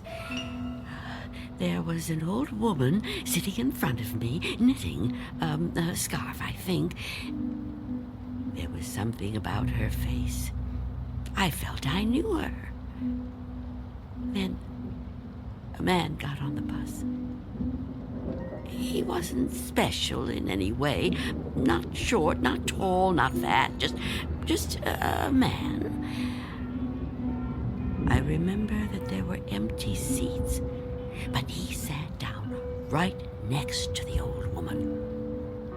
He didn't say anything to her, but I felt that his being there upset her in some way. I couldn't understand why.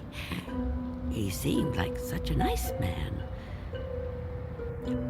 When the old woman dropped her ball of yarn, he bent down and picked it up, right in front of me.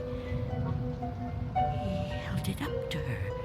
I saw their fingers touch. He stood up and got out the next stop. I couldn't move. It was as if I knew what had happened.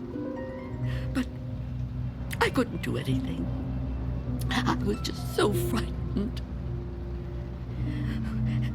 When the bus finally reached the end of the line, the driver came over to the woman.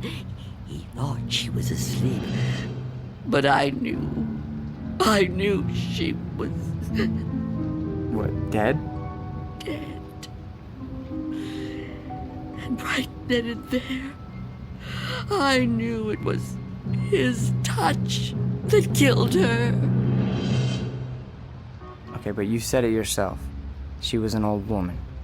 Okay, just because this man touched her... Mr. Death. Just because he touched her hand, it doesn't mean he killed her. Maybe what you saw was just what it looked like. A man trying to be helpful. I mean, the real cause of her death might have been, you know, a heart failure or a stroke or something. I don't know. No, he killed her. Okay, I'm a cop. I've seen dead bodies. I've seen people that were killed by guns, knives, but never by a touch, okay? The man being there when she died, that's just a coincidence. But I've seen him since then, several times. I've seen him in crowds. I've watched for him. Every time someone I knew died, he was there. He, the same man, the one on the bus. No. Once he was a young soldier, then a salesman, a taxi driver. Someone you wouldn't notice unless you were watching closely. But you could see him. Oh, yes. And I wondered why that should be. Why I could see him when no one else could. And then I knew. Why? It was because I was getting older. And my time was coming. I could see clearer than younger people like yourself. Now, do you understand? Oh, I know you don't believe me. That would be too much to ask of anyone. But do you at least understand? Please. I have to know. All right. Maybe. Maybe, okay? But if there is some Mr. Death who's able to visit all the people in the world like Santa Claus... Don't mock me. I'm not meaning to mock you, okay? I would never do that. I swear. But if he's real... He is.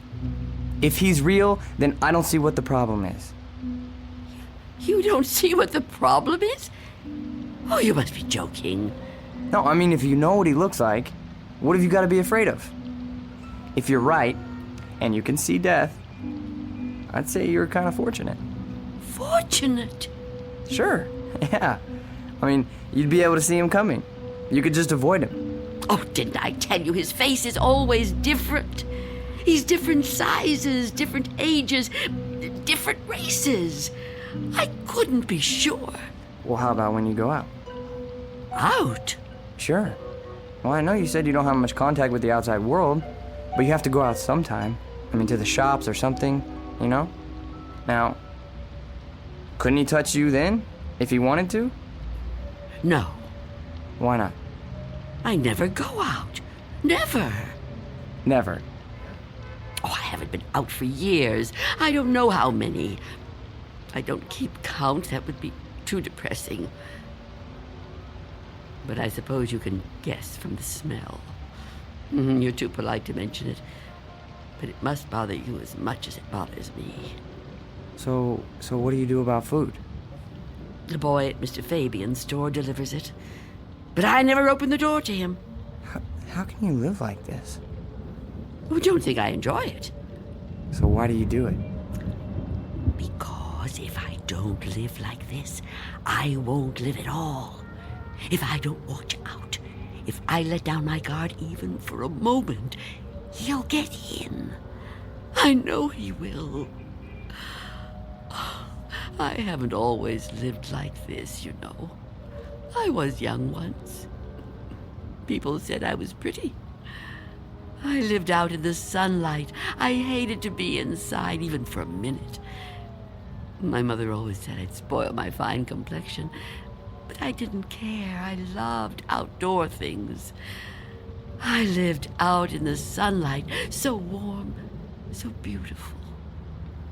Beautiful, like I once was. You're still beautiful. Oh, no, I'm not. I'm old and cold. I miss the warmth of the sun so much. See that patch of sunlight on the floor? Where's it coming from? I think it's coming in from between the cracks in the boards of the window over there. Oh, yes. It's so warm to the touch. You know, I've always hated the dark and the cold. And now I'm old. I've lived a long time, but I don't want to die. I've heard people say it was his time when an old person dies. But it's not your time if you're not ready to die. I'd rather live in the dark than not live at all.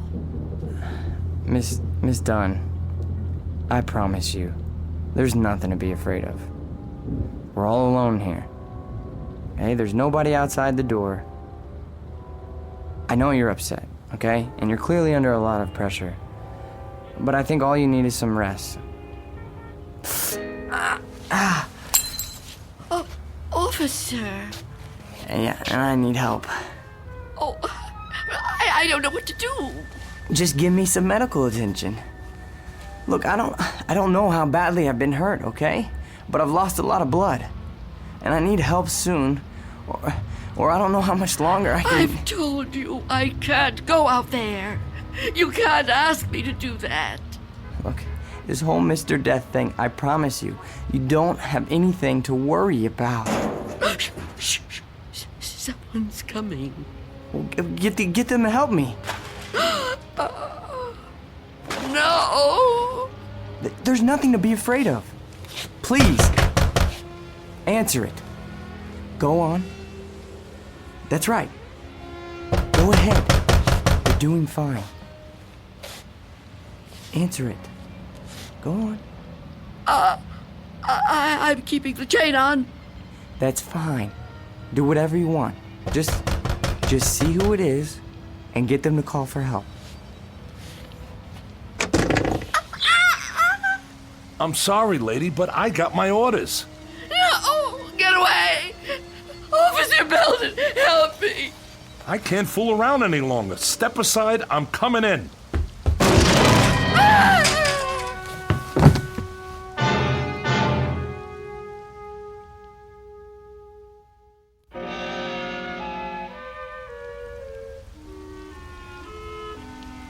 Take my hand.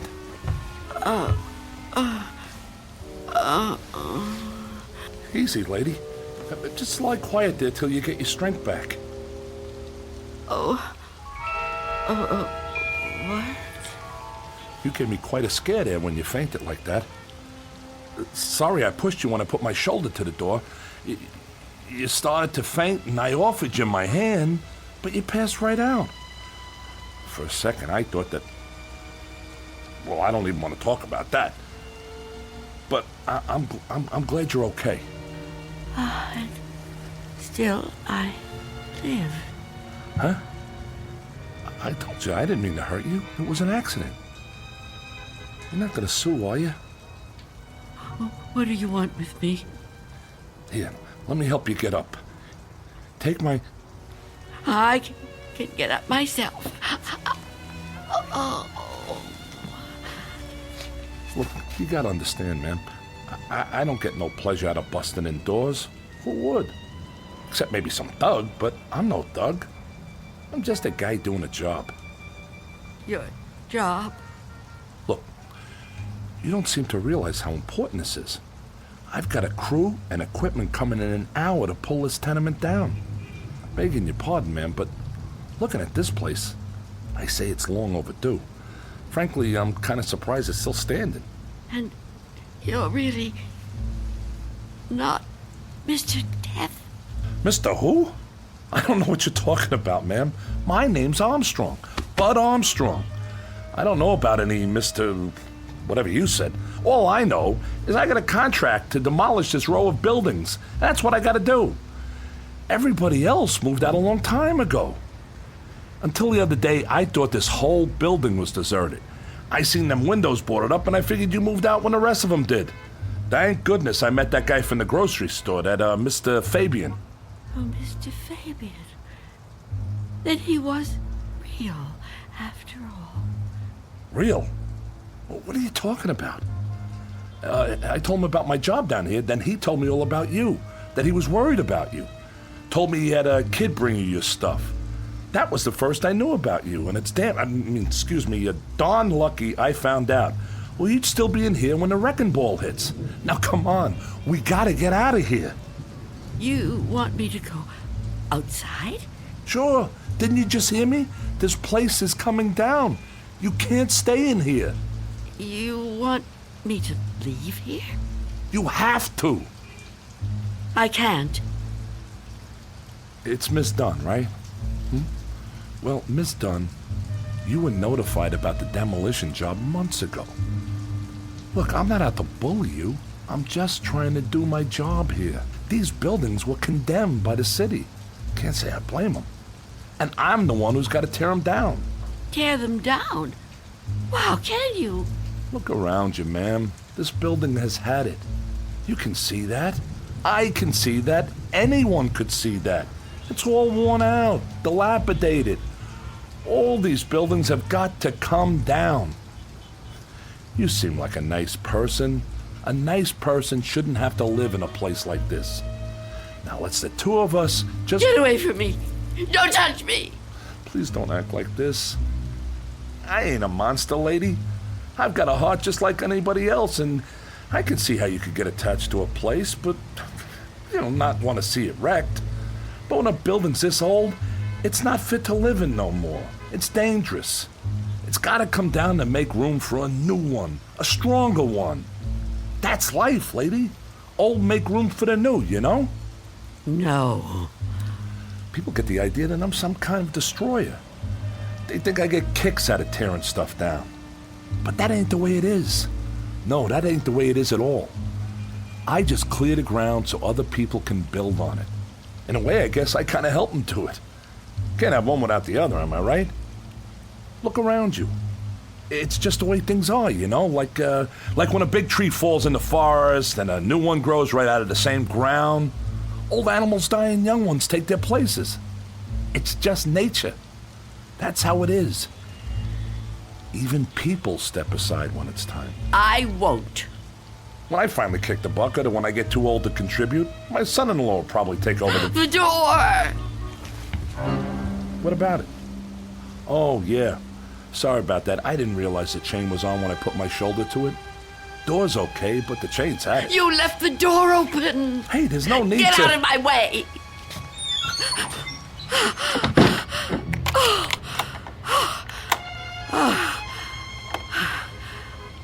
You don't have to do that. What's the sense of locking a door that won't even be here in an hour? I'm on the clock here, and we've waited long enough. If you've got any possessions you want to keep, Miss Dunn, I'd move them out while there's still time. I'll help you. You think you're helping me? I'm not going to leave here. Not with you. Not with anyone.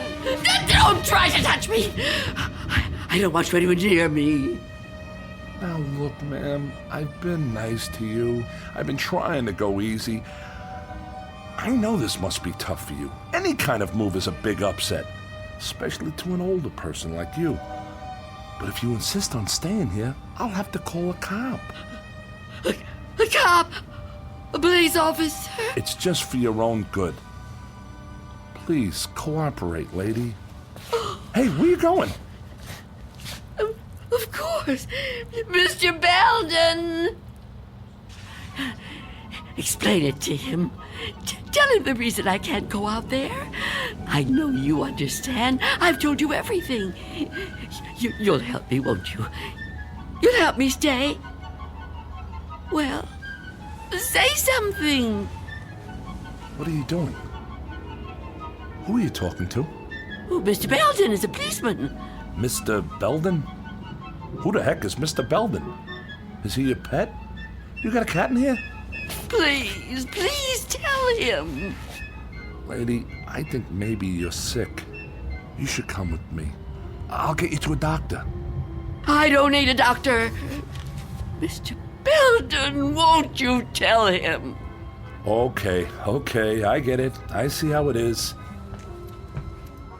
Hey, I'm sorry, but if you're still here when the crew arrives, I'll have to call a cop. I'm sorry. I wanted to make you understand, but... Okay.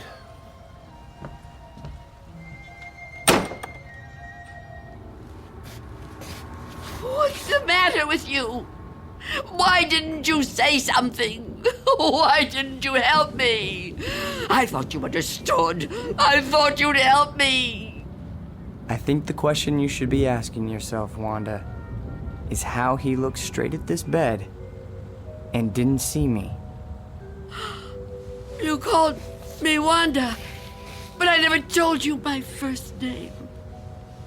Oh no. No. It's not true. It's not true. Yes, it is. The mirror, Wanda. Look in the mirror. What do you see? I can't. I won't. Look in the mirror, Wanda. What do you see? I see nothing.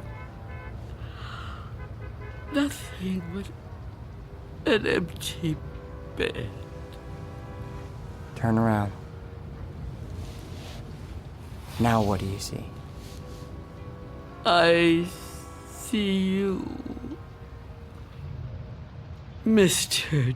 Death.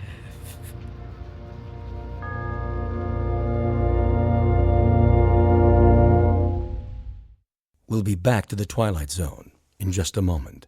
And now, Act 3 of Nothing in the Dark, starring Marshall Allman. It was you. It was you all the time. Yes. It was me. Oh, don't get up. You're still...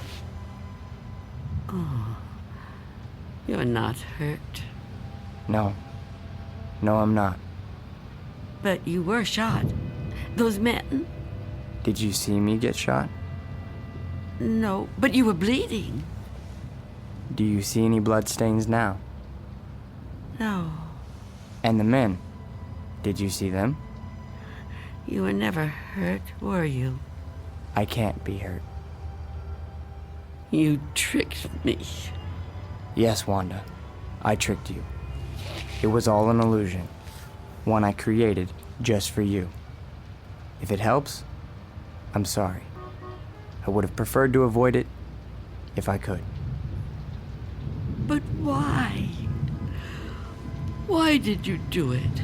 The moment I let you inside, you could have taken me any time. Yes, I could have. But you were nice. You made me trust you. But I had to make you understand, Wanda. You see me now, and you've seen me before. Many times before. Starting with that day on the bus. Oh, I was right. It was you. The old lady's name was Iris. I knew then that you were upset. Upset?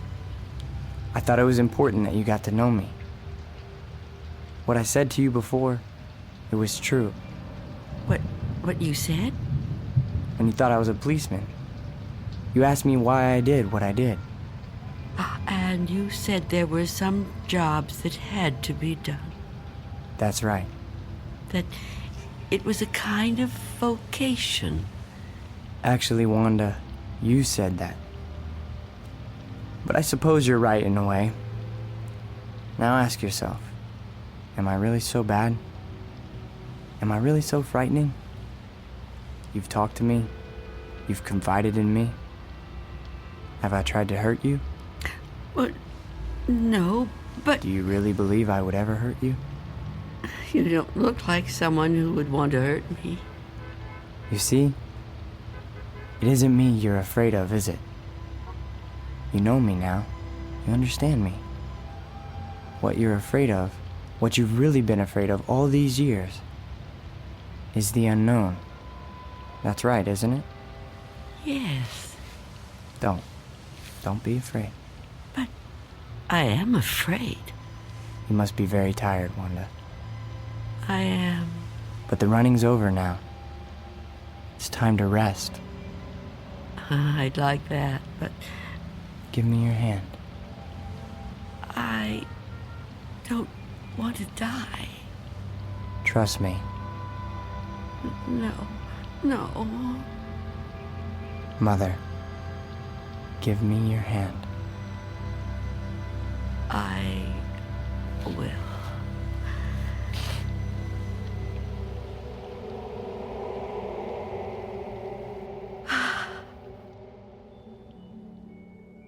There. You see? See? See what? No shock, no engulfment, no loud thunder. What you feared would come like an explosion is like a whisper. What you thought was the end is the beginning. When will it happen? When will we go? Go. Yes. I'm ready now. Look over there, on the floor. What is there to... Oh. Now do you understand? It's me. It's you. My body. I look so calm. You see? We have already begun. Come with me. Yes. Please. I'd like to.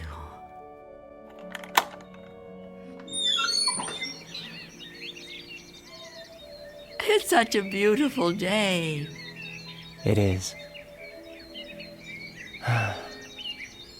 It surely is. You know, Mr. Armstrong was right about a lot of things. What things? Well, for one, his son does take over the business when he dies.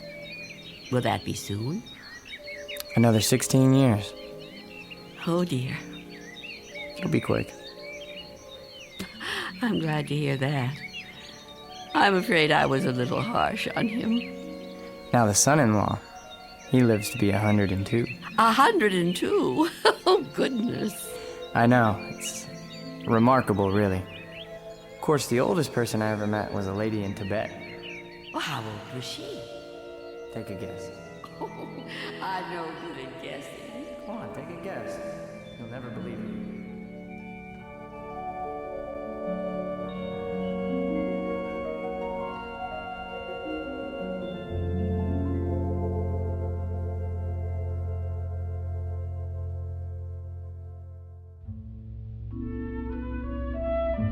There was an old woman who lived in a room, and like all of us, was frightened of the dark, but who discovered in the minute last fragment of her life that there was nothing in the dark that wasn't there when the lights were on.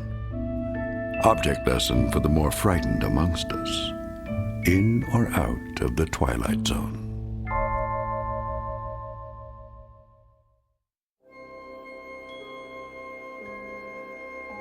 Hi, this is Carl Amari, producer of the Twilight Zone radio dramas. I'd like to take a moment to tell you about our official website at twilightzoneradio.com, where you'll get the latest news and information on these Twilight Zone radio dramas. Plus, at twilightzoneradio.com, you can digitally download 3 free episodes or any of our episodes for only $1.95 each. In this age of ever-changing technology, we've decided to make these episodes instantly available to you by making the Twilight Zone radio dramas a digital download-only series. This means that this series will no longer be offered on CD. The CD collections at our website are now being offered while supplies last at buy one, get one free. So be sure to get your favorites before they're sold out. Be sure to visit us often, and I'll see you in the zone.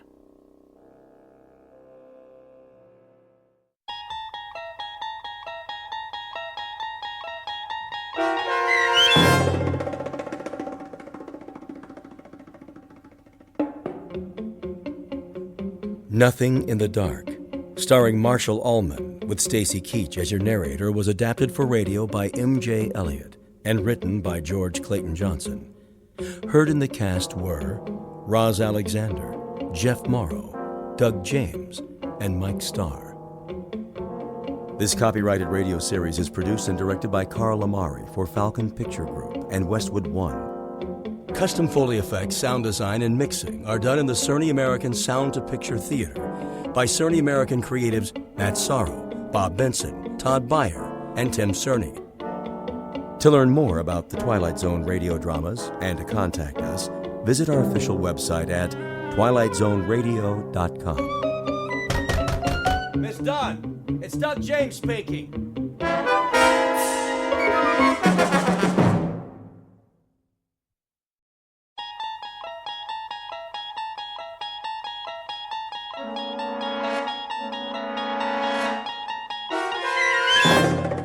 You unlock this door with the key of imagination.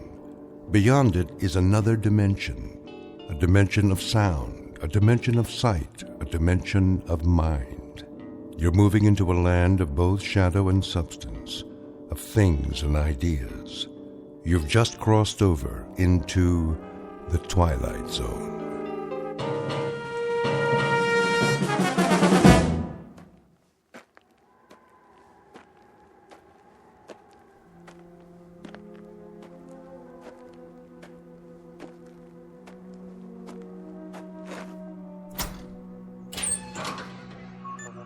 Hank? Hank! Oh, morning, Captain. Anything on the radar? Not yet. No signal at all. Try 4.0, true. It'll probably come from that direction. I had her on that all morning, sir. Still nothing. You're past your time, aren't you? Who's your relief? Al Baines, Captain. Baines? I'll see what happened to him. Yes, sir.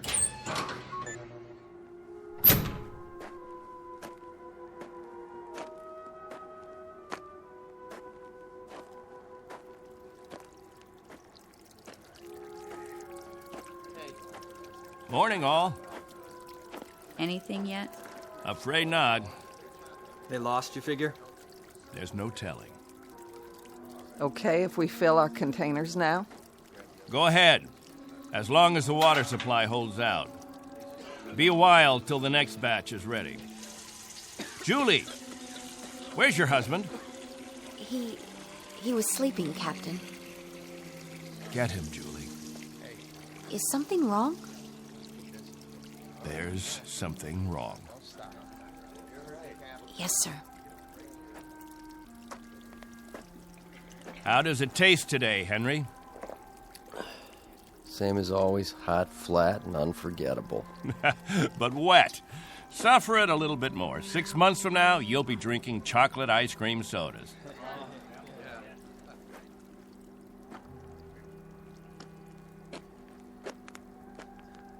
You want to see me, Captain? There's a man in the radar tower who'd like to see you, Al.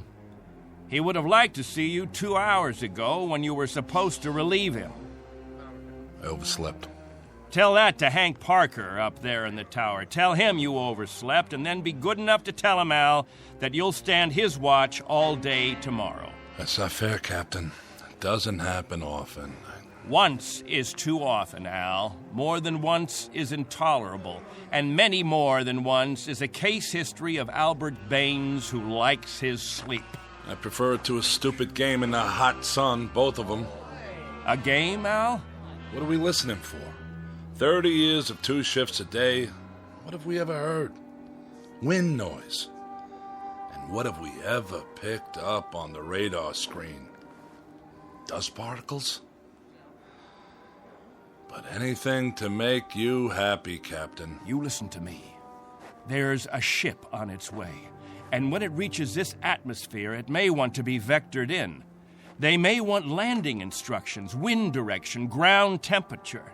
And if Al Baines is in the sack, we may spend the rest of our lives here. Is that what makes you happy, Al? How do we know there's a ship out there, Captain? A lot of garbled static 2 months ago that you told us was a message, and then nothing. 2 whole months, and you decide there's a ship coming here to take us back. You make the rules and set the watches and plan the days, and now you tell us the Messiah is coming. And you tell us to pray?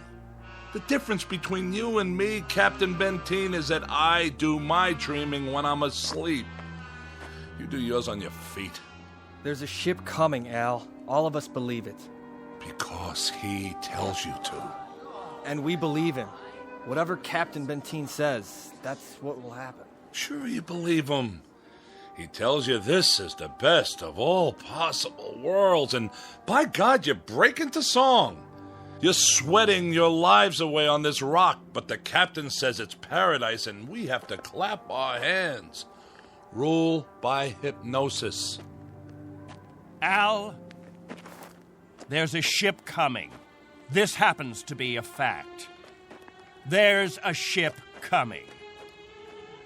Believe it. I tell you, it'll happen. And you know it's real, just as you know this is real. You haven't forgotten our ship, have you? The Pilgrim One? The first spaceship sent up to colonize the outer regions? And this plaque, placed here by the 130 men, women, and children who established the first off-Earth colony. We owe them our belief, because they had faith. Don't ever forget that. Now, if you'll excuse me, I better go check on the generator.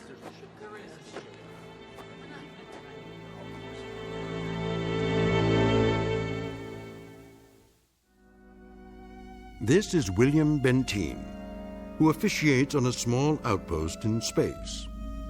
An outpost slowly disintegrating under the heat of two suns, with the holes, the cracks, the fissures that are the residue of despair. He tries to fill them with faith and to retain a faith of his own.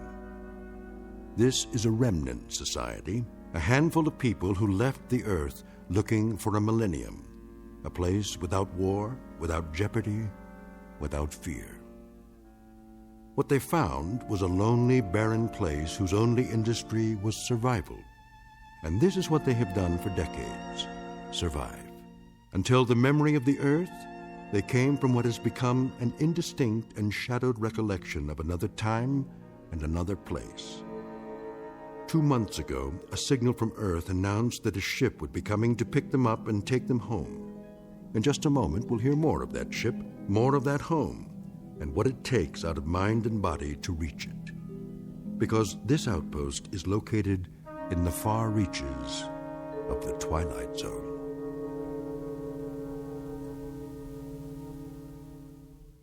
And now, The Twilight Zone and our story, On Thursday We Leave for Home, starring Barry Bostwick with Stacy Keach as your narrator.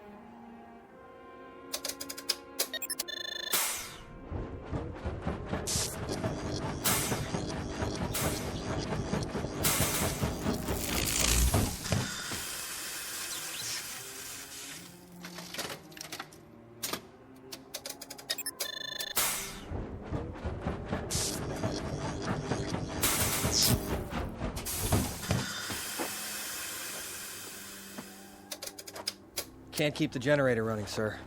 No wonder. Look at these wires. They're rotten. That's all we got, Captain. No backup? This is it. Any insulation? That's all gone, too. We used it on the converter belts. Well, we have to get the current running somehow.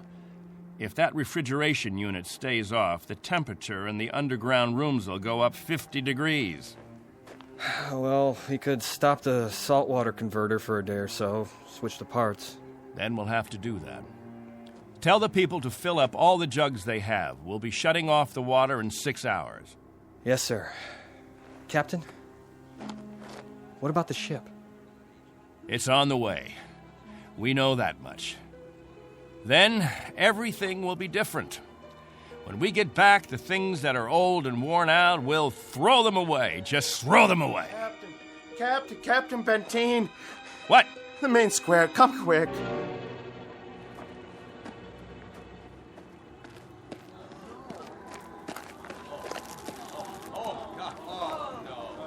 It's Mrs. Rodale. She's hanged herself. Cut her down.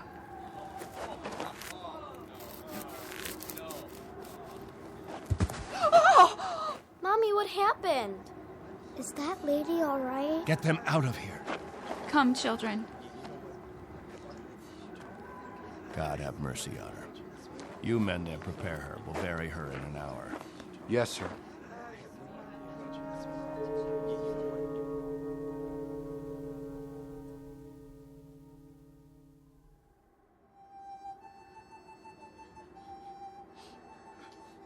We now consign to this planet the remains of Mary Rodale.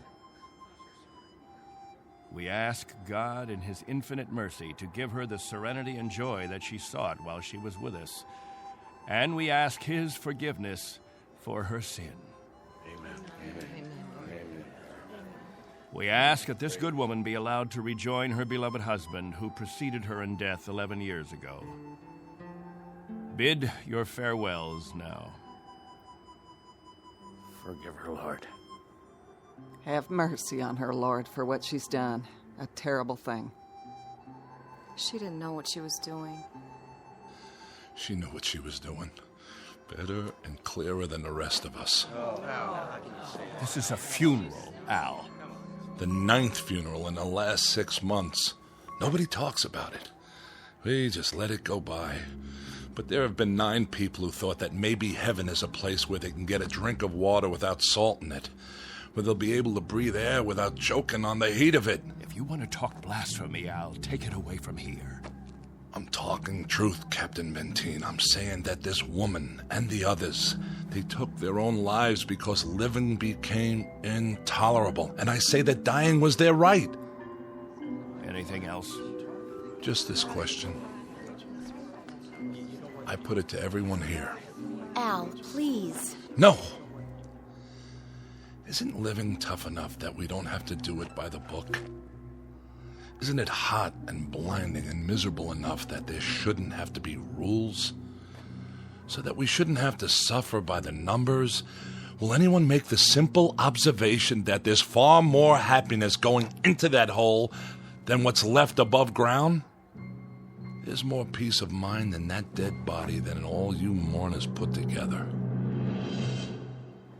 All we've got here is anguish. Captain Benteen, let us live with it or die from it in our own way. Young Mr. Baines here wants us to lie down in the sun. Young Mr. Baines would have us given to death when there is still life. He would end all the rules. He'd throw away the regulations. There'd be no standing in line for water. Let the strong take it away from the weak.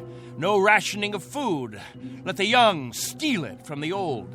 And when that ship comes down to take us back to Earth, it won't find a society. It will find only a pack. There'll be no human beings left. Only animals. There's a ship coming. It's winging its way in now. It's on its way. Say it. Say it out loud. Let me hear you say it. There's a ship coming. There is a ship coming. There's a ship coming. There's a ship coming. There's a ship coming. There's a ship coming. There's a ship coming. That's right. There's a ship. A ship. Yes. A ship that's coming to take us. Hear that? Can you hear that, everyone? Do you hear? It's the meteor storm. It's a meteor storm. Find shelter.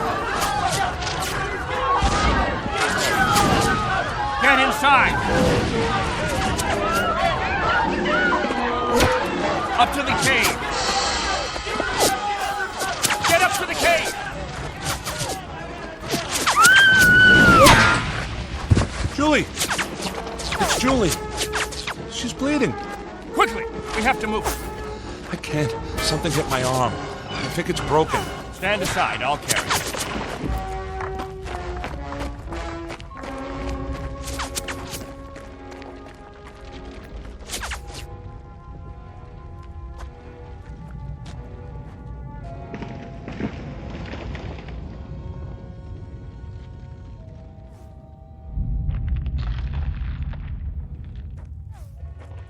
How is she?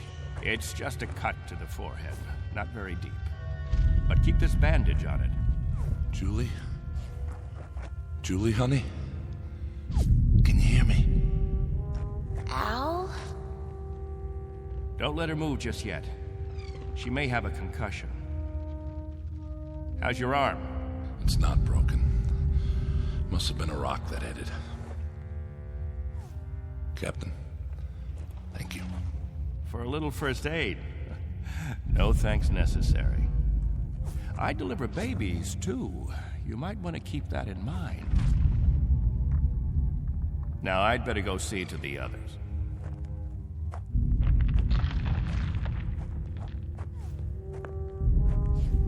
Will it go on much longer, Captain? I wish I knew. It sounds like it's spending itself. I've seen meteor storms before, Captain, but nothing this size. What about the damage, Henry? 2 underground cells destroyed. At least, that's what it looked like from out front. Everybody accounted for? I think we're all here, Captain. I've checked. Nobody's missing. Thank God. Everyone try to stay calm. The worst of it is over.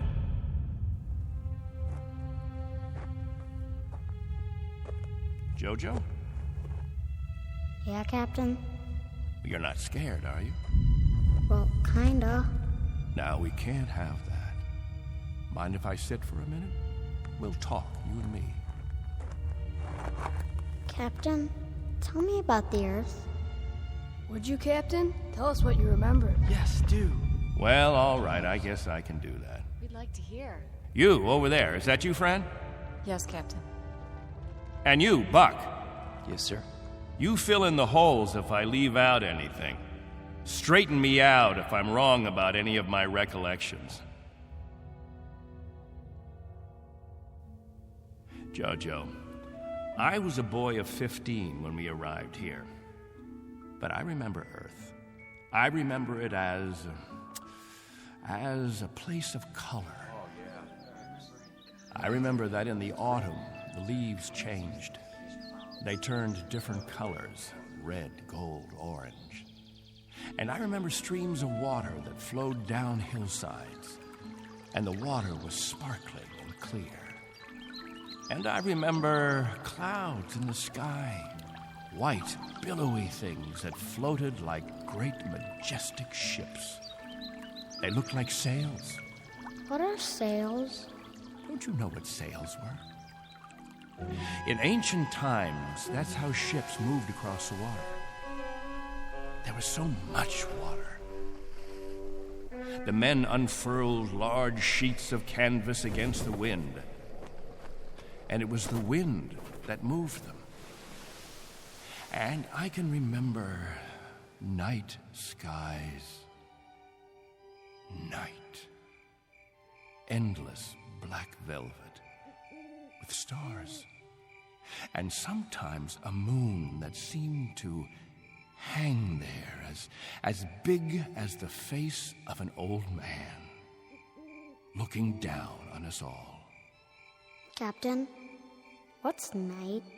Why, that was the quiet time, Jojo. Night was when the earth went to sleep. It was the cover it pulled over itself. Not like here, with 2 suns always shining, always burning. It was a darkness that felt like a cool hand brushing over tired eyes. And there was snow on winter nights, gossamer things that drifted down and turned the earth all white. And we could build snowmen the next morning and see our breath in the air. And it was good then. It was right. So, why did you leave there? Oh, we thought we could find another Earth, Jojo. Then we found this. We thought we could escape war. We thought we could build an even better place. And it took us 20 years to find out that we had left our home 1 billion miles away, only to be stranded, like visitors, transients, that no roots could take hold in this ground. But it was too late. So we spend the next 30 years watching a clock and a calendar and waiting. But we can't wait any longer. Not a day, not an hour. We have to get back home. There's no more time. I'll go outside and survey the damage.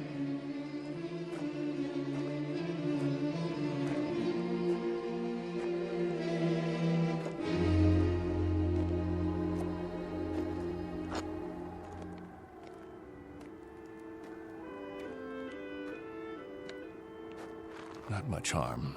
Radar tower is still standing.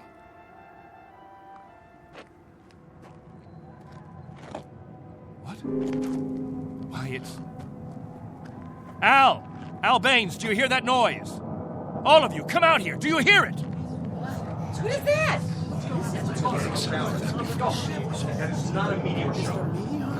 That's not a meteor, and it's not wishful thinking. Not this time. Those are rocket engines. Look, I remember the sound of it. That's the ship. The ship has come at last.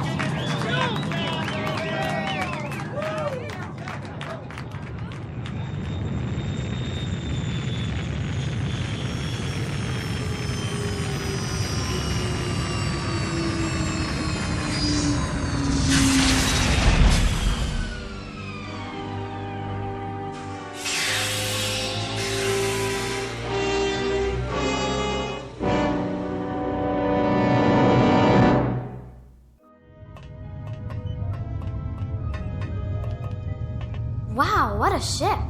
How fast can it go? Oh, pretty fast. Watch your step. Looks like you got plenty of room for everybody.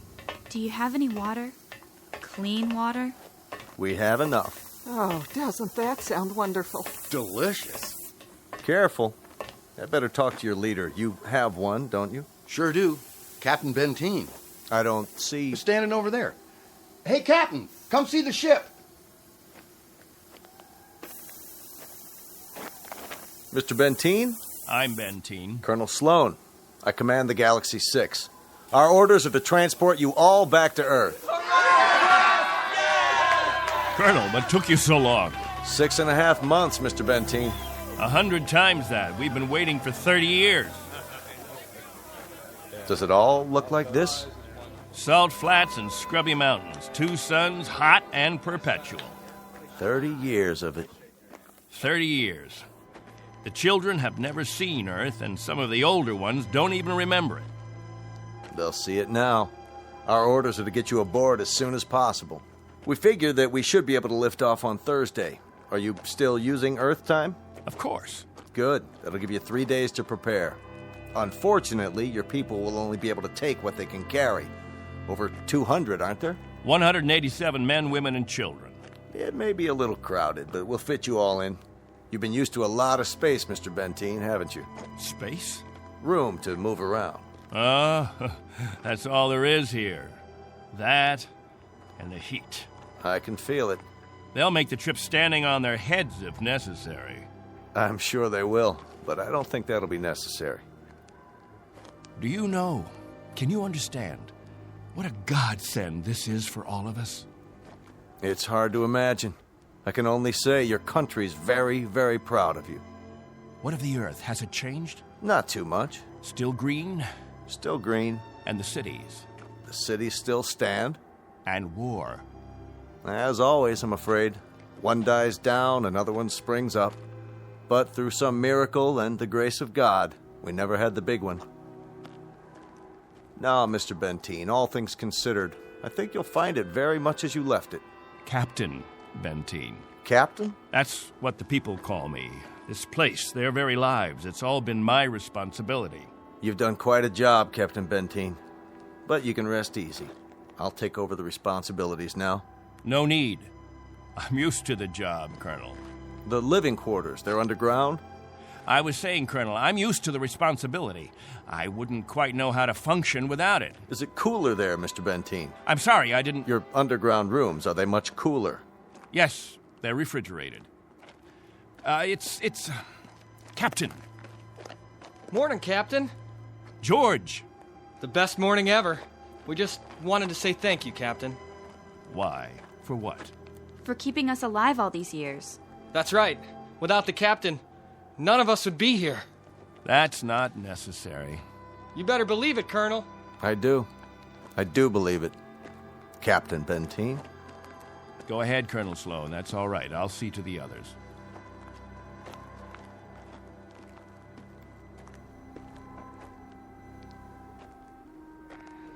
You know, I don't need this. I'm not gonna take this. Hi, Captain. Julie, where's your bandage? Oh, I don't need it anymore. But we put one around your head so the cut would heal. What's this? Isn't it incredible? It's called a medicinal patch. You wear it for 24 hours. It accelerates the growth of new skin. Look at her forehead, Captain. You can hardly see the scratch. Better put the sling back on your arm, Al. I don't need a sling. Just this metal band. It's magnesium. Colonel Sloan said my arm would be perfect by the end of the week. Well, I seem to have had my practice taken away from me. But while we're here, I'd use that sling. I'll bet I've fixed about 500 broken wings in my time, and the only way to be sure it heals properly is to keep the limb immobile. Where's Colonel Sloan? I want to ask him what to pack.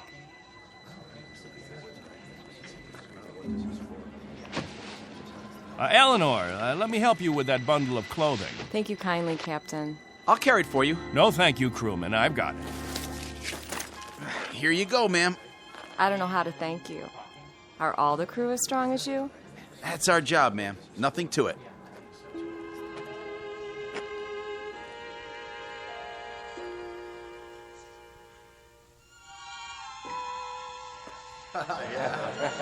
Hello there, Captain. Will. I'm so excited. How much longer? Not long. Be patient. May I have your attention, everyone? Good question. Quiet, please. What is it, Captain? As all of you know, we have less than 36 hours before we depart. And as I told you earlier, there is a maximum allowance of 14 pounds per person. Soon we'll begin weighing your belongings, and if we're over the limit, I'll make up a list of necessary items. I hope I'm not intruding, Captain. I was just telling them about the weight requirements. We'll handle all that tomorrow. I heard you'd called a meeting here in the cave, so I brought Lieutenants Engel and Rafferty with me. Everyone has so many questions about Earth, I thought perhaps this would be a good time. Actually, Colonel, the purpose of this meeting is simply to make some last-minute arrangements. Colonel, I used to live in San Diego. Is California still the same? Sunny and warm most of the time, but not this warm. Los Angeles has become the biggest city in the world. These kinds of questions, we could just as well handle them when... Colonel Sloan? Are there still major leagues? My dad used to tell me about baseball and the World Series.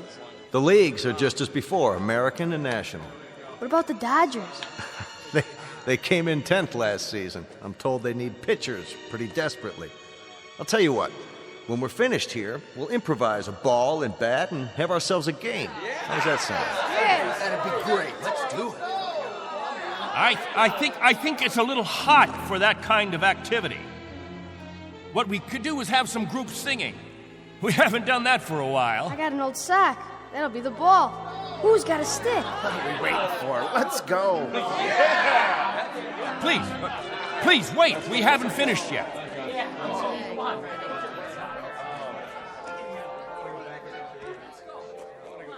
Jojo, I haven't told you a story in a long time.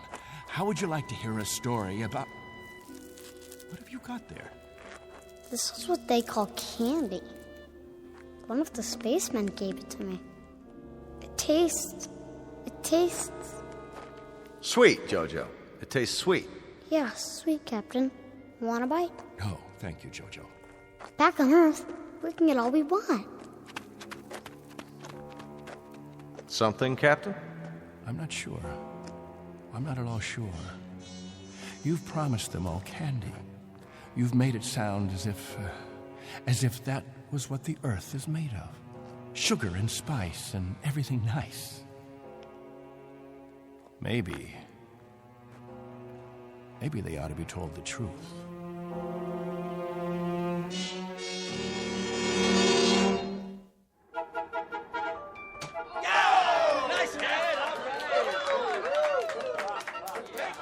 The universal language. Baseball. You have a limited vocabulary, Colonel. Do you have any idea what the temperature is? At this hour, it's about 110. I don't know whether your crew can take it, but I know my people. They're going to pay for this little athletic event. Some of the older ones, it might even be serious for them. It's just a game, Benteen. My guess is that it's worth it. Now, I'd better get back to the ship. Colonel Sloan. Something else, Mr. Benteen? Colonel, when we get on the ship, you can tell us what to do and we'll all fall into line. But here, in this place, I'm in command. I'm not trying to usurp authority, Mr. Benteen, but I really don't see what harm a little game... It's still Captain Benteen. For now. Galaxy crewmen, back to the ship. That's an order. It's time for rest now. All of you go back to your homes. I'll announce when the new day will start. I don't know. I guess it's suddenly illegal to have fun. You happy now, Captain? I was never unhappy, Colonel. I just happen to know what's right and what's wrong. I ask you to keep your crew in the ship during the rest time. I don't want my people distracted. You rule with a heavy fist. If it were 1 ounce lighter, no one would have survived. I've held these people together by will. They'd have died, Colonel, without someone they could hold on to. They'd have withered away. Not anymore, Captain. Relax. That's a luxury I've never been able to afford, Colonel. I've never been able to marry, to think only of myself, because of them. I've been a father figure, a governor, a confessor. I've been all those things. And if I hadn't been, there'd be no life here. These are my people. Understand? My people.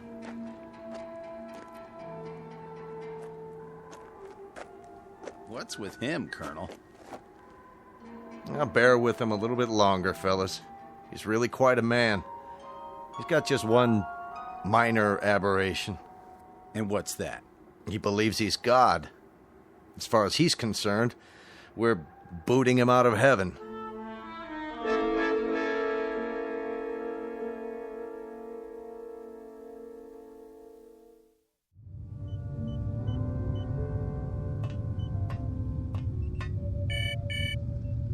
Yes? Mr. Captain Benteen is here, sir. Show him in. Very well, sir. Come in, Captain. Sorry my quarters are a bit cramped. Please, sit down. Colonel Sloan, this is a list of all passengers with their approximate weight and the weight of their belongings after each name. The scale we have is pretty beat up. My guess is that it underweighs by about 4 or 5 pounds. Fine. All I wanted was an approximation. We'll weigh them in on our own equipment before blast off. This is Wednesday, 12 midnight? I keep getting confused with the constant light. When do the people get up? About 2 Earth time. The hours from 7 until 1:45 are the hottest. That's when we try to stay indoors. Then we have our meetings at the cave about 2 hours afterwards. We've had to improvise our own schedule. You've improvised very well, Captain. I looked at the saltwater converter, your electro plant, the sun shields you put up over the crops. Very inventive. Necessity hasn't been the mother of invention here. It's been the father and the whole family. Well, you'll be able to give way to progress now. Though I wonder if all of it'll be to your liking. The way you'll be lionized when you get back to Earth. You're referred to in the press as the Lost Pioneers. They're gonna make quite a thing of you when we land. Oh? Wherever any of your people settle, there'll be keys to the cities, brass bands. I expect they'll scatter all over the U.S. The government's had inquiries by, well, it must be thousands of relatives. My guess is that they'll just about have time to look into a television camera and then get whisked off. Well, they won't be scattered, Colonel. They'll go as a group. We'll find a place where we can settle, and that's where we'll stay. I'm talking about when we get back to Earth, Captain. That's what I'm talking about. They won't be splitting up. Not my people. Captain, as a point of interest, did you ever ask them? Ask them what? Whether they'd want to stay together. That would be a ridiculous question, like asking a child if he wants some more ice cream. They're children, you see, Colonel. Oh, chronologically, they range from 6 months to 60-odd years, but socially, psychologically, they're children. I've kept them alive and functioning all this time. Once we're back on Earth, I'll simply continue the process. Captain Benteen, have you told them that? Have you told them that after 30 years of waiting, 30 years of living in a compound, they're going to travel 1 billion miles just to walk into another one? Have you? There's no need. They wouldn't have it any other way. To leave them to their own devices, that would be an act of cruelty. Captain, do me one favor. Just ask them.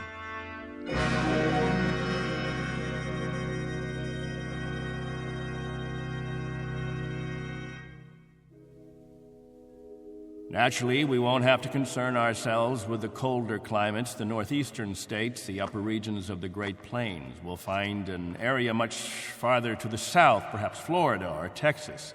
Southern California has a temperate climate. Captain, you better tell us about frostbite treatment, because I'm moving to Wisconsin. That's where my family settled originally. What about Oregon, Captain? That's where Joan and I plan to settle. I've heard about the forest there. New York. Please, wait a minute. You don't understand. Let me make this clear. All of you will have a chance to meet your relatives. I see no reason why visits can't be arranged, perhaps even for a week or more. But naturally, we'll remain together as a community in whatever land grant we obtain from the government, or whatever given area we can arrange. I can assure you of one thing, and I hope put all your fears to rest. I'll remain as your guide, your consultant. And I guarantee that no one will lack for my help or my advice. Captain, Julie and I were thinking of farming. Why, that's a fine idea, Al. We'll farm just as we have farmed, but much more easily. The rainfall back on Earth is so plentiful. And as I told you, there's only one sun, so you won't have to shield the crops. Of course we'll farm. Certainly, we'll farm. Julie's got relatives in the state of Washington. You couldn't take the cold. None of you could. But I guarantee that wherever we settle, the farming will be good. I'll see to that. What's the matter? Don't you understand? We don't plan to stay together. You don't understand, Al. You've never understood much of anything. If we split up, I seriously doubt that we'd survive. Al, explain it to him. Go on. We'll survive, Captain. If anyone wants to stay together, that'll be their right. But if they want to go their own way, that'll be their right too. Am I wrong, Colonel? You're not wrong. We're to take you back as a group. Once on Earth, you can do as you please. Colonel, let us settle our differences in our own way. There are no differences, Captain. There are differences. There are. Changes that have taken place on Earth. Things we aren't prepared for. Oh, the Colonel has made it sound like a big holiday. The good life just plucked off a tree. Well, friends, I don't want any of you disillusioned. Wherever men live, they grub, they scrabble. They have to dig to stay alive. It's a fact. But together, that's the word, together. We've got to stay together. Think of that word now. Let's say it out loud. Everybody, now. Together. Together. Together. Together. Together. Looks like the congregation isn't with you anymore, Captain. What's the matter with all of you people? Wait.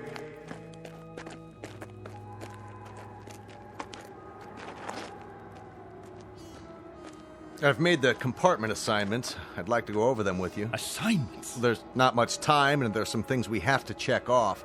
There's a decompression problem that we've got to tell them about, and a moment of weightlessness shortly after we leave the atmosphere that I want to explain to the children. Do you know what we called you while we waited for you to come? We called you the Messiah. Did you? You were supposed to bring freedom, but that's not what you brought. You brought selfishness, dissatisfaction, divisiveness. With all the misery we've had here, those germs never infected us. I brought nothing but a ship and a crew and a means of escape. You've had no diseases, no viruses. Did it ever occur to you why? You've lived in a test tube, Captain. Antiseptic and germ-free and sterile. Sure, you're a group, a cell, but that's all over with. Now it's time for you to be what God meant you to be, individuals. Time to break the test tube. Time to rejoin the human race. What I'd like to know is, why in the name of God you're so reluctant about it? Because I remember the human race. This is incredible. Oh, it's really incredible. I was wrong, Colonel. I've been telling them about an Earth that doesn't exist. An imaginary garden. No. We can't go back. It's too late. Captain, really?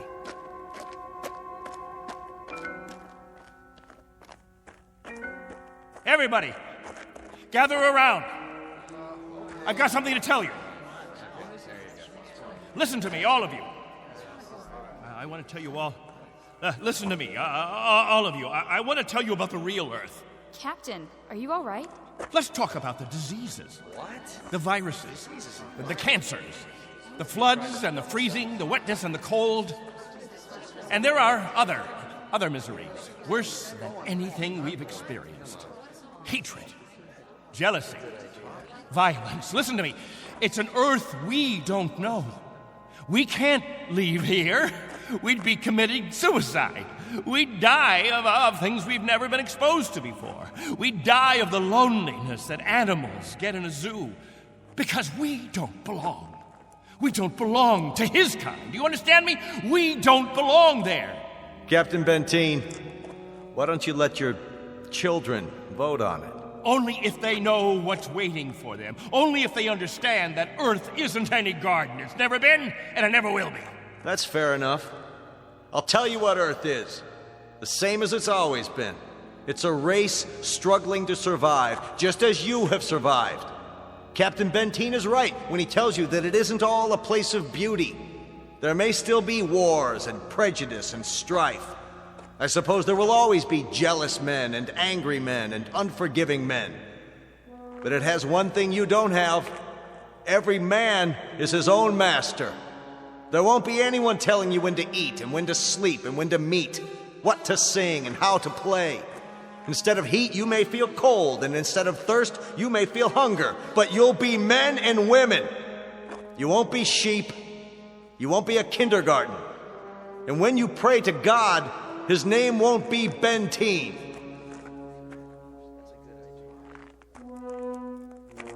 A vote now, Captain, and the majority wins. Those of you who want to be on the ship 10 hours from now, heading back to Earth, step forward. All right, I'm going. Let's go. Let's go. Go. That's it. Let's go. I suppose that makes it unanimous, Benteen. Even you, Jojo? Well, I want to go with the Colonel. Give me something, anything. Give that sledgehammer. Here! No, let it go. Angle! Rafferty! There, sir. Stop him! He's running from the ship! No. Captain, no, please.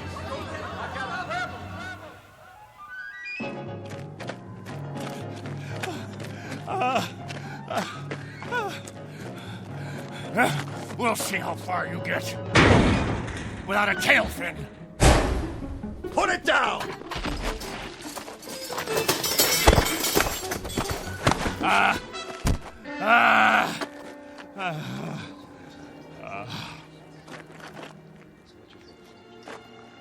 You all right, Colonel? I'm fine. What about the ship? Just a couple of dents, nothing serious. Lucky you stopped them when you did. Captain Benteen, let go. For everyone's sake, loosen your grip and let go. God help you. God help you all. Tomorrow you think you're getting on a ship headed for paradise. What you don't realize is you're heading for hell. What about you? I'll stay here. That's right. This is my home. This is where I belong. This is where you belong. You just don't have the brains or the guts or the sense to know it. This ship leaves at 0800 tomorrow. If you're not on board... I want no special privileges, Colonel Slow. No special treatment. If you're to blast off at 8, you blast off at 8.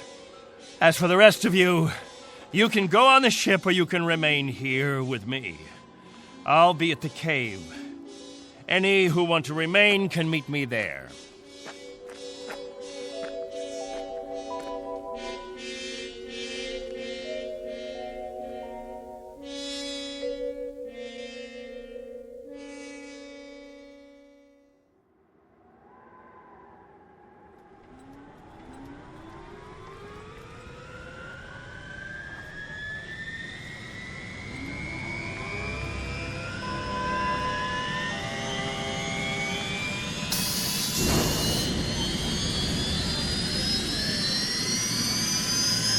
That's it, folks. The rocket's fired up. Everybody on board, single file.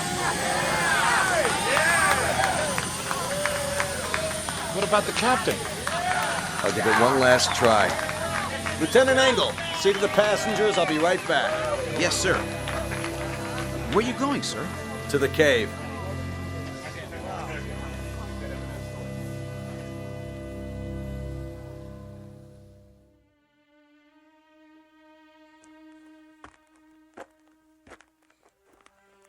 Captain?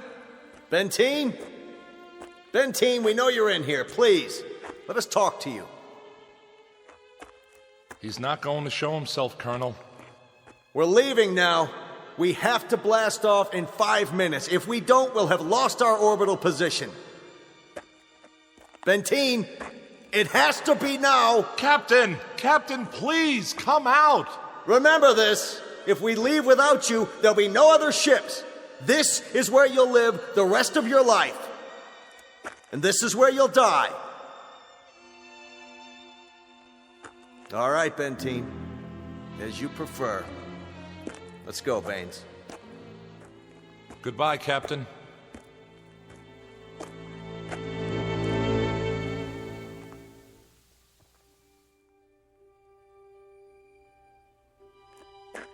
Hello, friends, all together at the meeting place. Any new business today? No? Jojo, I'll bet you want to hear about Earth. About the rivers and the seas, the blue skies, or the night, the stars and the moon. Which do you want to hear about this time? There's color on Earth, the change of seasons. And the wind brings the smell of the ground, the plants, the seeds, the roots, flower petals, sap from the trees, and the smell of the weather, the rain or the mist or the fog. And on the earth, there's green, the color green, the feeling green. There's something fresh about it, something living. Earth. It's called Earth. Don't leave me. Please. Oh, don't leave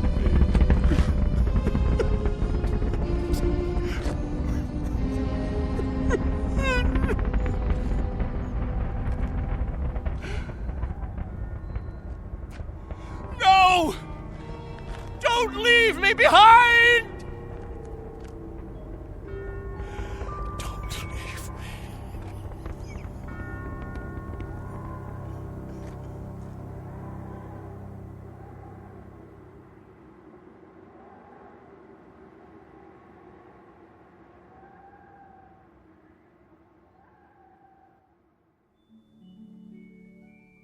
A man named Benteen, sometimes known as Captain, who had certain prerogatives.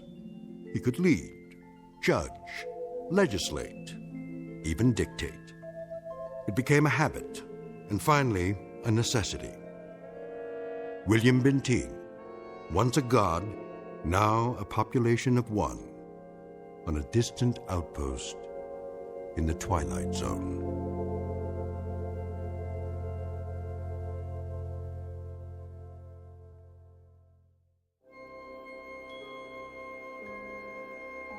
Hi, this is Carl Amari, producer of the Twilight Zone radio dramas. I'd like to take a moment to tell you about our official website at twilightzoneradio.com, where you'll get the latest news and information on these Twilight Zone radio dramas. Plus, at twilightzoneradio.com, you can digitally download 3 free episodes or any of our episodes for only $1.95 each. In this age of ever-changing technology, we've decided to make these episodes instantly available to you by making the Twilight Zone radio dramas a digital download-only series. This means that this series will no longer be offered on CD. The CD collections at our website are now being offered while supplies last at buy one, get one free. So be sure to get your favorites before they're sold out. Be sure to visit us often, and I'll see you in the zone.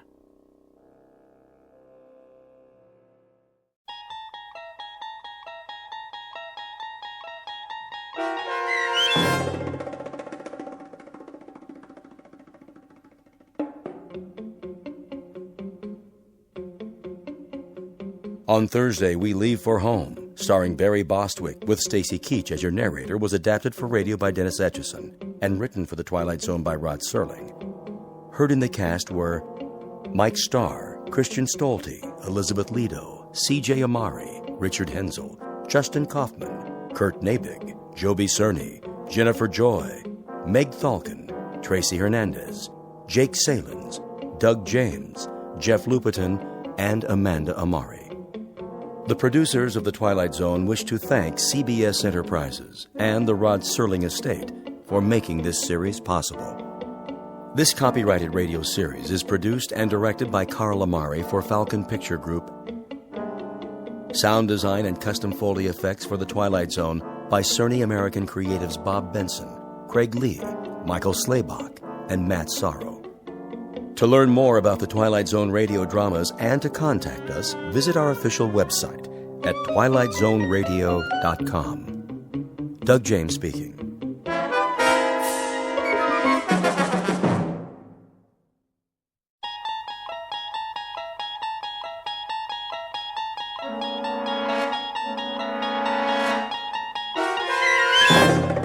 You unlock this door with the key of imagination. Beyond it is another dimension, a dimension of sound, a dimension of sight, a dimension of mind. You're moving into a land of both shadow and substance, of things and ideas. You've just crossed over into the Twilight Zone.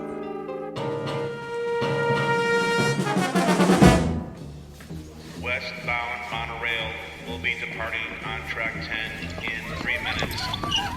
Hurry. We can't miss the monorail. Make way! Coming through!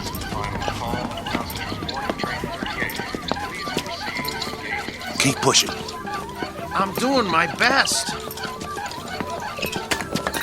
Ah, wait a minute. One of the wheels fell off again. Get it while I hold him up. Okay, I got it. Here. Let me slip it back on. Hurry. Will be departing on track 10 in 2 minutes. All aboard for all points west. Excuse me, conductor. Yeah?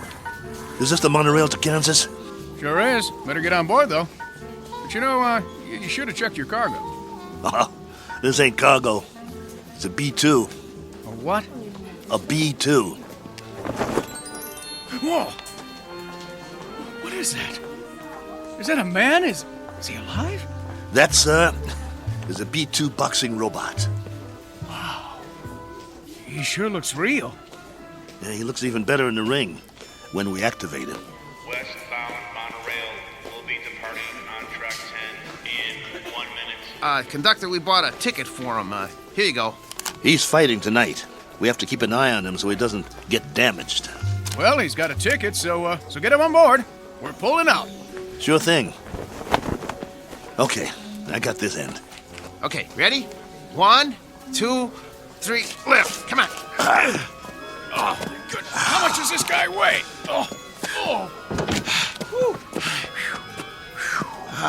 Next time, let's get a lightweight instead of a light heavyweight. All aboard!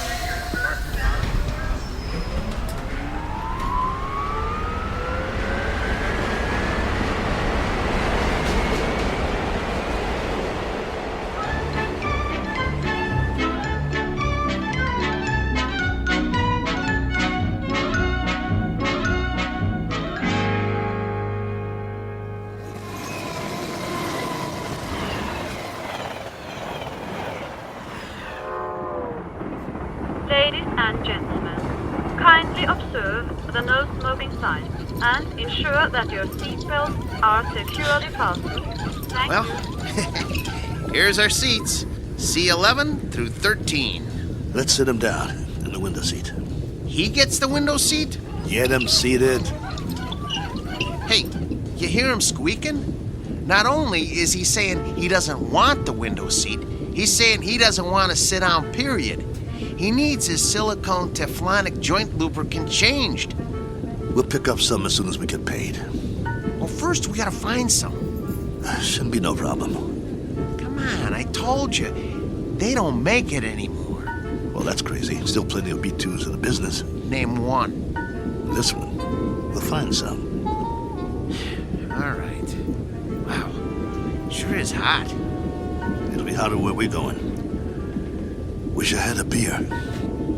Well, it wouldn't do you any good. I already had 3 and I'm still thirsty. Not Maxo, he don't need a thing. Never complains. Then, why does he squeak so much? You think he'll be all right? Yeah, if he doesn't get hit. Can it, Pole? Hey, come on, no use glaring at me, Steele. You know he's shot. That ain't true. A little overhaul is all he needs. Well, yeah, a little 10 grand overhaul with parts they don't make anymore. When you talk, you think he was ready for the scrap heap. Ain't he? No, he ain't. Just because he's a little old? Well, try ancient. Plenty of fight left in him. Well, you think he's okay or not? Steele, I don't know. And that's a fact. He needs work. Like what?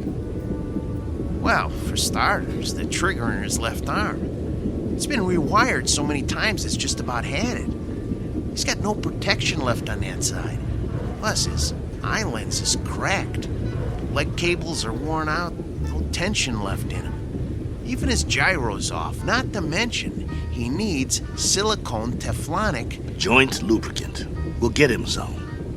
Where? I'll find it. Yeah, after the fight. What about during? He'll be creaking around that ring like an antique steam shovel. This ain't 1940. It's 2040. Be a miracle if he goes 2 rounds. It ain't that bad, Pole. Actually, it's worse. Wait till the promoter gets a load of battling Maxo from Philadelphia. We'll be lucky to get monorail fare back home. The contract is signed. You can't back out. Well, the contract is for battling Maxo in fighting shape, not this bucket of antique hardware. Just you wait. Maxo's gonna do all right. Against a B7? It's just an experimental B7. It ain't got the bugs worked out yet. That's why they took a bout with us. Well, after tonight, battling Maxo's new nickname will be One Round Maxo. That's enough. He's been doing okay for 5 years and he'll keep doing okay. So what if he needs a little work? So what? If he wins some money, we can get him all the silicone Teflonic lubricant he needs, and a new trigger for his left arm, and new leg cables, and everything. He's gonna do all right. You'll see. Maxwell's gonna do just fine.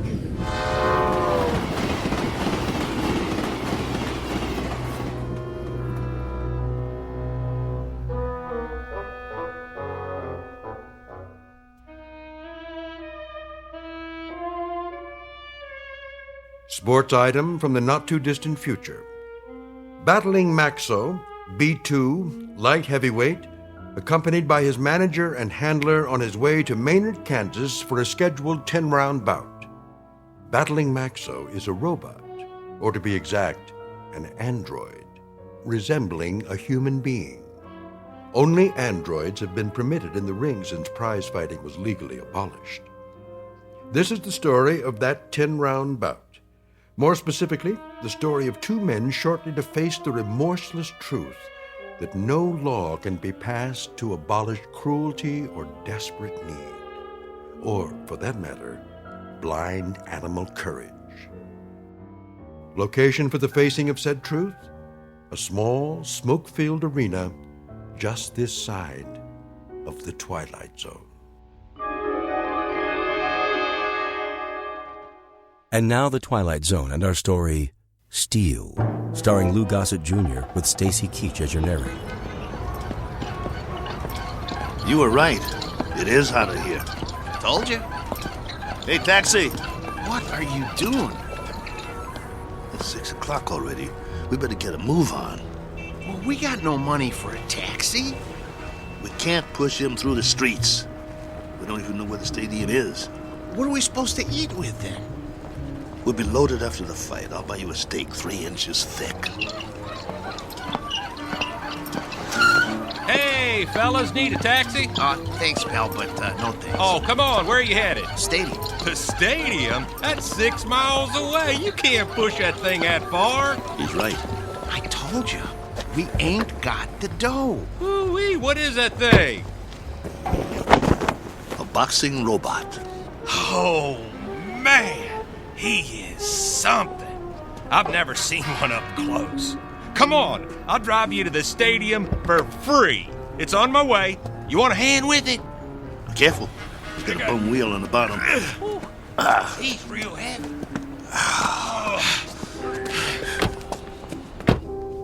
Oh boy, this is a real honor taking a fighter to the stadium. Well, thanks. Hey, which robot is that? This is Battling Maxo from Philly.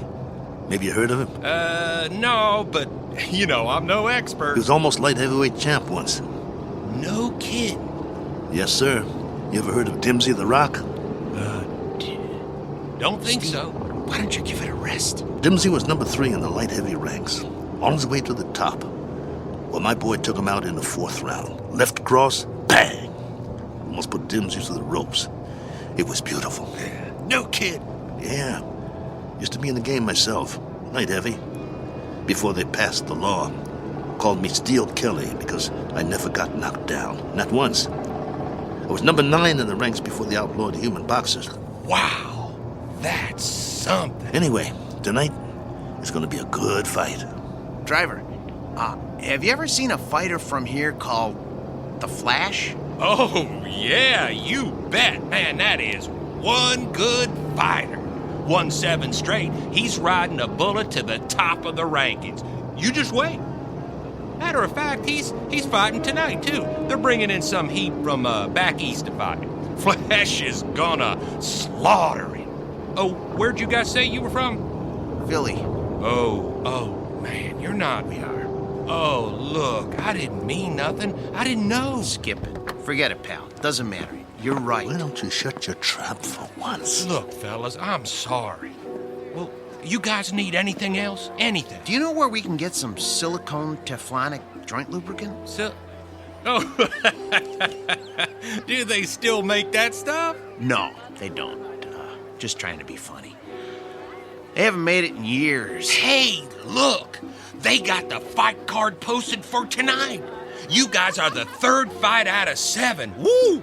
Your fighter must be pretty good. Oh, the Maynard Flash, B7 versus Battling Maxo, B2. You got a B2? Yeah. Well, at least you're not at the bottom of the card. We do have that going for us. Drop it, Bo. You'll see. You'll all see. It's nothing personal, Kelly. It's just the way it is. Well, it'd be a miracle if he wins. Hey, if he does, can I have his autograph? Sure thing. Thanks for the lift. Good luck, fellas. You're gonna need it. Steele, you know, Maxo's not programmed to sign autographs, right? I know. Let's roll him inside.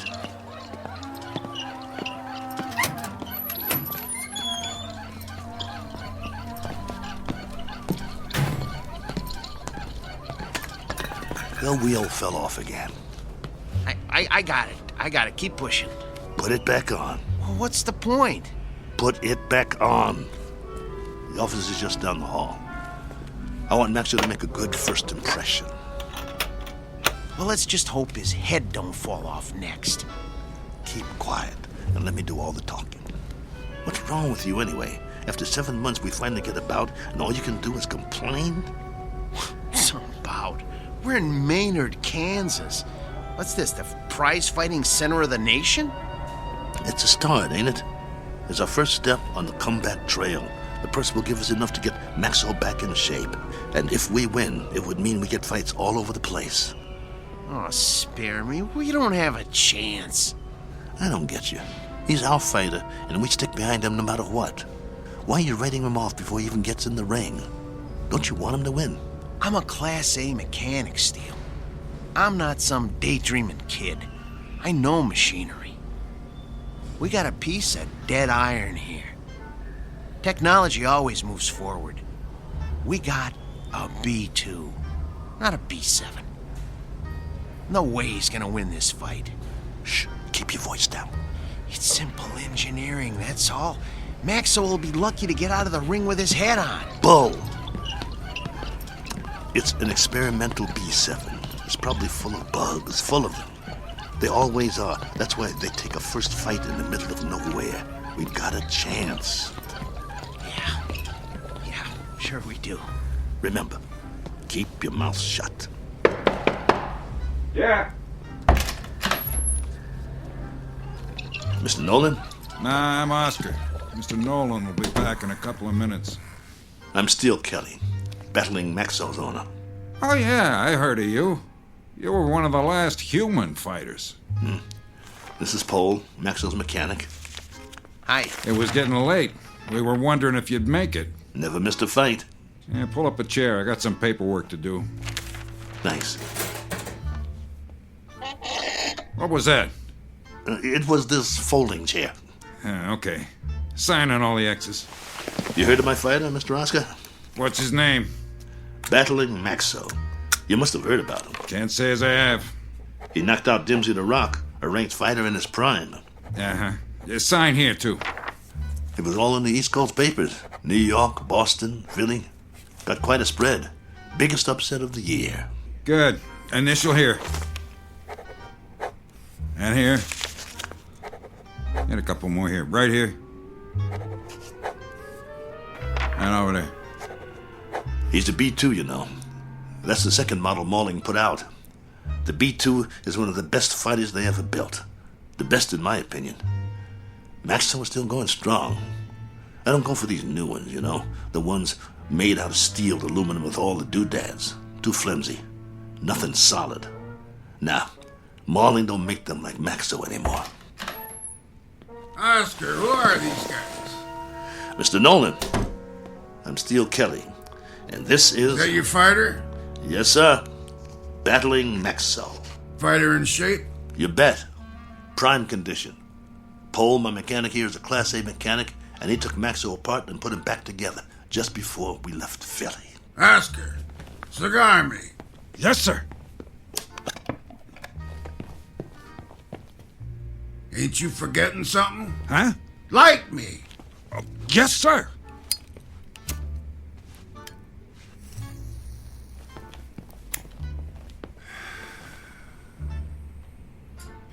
You know, Steele, you're lucky to get this bout. We ain't staged a bout with nothing less than a B4 in must be 2 years now. The fighter we had scheduled got run over by a truck in a loading dock at a stadium in Detroit. I needed somebody on short notice. So that's the only reason you're here. You got nothing to worry about, Mr. Nolan. My fighter's in shape. He's the one that knocked out Dimsey the Rock in Madison Square Garden a few years ago. Maybe I just want a good fight. And you'll get it. Maxwell's in top shape. No first-round knockout. No, nothing like that. People pay to see action. Do you have a prep room we could use? We want to check him over and make sure he's perfect. Down the hall, third door on the right, next to the janitor's closet. Thanks. Your bout is at 9. Got it. You won't be sorry, Mr. Nolan. I don't like guys that are late. Understood. Poe, let's get Maxwell to his prep room. Mr. Nolan, I was wondering... I know what you're wondering. You get your money after you deliver a good fight, not before. No problem. We'll get him ready. And Steele. Yeah? Don't slam the door. I hate loud noises. Come on. I'm coming. Oh, my stomach hurts. Don't be scared. It'll be okay. Oh, I ain't scared. I'm hungry. I haven't eaten all day. How can you think of food at a time like this? This one counts. It's our chance for a comeback. We've got to get him in that room, and we've got to check him out real good. What time is it? I'm busy pushing. Come on, check your own watch. I don't have a watch anymore. I had to pawn it. The one your wife gave you? Ex-wife. Hey, look, we got 2 hours before the bout begins. Have we got time for a sandwich? I want you to check him out real good. His arm, his gyro, everything. What for? Did you hear me? Yeah, but I work better on a full stomach. You get to work. I'll get you a sandwich. Maxwell's going to take that B7, but good.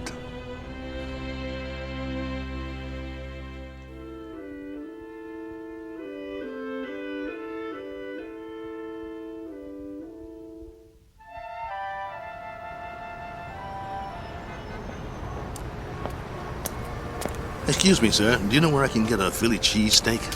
Try Philadelphia. Just kidding you. Oh, there's a nice little place around the corner, but I doubt they'll have something like that there. You new in town? Yeah. Where you from? Philly. Well, that figures. What brings you to town? I got a fighter in the third fight tonight. Really? Well, you must have one good fighter if you brought him halfway around the country for a fight. He's a great fighter. He's fighting an experimental B7.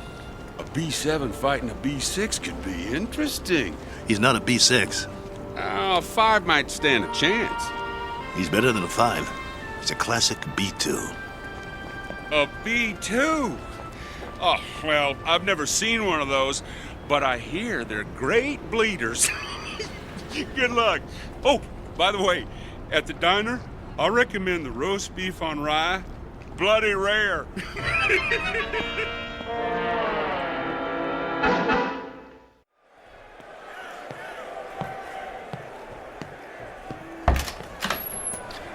You got a big crowd out there tonight. What took you so long, Steele? I'm starving. Here's your sandwich. How's Maxo? What kind of sandwich did you get me? Roast beef on rye. Well done with silicone Teflonic joint lubricant on the side. What? It's mayo. How's Maxo? Did you give me a pickle? How's Maxo? I love dill pickles. Oh, here it is. Okay, well, the answer to your question is Maxo is still big as life and twice as ugly. I cleaned him up a little, though. The B2's always looked real. Look at him. You'd swear he was real, wouldn't you? He's got that natural-looking flesh, great muscle tone. He could have been a male model if he wasn't a fighter. Come on, get to it. Well, outwardly, he hasn't aged a bit. His hair's still curly. Just like mine. Yeah, but he's got a little bit more than you do. Hey, when I had him made, they gave him my good looks. That's a matter of opinion. Quit stalling. What's the good news? Well, that was the good news. And, I also turned his power source on, and that's still good. So I ran a diagnostic check. And? And everything that was bad when we left Philly is still bad. There's got to be something we can do. Open him up again. You got a thing for bad news, don't you? Come on, Pole. Earn your keep. That's what you're here for. I'm not a miracle worker. I'm just a mechanic. Well, what do you want to do, retire? Oh, fat chance of that. Then quit stalling and open the control box. All right. Let me power him up first so we can walk over to the table. He's too heavy. Okay, come on. Atta boy. There you go. All right. Okay. Here, help me get him up on the table.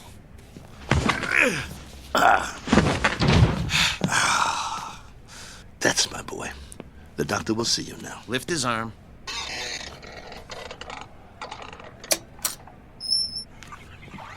What's all that corrosion around the access panel? Dried sweat. All the B2s sweat like bulls. It's nothing to worry about, though. You hear that, Maxo? Nothing to worry about. We'll get you cleaned up. Hand me that probe.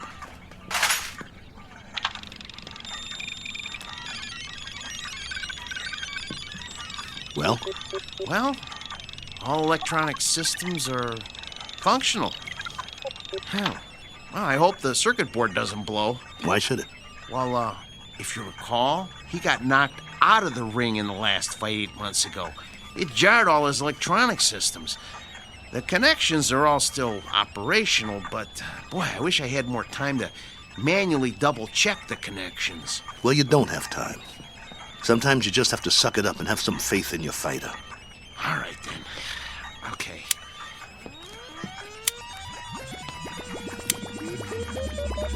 Well, I activated all his systems.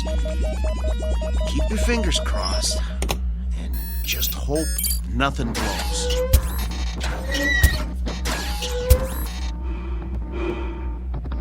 See, his breathing sounds good. His arms are creaky, but they'll quiet down when he warms up. Look, beads of sweat are forming on his forehead. I told you these were good sweaters. Can you hear me, Max?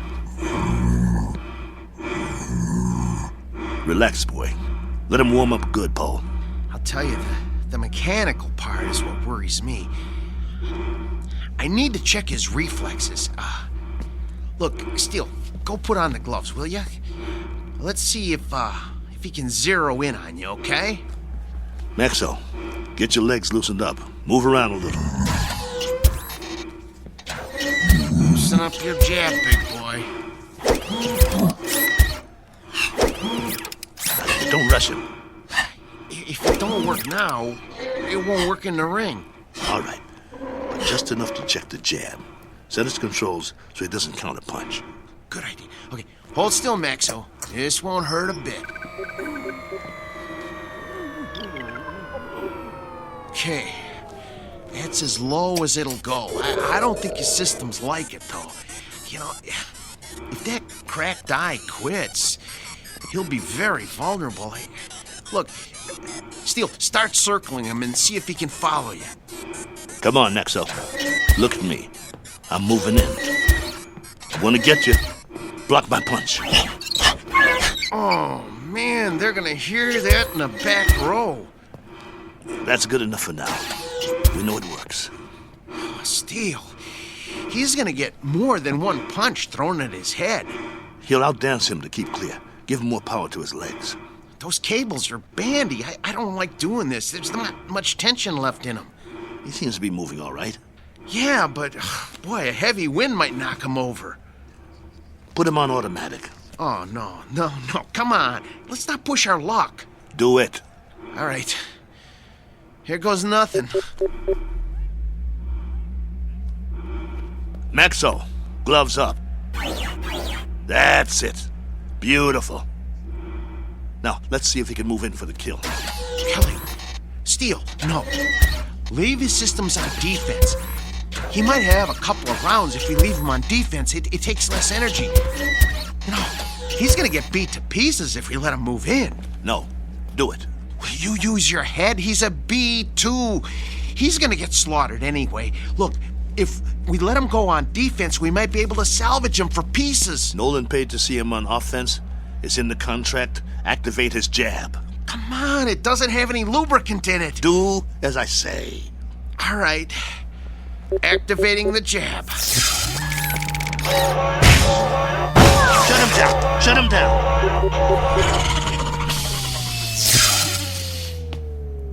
What did you do? What did I do?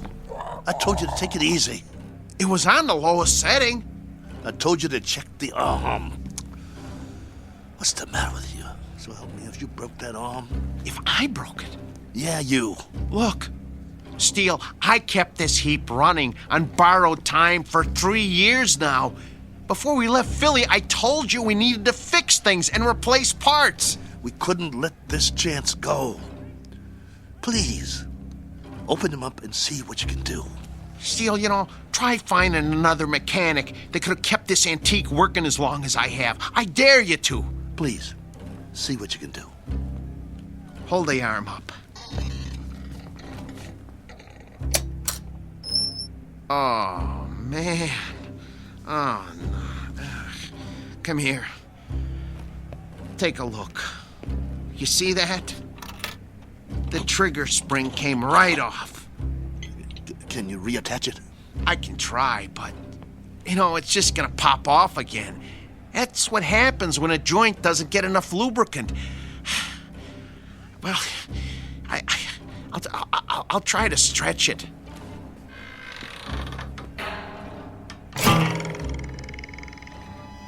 Oh, nuts. Oh. Well, that's that. No. One jab too many. We gotta do something. What? Fix it. I can't. You just can't fix a spring. Once it can't spring, it ain't a spring no more. I told you it was getting ready to break, and to get a new one last year. He's got to be fixed if he's going out there, and he has to go out there.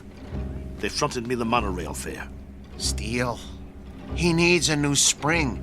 Nothing else will work. Well, can't you get another spring? Where? They don't make them anymore. It's a special spring. I can't just take one off a washing machine or something. Quiet. Yeah? 10 minutes.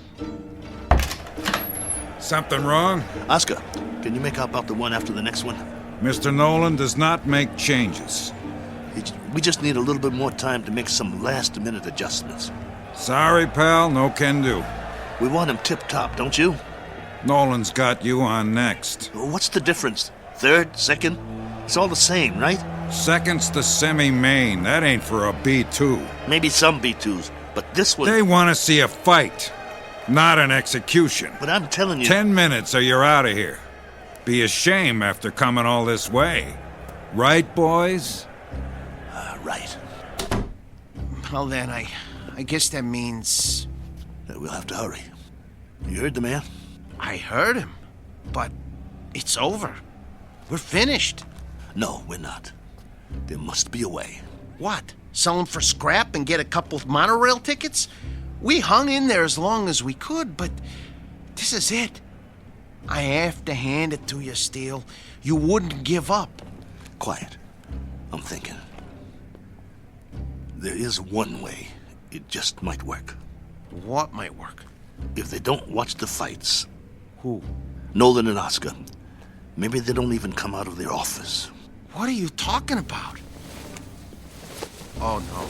Oh, no. Oh, no, no, no, no, no, no, no. No, you can't do this. Get the trunks and robe off Maxwell. I'll change my clothes. Steele, you are out of your mind. You can't go into a ring against a B7. I used to be pretty good. I can get through a couple of rounds. Just bob and weave, throw a punch every once in a while. You'll get killed. You heard that, Tub. We deliver a fight or we don't get paid. Steele, come on. You're never gonna get away with this. They won't let you. Who's gonna stop me? You can't make them think you're... Steele, for God's sake. I can if you help me. Nobody here knows what Maxwell looks like. If Nolan and the other guys don't watch the bout, we'll be all right. Steele. The crowd won't have a clue. B2s sweat, bleed, and bruise just like the new ones. Give me the boots. Look, I got an idea. You know what I can do? I can wire my sister. She'll send us the dough to get us back east. Tape up my hands. Steele? Steele. I got another idea. Wait. Look, hold still. I know a guy in Philly wants to sell a B5 cheap. We could hustle up the cash and, Concentrate on wrapping my hands. If you don't take them right, I could break them on the first punch. Steele, this is suicide. It's a B7 out there. Don't you get it? It's a B7. You're gonna get mangled. Quit talking. I gotta do this. Hurry up. There's no more time, Paul. Put the gloves on me. Oh, I don't want to do this. Please don't do this.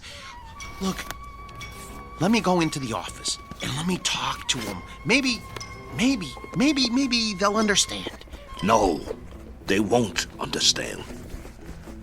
So you're not going anywhere. You're gonna stay right here and lace up my gloves. Ow! You'll help me or I'll beat your brains out on this wall. But you're gonna get killed, Steele. Then I'll get killed. Better me than you, right?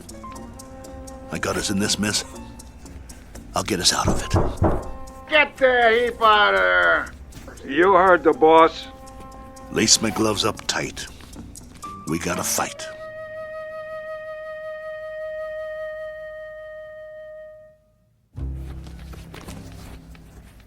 That's it, Bull. Tie him off tight. Oh, you really want to go through with this? Yes. Let's go. How do I look? Like a broken down old fighter. So I'll pass for a B2? That's what I said. You look like a broken down old fighter. Here. Let me put a towel around your neck. Pull up the hood on my robe, too.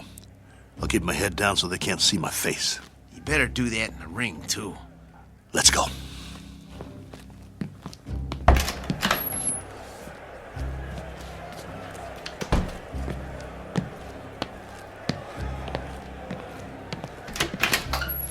You're late.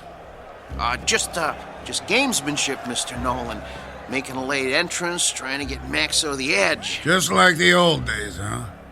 Maybe I underestimated you guys. Nice robe.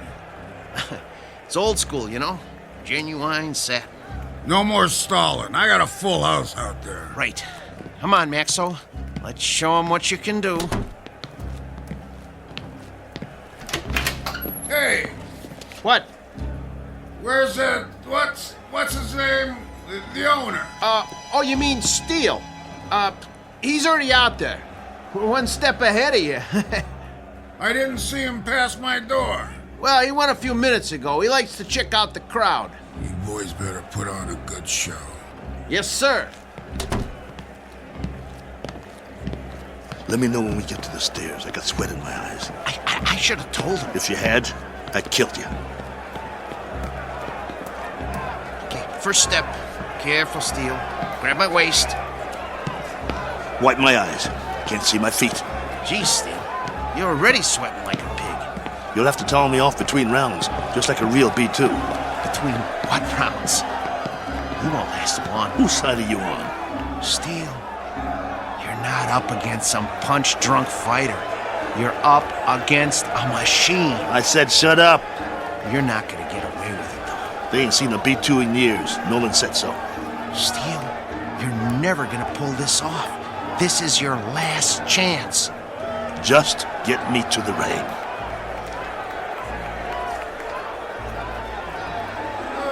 Hey, if it ain't battling Maxo! Go back to Billy, you bum! Rattling Maxo's more like it. You're terrible! What is it, a bucket of rolls? Okay, Steele, here's the ring. 2 steps to the apron. I can see them. Okay, I'm gonna pull the ropes apart.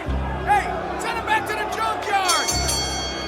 Ladies and gentlemen, the next contest of the evening, a 10-round light heavyweight bout featuring out of Philadelphia, the B2 Battling Maxo!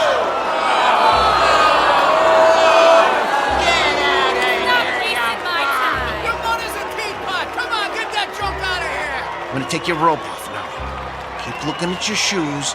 Try not to blink. Stay in my corner. Of course I will. Breathe through your mouth. Come on. Little breaths. Come on. Breathe. Not too fast. I need a drink. Sorry. The water bottle is filled with B7 hydraulic fluid. And now, entering the ring, his opponent, our own B7, the pride of Kansas, the Maynard Flash!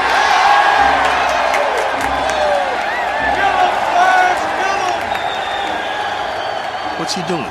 He's jumping up and down on his toes. I never saw a robot do that before. Must be a new gimmick. Big deal. Well, this ain't kickboxing, so he's not scaring me. You should be scared, Steele. Come on. Get out of the ring now while you still can. You get out, pal. See you at the end of the round. Steele, stay away from him. And there's the bell. The fighters come out of their corners quickly. They size each other up.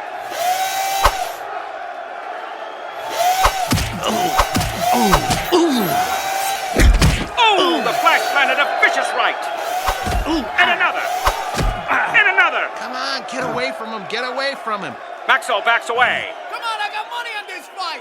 Come on, I can take it. The Flash is the aggressor. He backs Maxo into the ropes. Hey, no holding. Get your B2 off the ropes. See how you like this? Bring it, you bum. I can take it. Oh! There's thunder in those punches.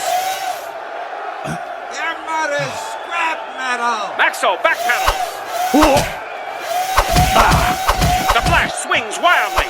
If he lands one of those, he'll take Maxo's head off. The Flash is coming in for the kill. That one was lethal. Stop the fight. Come on, somebody stop it. Stop it. Oh! Maxo is down. It's over. It's over. It's over. Come on, stay down. It's over. Just get me up. I've never been knocked down. I'm Steel Kelly. In the time of 1 minute and 22 seconds of the first round, your winner, the Maynard Flash! That's it. Haul him out of here. Move it. Is he broken or what? No, he's okay. Just a second, okay? Steel, can you stand? Come on. Talk to me. Are you bleeding? Put the towel over my face. Yeah, sure. Get the robe. What? The robe. I want to walk out of here like a man. Come on, before they start throwing things.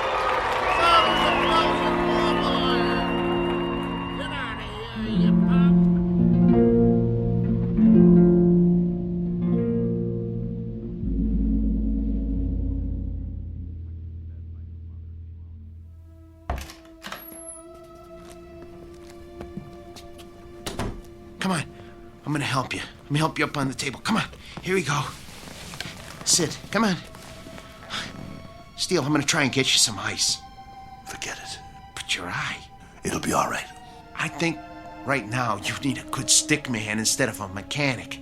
That eye looks terrible. Actually, I think you need a doctor. Oh, man, you are really a mess. I don't have nothing with me. No needle, no thread, no iodine. That's not what I need. All I got is a couple of Maxo shop rags. Well, maybe we can stop the bleeding with them. Go. What? Where? Go get the money. But I can't leave you now. All right. Look, but just lie down. I don't even try to move, okay? I'll be right back.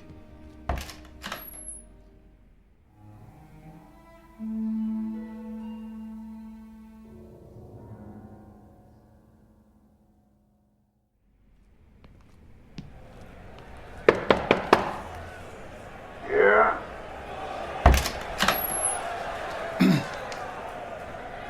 Mr. Nolan? Over that quick, huh? Yeah, I guess. Maxo did the best he could, though, Mr. Nolan. Your strategy didn't work. Did you really think arriving in the ring late would upset a robot? Well, you never know. But that B7, it must have been tweaked or something. I never saw anything like that. Me neither, and I hope I never do again. Get your boy and clear out. Yeah, we will. Only first... You heard the boss. Well, you see, my boss Hiding out, huh? Don't even want to show his face. Something like that. Come here. What? Mr. Nolan says you should come over to the desk. Okay. I want you to deliver something to your boss. Yeah? Piece of advice. Can you handle that? Yes. Now listen real close.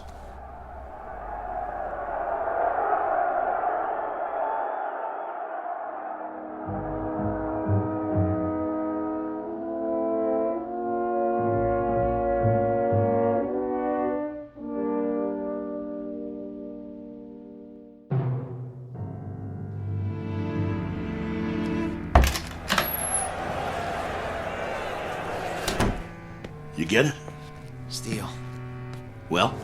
Here. This all he gave you? Where's the rest? Well, that's what he gave me. This is just enough for monorail fare back to Philly. Well, he said he wouldn't pay for a one-rounder. What do you mean? Come on, take it easy. No. Here, Let me see your hand. Oh, man. Did you break your wrist? He can't do that. Steele, that's it. He's got a bunch of thugs in that room now. I'll go in there. You can't. If he sees you, he'll know what you done. But the contract says... I'm supposed to deliver a message to you, too. He said to tell you. You're lucky he doesn't run us out of town on a monorail. And if you ever show your face in town again, he said you won't be so lucky the next time. Help me up. Just stay seated. I'll get you a drink of water. I don't need water. That's all there is. Look, we gotta get that wrist set. I can make you a sling. For now, just try not to move it. We'll go back by bus. By bus? Come on, you're not listening to me. Look, just hold still. If we go by bus, we'll save money. We'd have enough to get Maxo a new trigger spring and a lens for his eye and some silicone teflonic joint lubricant. He'll be good as new again. All right, Steele. Anything you say. Then we'll be all set. Maxo will be in shape again, and we can get us some decent bouts. That's all he needs. A little work, huh? That'll shape him up. We'll show him what a top B2 can do. Old Maxo will show him. He'll show everybody. Right? Right? Sure, Steele. Sure. Now let's get out of here. Take it slow. I can walk. I know you can. You're a tough guy. But put your hand on my shoulder. That's it. Don't worry about Max. I can pull.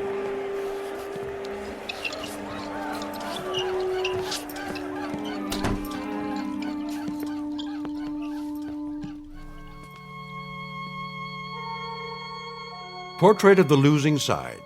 Proof positive that you can't outpunch machinery. Proof also of something else. That no matter what the future brings, man's capacity to rise to the occasion will remain unaltered. His potential for tenacity and optimism continues, as always, to outfight, outpoint, and outlive any and all changes made by his society. For which 3 cheers and a unanimous decision rendered in the Twilight Zone.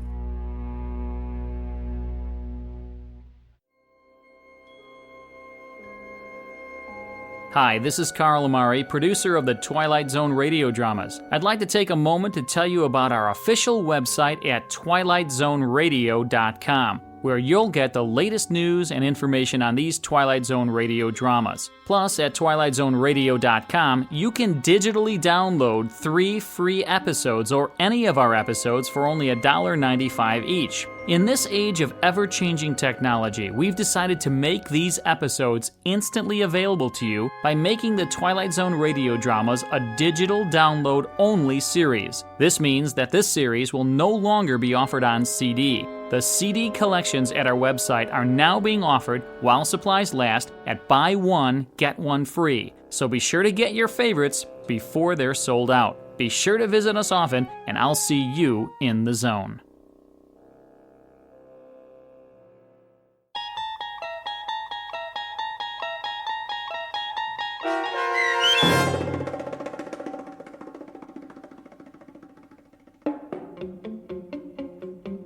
Steel, starring Lou Gossett Jr. with Stacy Keach as your narrator, was adapted for radio by Dennis Etchison and Joe B. Cerny, and written for The Twilight Zone by Richard Matheson. Heard in the cast were Joe B. Cerny, Danny Goldring, Rich Komenich, Sam Darrence, Pat Fraley, Tim DiDavo, and Jennifer Joy. This copyrighted radio series is produced and directed by Carl Amari and Joe B. Cerny for Falcon Picture Group. Custom Foley effects, sound design, and mixing are done in the Cerny American Sound to Picture Theater by Cerny American creatives Bob Benson, Matt Sorrow, Tim Cerny, and Todd Beyer. To learn more about the Twilight Zone radio dramas and to contact us, visit our official website at twilightzoneradio.com. Doug James speaking.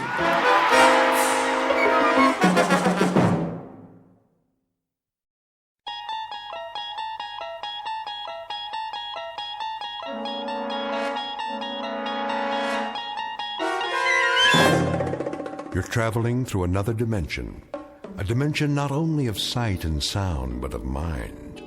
A journey into a wondrous land whose boundaries are that of imagination. Your next stop, the Twilight Zone.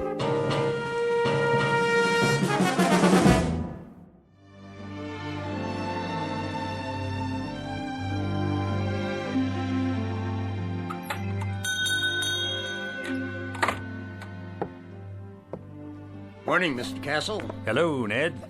Any mail today? Got it right here. Where's my registered letter? Registered? Oh, I didn't see one. The one that says I won the Publishers House sweepstakes. Oh, well, I'll keep an eye out for it. I entered that one myself. Instead, I get only bills. Yeah, the check's in the mail, Mr. Castle. Say, maybe tomorrow, huh? Maybe. See ya.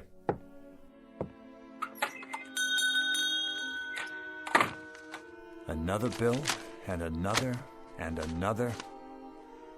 Edna, what about the gas and electric? What? The gas and electric bill. How many months is that? 2 months. That's one you'd better pay. That's the one I can't pay. Mr. Castle? How are you, Mrs. Gumley? Just fine, Mr. Castle. Good. Glad to hear it. How have you been? Oh, can't complain. Been having a lot of rain, haven't we? What? Oh, yes. Quite a bit of rain for this time of year. Well, it's good for the flowers. How's that? Good for the flowers. The rain, that is. Yeah, very good for flowers.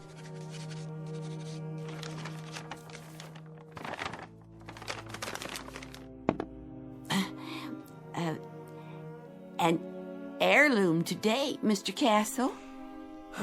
An heirloom, Mrs. Gumley. You don't say. Oh, yes, Mr. Castle. Been in my family for years. Has it now? Years and years. It's supposed to be very valuable. Hand-blown glass is what it is. Mrs. Gumley, it's just a plain old glass wine bottle. Do you know what it's worth, actually? Nothing. Not even a deposit. If you could find the store where it came from, that's what they'd give you. Nothing. I could let it go for $1. Mrs. Gumley, if I could spare $1, I'd give it to you. Believe me, I would. But things have been rough here. The pawn shop business isn't what it used to be. I'm so in debt myself that... I see. Wait a moment. Yes?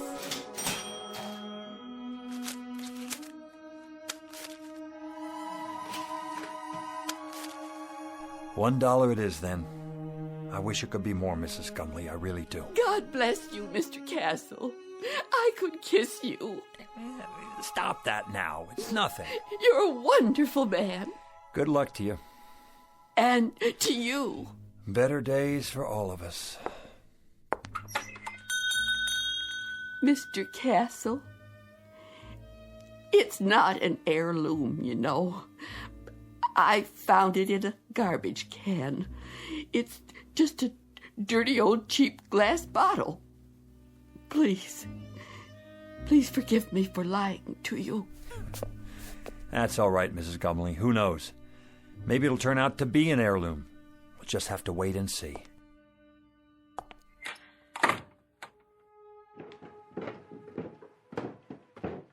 Who was that? No one. It sounded like Mrs. Gumley. Then I heard the cash register. What did you buy this time? Edna. Oh, a bottle. Gorgeous. She said it was an heirloom. Is that right? She has to eat, doesn't she? And you don't? That's not the point. Arthur, we're a couple of weeks away from bankruptcy. Don't you think I know that? Then you'd better start rubbing that bottle and pray, Arthur. Pray that a genie appears, because that's about the only hope we have left. Oh, Edna. Edna, please.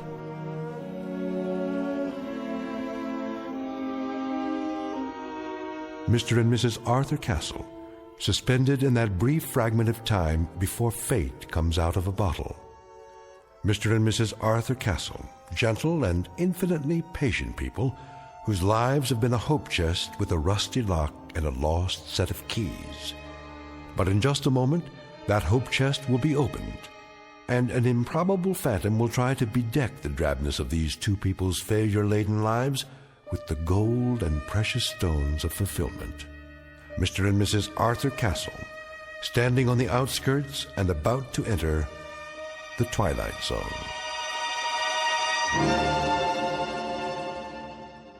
And now, back to our story from the Twilight Zone, The Man in the Bottle, starring Ed Begley Jr., with Stacy Keach as your narrator. Here, give me the bottle straight into the trash with it. If you won't do it, I will. Wait, it's worth a couple of cents. A couple of cents, Arthur. A couple of cents. We've got more creditors than we've got cheap watches. You promised me no more handouts. Look, Edna, maybe all that's left for me is to try and find someone who I can feel sorry for. Can you understand that? I need to feel that I'm doing something of value. Maybe a man can be a failure for only so long, and then it catches up with him. Arthur, you're not a failure. Of course I am. Look around you, Edna. In this clutter, you see the legacy of 100 years. My grandfather owned this shop, and it finally broke his heart. Then my father, and it killed him too. The meanness of it, Edna. The shabbiness of it. The hand-to-mouth of it. This isn't just a hock shop where you buy the pitiful little residue of other people's failures. It's a shrine to failure. That's what it is. It's a mausoleum, a burial ground for people's hopes. Arthur, please don't talk like that. Edna, what happens to us anyway? What happens to us? Have you ever thought of that? We're not old people, and yet this place is making us old. There should be years ahead of us, years without having to make do, scrimping and counting and picking over checkbooks and budgets and final notices and old bills and... Careful, Arthur, you're knocking things over. I don't care about the bottle. I'm trying to explain... Arthur, what's all that smoke? I don't know, but it seems to be coming from inside Mrs. Gumley's bottle. How do you do? Where did you come from? From the bottle, of course. The bottle? It fell to the floor, the cork popped out, and here I am, at your service. I'm supposed to buy that. What do you take me for? Rather than go into any lengthy generic explanation of my existence, suffice it to say that I am here, and I am, in fact, a genie. In a business suit, with a derby hat and a walking stick. And you expect me to believe that you're a genie? That's quite correct. There's no such thing, except in fairy tales. On the contrary, I am living proof, in a manner of speaking. Arthur, who is this man? You'll have to do better than that, mister. I don't know what you're trying to pull here. Very well, I'll get right to the point. I can offer you 4 wishes with a guaranteed performance. 4 wishes? Aha! You got that wrong. It's supposed to be 3. In every book I ever read, it was 3 wishes. Better get your story straight. That's a myth, I'm afraid. Oh, they may have offered only 3 in the beginning. But for some time now, 4 has been the operant number. Some considerable time. It's proven to be the most effective option. Think about it. Too few, and a person may waste the opportunity of a lifetime, so to speak. Too many, and, well, the possibilities can get out of hand. Frivolous, in other words. The opportunities tend to cancel each other out, if you see my point. You've got your answers down, I'll give you that. I think I better sit. Well, Mr. Castle, Mrs. Castle, what do you have in mind? Arthur, I don't understand. What's happening here? Don't worry, Edna. The bottom line is he's a con man. He has to be. But I see him. Don't you? I don't know what I see. Could be some kind of hypnotist or something. Remember that guy on television? He made an elephant disappear. Child's play. Smoke and mirrors. You're telling me you're not a magician? Nothing of the sort. I grant 4 wishes to the owner and then go back inside the bottle for a century and a day. 100 years. Inside a bottle. Plus 1 day. A nice touch, don't you agree? Until a summons comes from the next owner. What if there isn't another owner? But, my dear fellow, there must be. Consider the span of a man's life. 70 Isn't that the tradition? So let's say nobody calls you, or it's the wrong day. Ah, you've hit the nail on the head. I've learned to cultivate patience beyond anything you can possibly imagine. All of which means you're extraordinarily lucky today, as am I, in a manner of speaking. Maybe he's from the lottery. We didn't play the lottery this week, Edna. Just as well. The odds are quite unrealistic. What I'm offering you transcends any lottery the world has ever known. They're strictly nickel and dime operations in comparison. I have to think this over. Take your time. Interesting shop you have here. Chinese vases, Tiffany lamps, bric-a-brac of every sort. Mostly imitation, of course. No offense. Nonetheless, I have the distinct feeling I've seen some of these items before. How could you if you haven't been out of the bottle in 100 years? I meant the originals. The originals? How old are you? If I told you, you wouldn't believe me. Nice silver cigarette case. Faux Victorian, isn't it? My uncle's. He passed it down from his great-uncle, who bought it in Liverpool in 1914. Is that what he said? How much? Take it. Get back to the subject. What else about the wishes? Oh, yes. Now, I think the business at hand is for you and Mrs. Castle to decide the nature of your 4 wishes, keeping in mind, of course, that each wish is irrevocable. Once made, it is fulfilled, and once fulfilled, it is a matter of record. It can only be altered by yet another wish. Clear, Mr. Castle? Clear enough. I think we better call the police. Why not wish for them? I can bring you Scotland Yard, the Federal Bureau of Investigation, or every bobby in the City of London. That won't be necessary. Is it the police you want? No. That's not what we'd wish for. Arthur, are you out of your mind? Go ahead, Mr. Castle. You were saying? Well, if I had a wish... You believe him? Just for the sake of argument, let's say that I wanted that broken glass in the case over there. Let's say I wanted it to be fixed. The glass display case? Unless that's too hard for you. I broke it cleaning up the other day. One whole side is cracked. Is that all? It's too expensive to replace and impossible to glue together. Impossible. Would you like to make it official, Mr. Castle? Arthur, be careful with this man. You don't know what he's after. Well, Mr. Castle, is that your wish? Yes, that is my wish. I want the glass in the case to be repaired. Very well, then.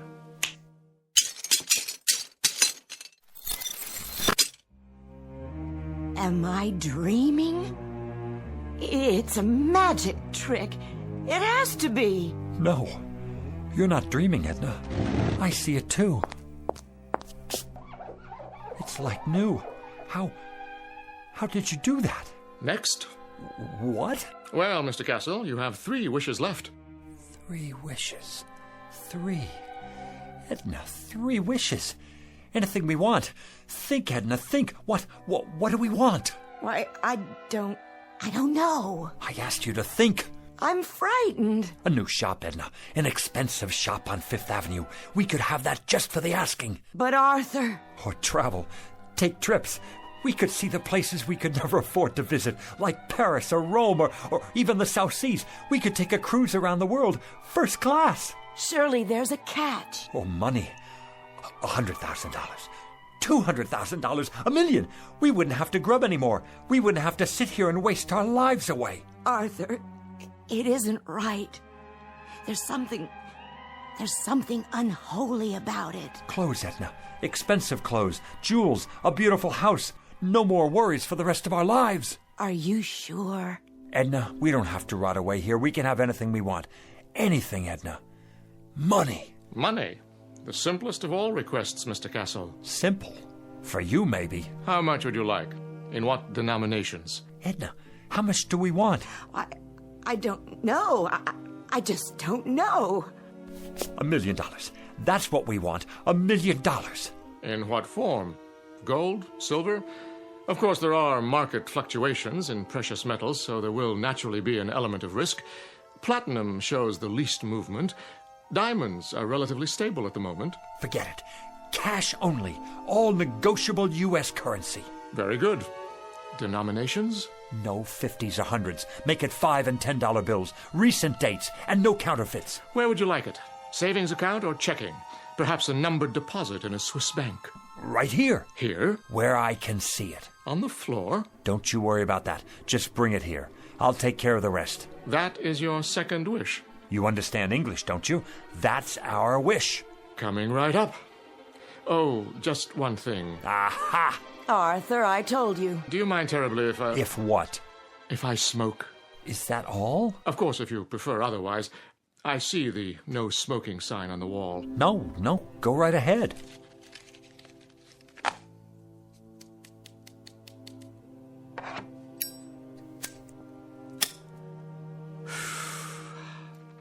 Very well. Now then, Mr. Castle, where were we?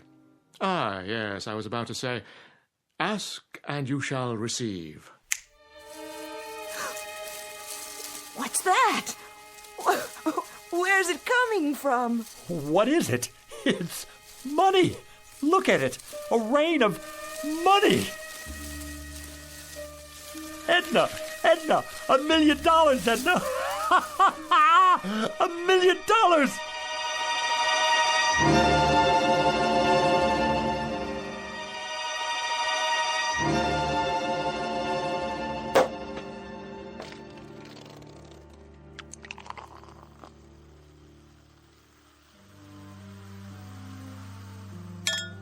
There you are, Edna. Champagne. I think I've had more than enough. I suppose you're right. How can I work if I have a hangover? Well, you could take the day off. Edna, you're a genius. Why didn't I think of that? We both could. Close up the store and... And what? I wouldn't know what to do, would you? Well, let's see now. It's a beautiful day. We could take a walk together in the park. Oh, Arthur, I'd have to get dressed up, and I don't have any comfortable shoes. Or we could go to a restaurant. Any restaurant at all. But we've already had lunch. Then we could take in a film downtown, or a play, a musical. Do you know how many years it's been since we did that? And leave all this money out like this? I don't think that would be a good idea. So, we're prisoners here. We can't go anywhere, do anything, for fear that someone might steal it from under our noses. What good is it? Oh, Arthur, we can put it in the bank. That's tomorrow. The bank's closed now. Unless... What are you thinking? Call your brother on the telephone. Tell him to come over here. He needs money for his operation, remember? Oh, I like that idea. And while you're at it, call Avritton, the butcher, and Mrs. Tiola, and the checker at the market. And that nice girl at the bank. And the dry cleaner. And here, look in the book. All our old customers, the ones who can't afford to get their valuables out of hock. Call them all, every one. What will I say? Tell them we need their help.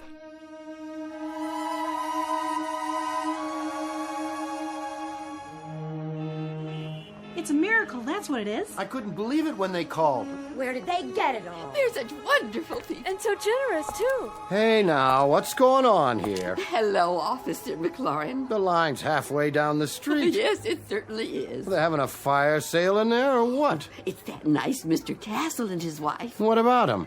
They're redeeming things. What things? All kinds of things, as long as you've got your pawn ticket. Even if you don't, they remember. They're redeeming us. That's what they're doing. It's the loveliest gesture I've ever seen. Hi there, Mrs. Gumley. Beautiful day. Indeed it is. Your turn, Mrs. Gumley. Go on in. Hold on. Where'd you get that fistful of money? Right inside, officer. From Mr. and Mrs. Castle, bless their souls. What are they doing, running numbers? Nothing like that. Strictly legit. You're telling me they gave it to you? Sure did. Enough to pay off their tab at the butcher shop and then some. Plus the next 10 years in advance. And whereabouts did they get this bankroll? Don't ask me. But their ship sure must have come in big time. The horses, was it? Or the lottery? I heard it was the sweepstakes that came in the mail. No, it was their cousin. He died and left them a fortune. Well, we'll just have to see about that. They're not breaking any laws. I haven't had my turn yet. You're not going to arrest them, are you? Maybe not, but I'll keep a close eye on the situation. In the meantime, I know someone who might be real interested in all this. Don't you people go blocking the sidewalk now.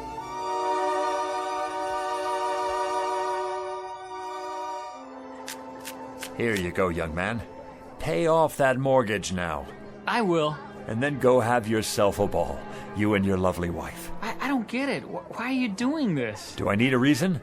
Every time I come in your gas station, you look under the hood. Oh, that's nothing. Check the air and the tires, all of it, without my asking. I say that's worth something. It's worth a lot these days. Well, thanks, Mr. Castle. Bye now. Who's next? Mrs. Gumley, how are you? Very well, thank you. Here, you take this now. I want you to have it. So much. Don't you worry about it, Mrs. Gumley. Anything you need, anything at all, you come to us. There's more where that came from. For you, plenty more. God bless you both. But why are you giving me this money, Mrs. Castle? Why? Because you're so bright and cheery every time I'm in the market. Oh, Mrs. Castle, thank you. You put this in the bank now for when you get married. And for you, Mr. Jacks? And you too, Mrs. Teola. You have a nice day now.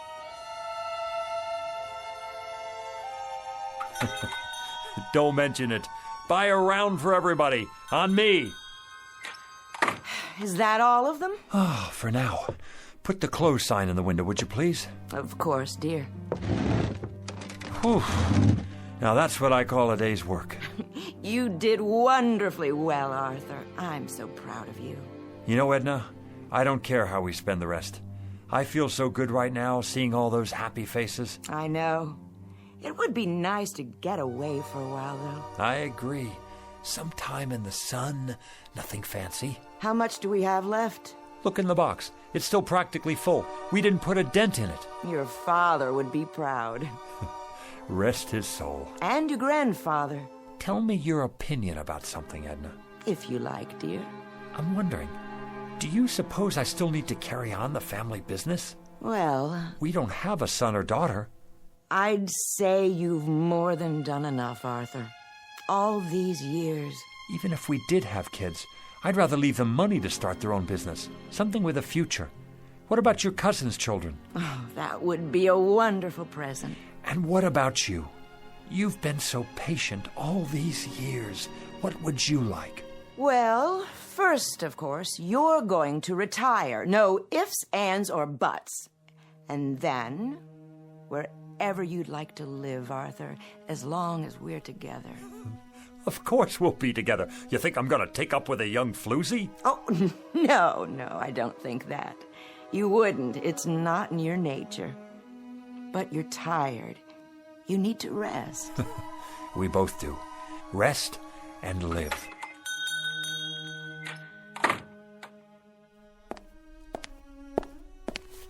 Yes. Good afternoon, Mr. Castle. Do I know you? Let me see. Harry Joy's son. I don't believe we've met before. Wait. Stu Wintner's nephew. That's it. Not quite. Are you from the life insurance company? Because if you are, we've got your payment right here. Just let me count it out for you. In cash. Is that all right? That's not necessary. Or we could write you a check just as soon as we make a deposit. And quite a deposit it will be by the looks of all this. I told you, Arthur, we should have put it away. Let me give you my card. Internal Revenue Service. That's correct. There's a matter of an income tax, Mr. Castle. You just send us the bill and we'll pay it. But send the bill in a hurry, would you please? My wife and I will be taking off for Europe very shortly. Oh, could we? Consider it done. Where would you like to go first? The Eiffel Tower, an African safari, waltzing in Vienna, perhaps? Dancing? We haven't been dancing since I don't remember. Dependents? Just a few details for the record. Ask away, we have nothing to hide. How many dependents can you claim? The whole neighborhood. They don't count.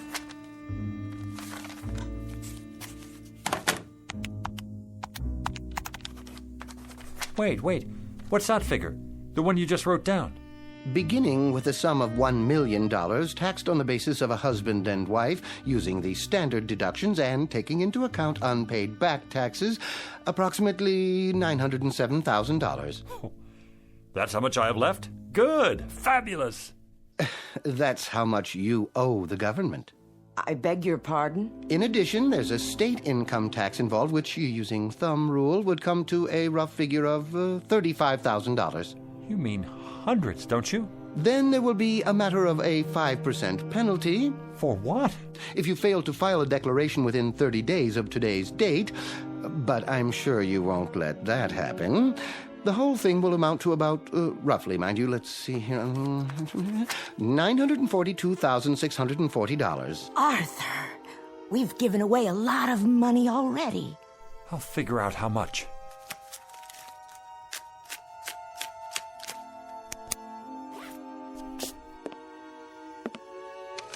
Fill out this form and send it to us with your check. It should be self-explanatory. If you want to use the installment plan, we'll send you a statement after your records have been analyzed. Mr. Castle? Yeah. Send us the bill. We'll be seeing you. Good evening to you, Mrs. Castle.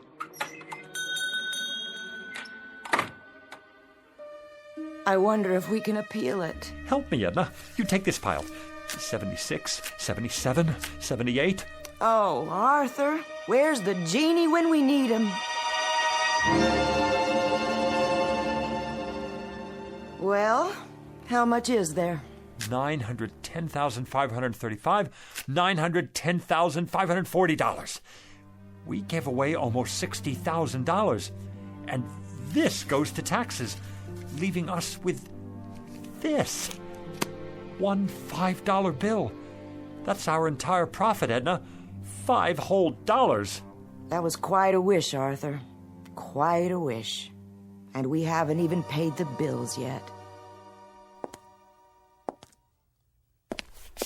If you'll recall, it was my suggestion that you reflect very carefully, Mr. Castle. Very, very carefully. Now he shows up. Had you made a wish that took into account the taxes involved... Look, you. Plenty of sweet talk and promises and the whole thing. And all the time, you're nothing but a con artist, after all. This time, I want the $1 million, but I want it after... Arthur, no more money. You've got to wish for something else. Something else, then. A new store. A chain of stores. They could burn down 1 hour after we get them. Success? Be careful, Mr. Castle. Success is a pretty broad term. He's right. You can't wish for success. I've got it. How about 10 more wishes? Or 20, or... Very clever, Mrs. Castle, wishing for more wishes. But I'm afraid that isn't permitted. Frankly, I'd be afraid to have you try it for fear of the consequences. What consequences? Why do you have to keep losing your temper? Why can't you think about this thing carefully and then come up with Well, you're no help to me, that's for sure. Here we stand in the middle of this crummy little pawn shop with the whole world out in front of us and anything to wish for that we want. Anything. And you just stay on my back and... Stop it! This doesn't sound like you. Not like the man I married. Not at all. Edna, what's happening to us? What's really going on here? Oddly enough, this is the normal pattern that seems to be generally followed. Great excitement, great emotionalism, and strangely enough, hard to believe though it may be, only a modicum of happiness. Well, you've got cheap customers here. Our price is no longer so high. We're people who haven't had much happiness. People who've carried a crummy hock shop on their backs all their lives. What, Edna? Tell me, what do we wish for? I don't know, Arthur. I just don't know. What about it? What can I wish for now? What can come to me without tricks? Without tricks? I question the semantics here, Mr. Castle. There are no tricks involved. There are simply normal and understandable outgrowths and conditions that go with any windfall. No matter what you wish for, you must be prepared for the consequences. What sort of consequences? Nothing more than cause and effect. Consider, for example, what happens when you throw a stone into a lake. The stone sends out ripples in the water. After a while, these ripples reach the shore. The bigger the stone, the bigger the ripples. And if the stone is large enough, you'll get a wave of water, even a tidal wave that could sweep you off your feet. It all depends on how much you disturb the way things were to begin with. Now do you see what I mean about consequences? That I need something without consequences.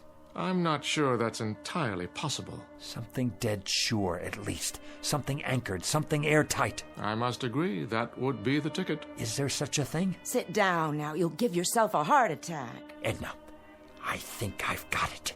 I think I know what it is. What, Arthur? Power, Edna. Power, prerogatives, to be in charge of something, to be a boss, to be a leader with respect and the freedom to live as one likes. We could wish for that. Possible. Very possible. President of a corporation? That sort of thing? We could be sued, go bankrupt. Warden of a prison. That's idiotic. Mayor of a city. We could get voted out of office, and then what? Wait a minute. I know what. Head of a country. Ruler of a whole country, that's it. Who can't be voted out of office. What about it, Jeannie? I want to be the head of a country who can't be voted out of office. Is that your wish? Do you want to be more specific than that? Hold on. Let me give it to you this way. I want to be the head of a foreign country who can't be voted out of office. But it must be a major country, well known, not some poverty-stricken third world place, and not in ancient times either, in modern history. How do you define modern? Within my lifetime, and developed. A fully industrialized country with millions of educated people where I'm very popular and can't be voted out of office. No problem. You sure? Of course I'm sure. I mean, what about the consequences? Consequences, Mr. Castle? I've already told you. You run the risk of consequences no matter what you wish for. Like the ripples in a stream. There's no predicting, at least not with absolute certainty, where they'll lead. All right, then. Go ahead, Arthur. Wish for that. The thing you said. I want to be the head of a foreign country, just as I've described it. Now it's your turn, Jeannie. Take over. As you wish, Mr. Castle. As you wish.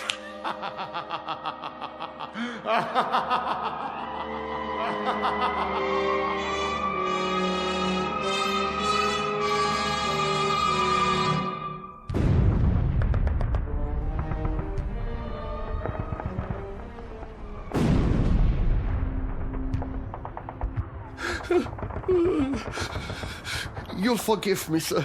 Yes? I have not slept in 3 nights now, but the situation is as I described. The first Ukrainian army has cut us off from the south. There's no sign of Wenk's reserve army. There is no reserve army. We are simply doomed. There is no hope for us. From now on, it is just a mass suicide. Did you hear what I said? They are already in Berlin. What about it, Führer? Führer? What do you want to do? Why do you call me that name? Here is what you asked for. Very quick and very painless, mein Führer. And we have the gasoline for you and Miss Braun. When you're finished. Head of a country. Can't be voted out of office. It's the end of the war and I'm in a bunker and I'm... Heil Hitler! It's almost the end. I've given them the poison. We'll take their bodies out into the courtyard and burn them when it's finished. Have the gasoline ready. I won't take the poison. I wish I were back where it all started. I wish I were Arthur Castle again. Oh, Arthur, you've broken it. What? Broken what? The bottle Mrs. Gumley brought in. Why? I have, haven't I? Not poison, an old wine bottle. Let me sweep it up for you. I can do it. It had no value anyway. No value at all. I'm here. My final wish. I'm really here now. Where is he? Where is who? You know who I mean. The... And why would he be here? You've had your 4 wishes, remember? No, yeah. Well, I guess I'm a 4-time loser. What do you expect? I just wish he doesn't come back. I wish... There you go, wishing again. Right. Why should I? Why did I? Look at what we have here, Edna. We have a business that's been in my family for 3 generations. And each other. We have each other. I'm going to stop wishing for a while. You know, Edna, I can't afford a brand new life. Neither can I. I think I'll just give the old one a new paint job. You know something, Arthur? I think that's a very good idea. What is it? Look, your first wish, the glass case, it's not broken. It's still repaired.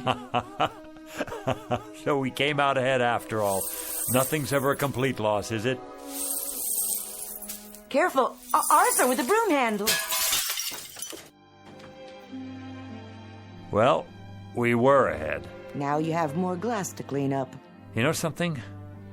I don't mind cleaning up any of it. Not at all. In fact, not at all.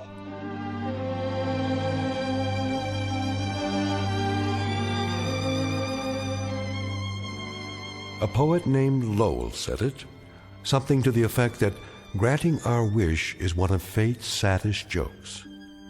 Lesson to be learned out of a few fragments of broken glass in a trash can. And a word to the wise, to the garbage collectors of the world, to the curio seekers, to the antique buffs, to everyone who would try to coax a miracle from unlikely places. Check the bottle you're taking back for that deposit, because the genie you save might be your own. Case in point, Mr. and Mrs. Arthur Castle, fresh from the briefest of trips into the Twilight Zone.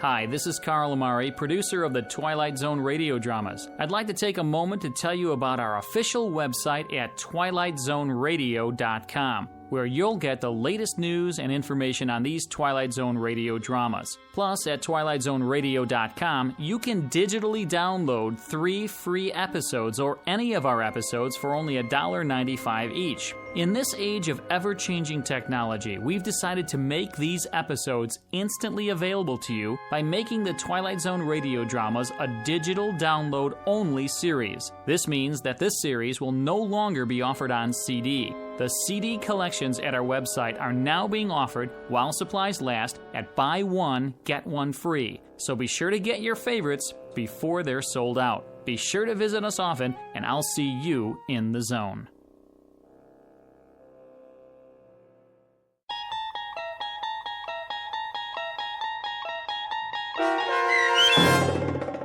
The Man in the Bottle, starring Ed Begley Jr., with Stacy Keach as your narrator, was adapted for radio by Dennis Etchison and based on a script by Rod Serling. Heard in the cast were Linda Ryder, David Darlow, Guy Burrill, Rosalind Alexander, Richard Hensel, Rich Komanik, Carl Amari, Diane Trice, Irene Olson, and Richard Shavson. To learn more about the Twilight Zone radio dramas and to obtain audio cassettes and CDs of these programs, visit our website at twilightzoneradio.com. This copyrighted radio series is produced and directed by Carl Amari and Roger Wolski for Falcon Picture Group. Doug James speaking.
Tune in to nostalgia.